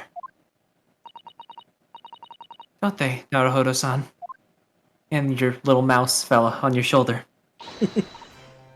Susato! Thank you so much. You were so dashing in there. Ray and Father. Honestly, I'm so touched by everything you've... Oh no, I think I'm gonna cry. It wasn't easy, but together we made it. I was on the verge of tears at the end, too. The only reason I'm still here is because of you. No, I can't take all the credit. It took courage to tell the truth in there. You did wonderfully, Ray. So I would have to say that the congratulations belong to you.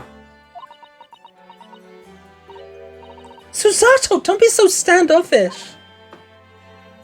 Sorry? We're friends, equals, and the trial's over, so no more of this formal super humility nonsense. It's time to celebrate with swagger, to throw caution to the wind. Caution to the wind? I'm the greatest defense lawyer, Ryotaro Naruhodo, and I'm taking you out to a milk bar tomorrow. Well, something. Right, I see. I'll think about it, Ray. Come on, date me! And anyway, we really knocked the wind out of that horrid man, and it felt so good. Yeah, it was satisfying. It really was. Isn't there anybody else we could throw together? I hope you're not looking at me, Ray. Oh, my goodness, no, of course not, of course not! There it is at last. Ray's lovely smile. You fought for your friend to the very last. As your father, I'm extremely proud of you. Defense Attorney Ryotaro Naruhodo.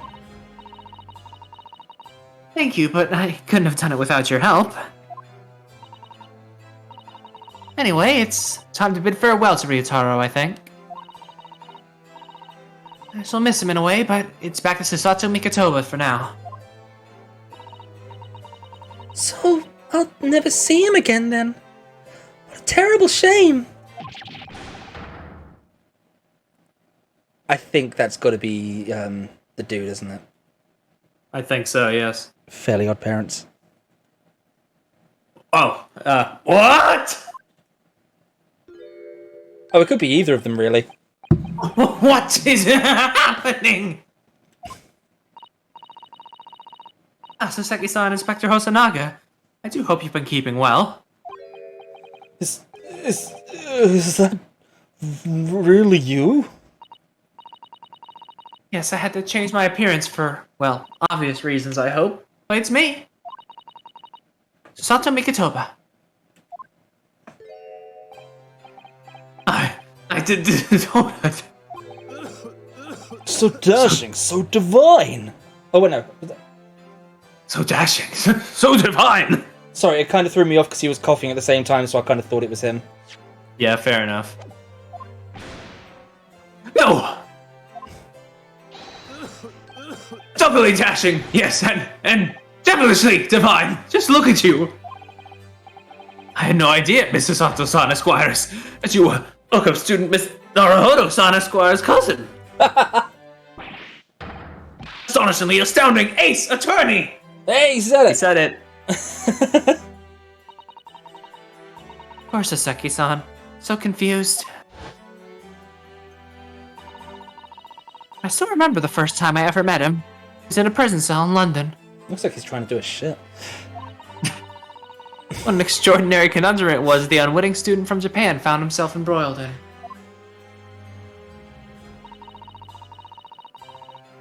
But after Naruhodo-san's skillful defense at the Old Bailey, Saseki-san was free to return to Japan. Wait, Garadep's on the... Garadep wasn't on the, He replaced Joan after she was found guilty. Right.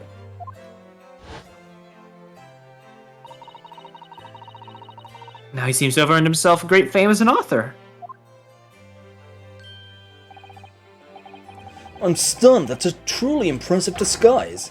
Even I had no idea, and I'm a chief inspector at the police bureau, who came up with Mr. Turtle, no less.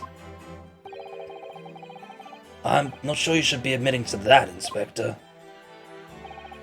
Amazing. You're a woman of many faces, I see. Just two, really, and this was a once-in-a-lifetime event. I hope. Oh, I'm not a patch on you, though, Inspector. Well, I am a professional, of course. Mr. Turtle. I do worry about Inspector Hosonaga sometimes. I really do. Definitely best character. 9 months ago, when he appeared here at the Supreme Court to testify, he was undercover, disguised as the head waiter of a restaurant. And the steamship to Great Britain, of course, disguised as a sailor to keep us safe on the journey.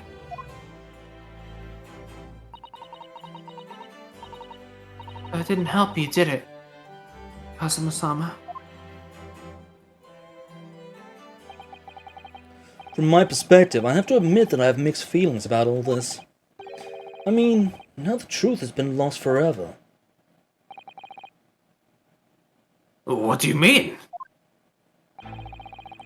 I'm talking about the murder that the Englishwoman committed at the end of last year. Ah, yes, it was an English doctor she killed, as I understand it. Dr. John H. Wilson, yes, the man I invited to Japan personally. The mystery is, why did she kill him? Now the culprit herself is dead, we'll probably never know the answer.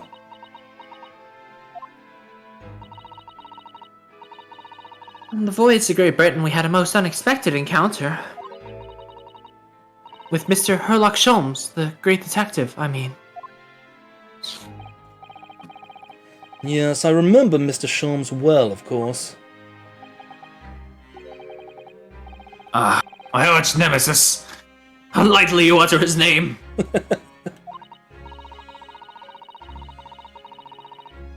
Well, according to the stories published about him in the Adventures of Sherlock Holmes, the detective once had a partner who helped him solve crimes. Best friend. That man was an exceptional doctor of medicine by the name of John H. Wilson. What? Dr. Wilson? I just can't believe that it's a coincidence. I think that the English doctor of medicine killed here in Japan 9 months ago must have been the friend and partner of Mr. Sholmes.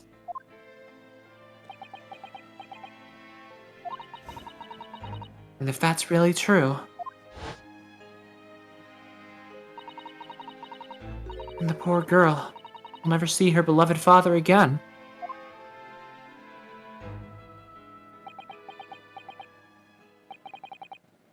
As you know, I traveled to Great Britain once myself to study. It was around the time you were born.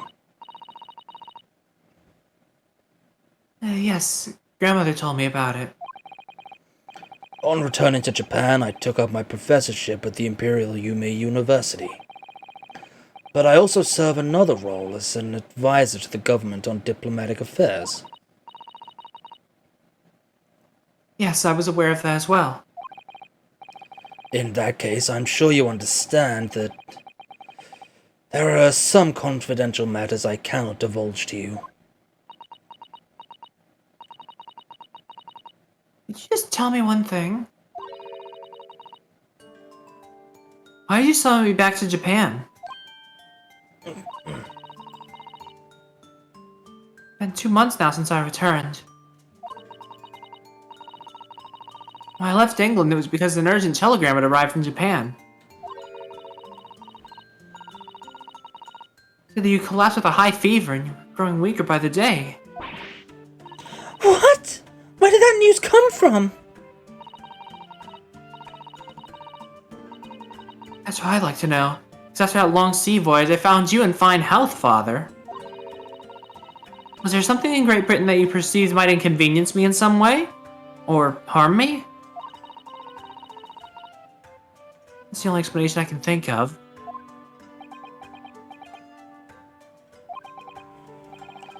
Dear me, do you reserve your most cutting glares for your father, Susato? I'm sorry, my dear, I simply can't... let me go!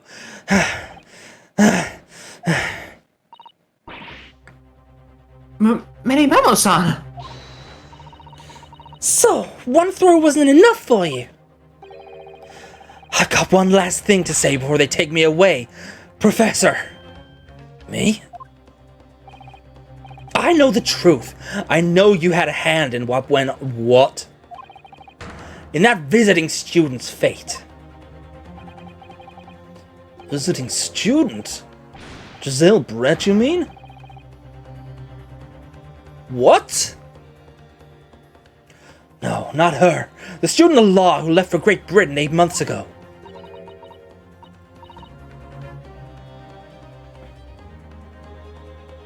What? It's a student of law? He must mean... Kazuma-sama! What are you talking about? What does any of this have to do with Kazuma-sama? Nobody here in Japan knows anything about it. They don't know that the guy never made it to England, that he died on that steamship. And they'll never... Ah! Oh! Well, I didn't expect to find him in here. What were you officers playing at? I love that he's just dead in the background. Terribly sorry, Your Excellency.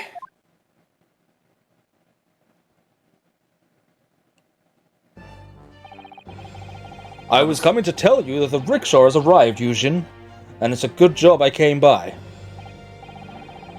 Yes, thank you for dealing with him, and I'll be there shortly. Oh, Your Excellency.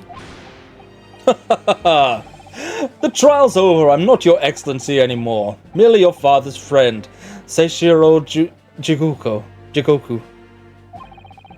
And may I say that since I saw you last, you seem to have taken on a more dashing appearance. Susato. Did you know all along? From the start of the trial? No. The judge sees everything, Susato.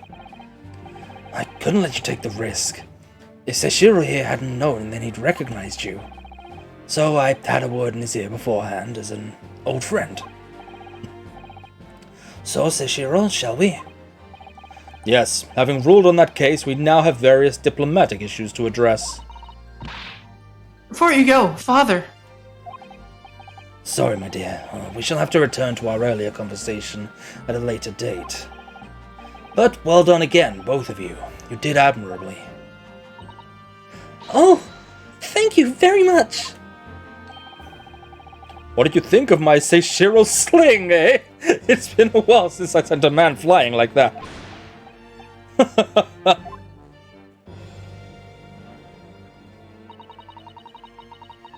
Whatever could Father be hiding from me? Yeah, what the fuck's going on? About Giselle Brett. About Dr. Wilson. And now it seems, according to the reporter, about Kazuma-sama. Have to bring this up with Father sometime. When nobody else is around. Judicial Assistant Mikotoba-san, Esquires. Could I, have a word? Oh, yes, of course, Sasaki-san. What is it? I think perhaps, it could be fate that we're meeting again like this now. You see, there's something I need to tell you. Oh? I believe maybe related to the reason why your father summoned you back from England. This I have to hear. Please, Sasaki-san, tell me at once. I will! As you know, my time in England was, terrible. Cursed, I have no doubt. Such awful things I was embroiled in. Thank goodness local student Naruhodo-san Esquire stepped in. After he secured my freedom, I couldn't wait to get on a ship back here to my homeland. Having arrived in Japan, I submitted a report about my experiences to the Ministry of Foreign Affairs. Next thing I knew, I had a visitor. It was your father, Professor Mikotoba, who wanted to ask me all sorts of things about my report.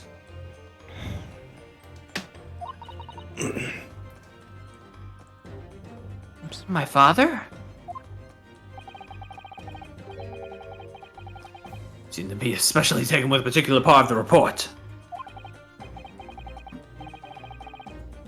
Anyway, he left eventually, having thoroughly quizzed me. It was the very next day that he sent a telegram to you, asking you to return to Japan.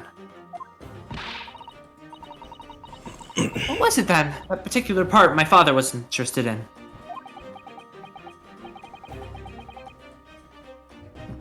I don't really know exactly.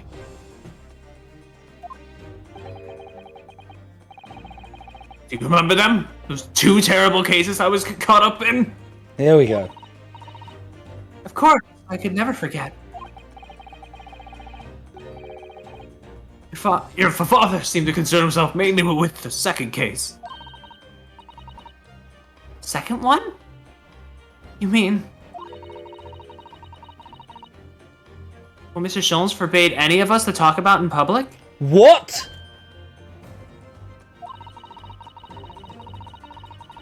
Which is why the only case involving you that any member of the public is aware of is the first. Well, I don't care. I don't have to listen to what that dastardly detective says. Anyway, the point is, seems that case somehow holds the key to the curious unanswered questions. Horrific, hideous, heinous case. Case of the haunted lodgings.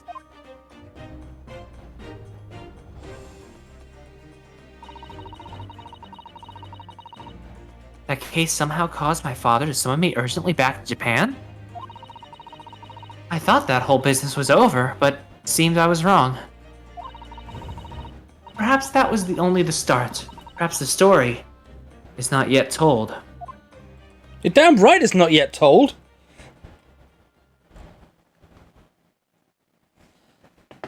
Ugh. So, the mystery of that English woman's death is solved, thank goodness. And having stood in the Supreme Court now, I think I can comprehend a little better how you must be feeling as you fight for people's freedom in a foreign land, Naruhodo-san.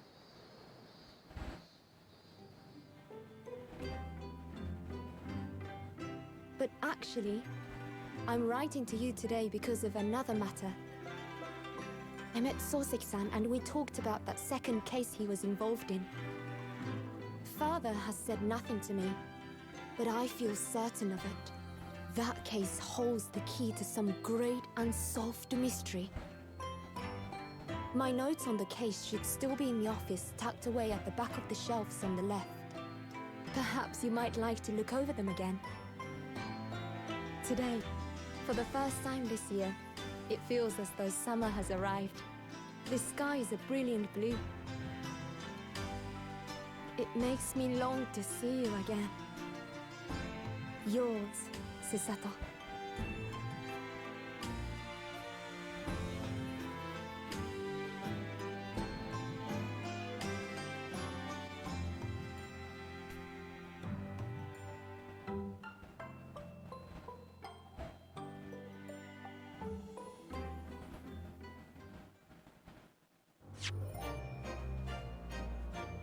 Alrighty. Well, damn. And that is case 1.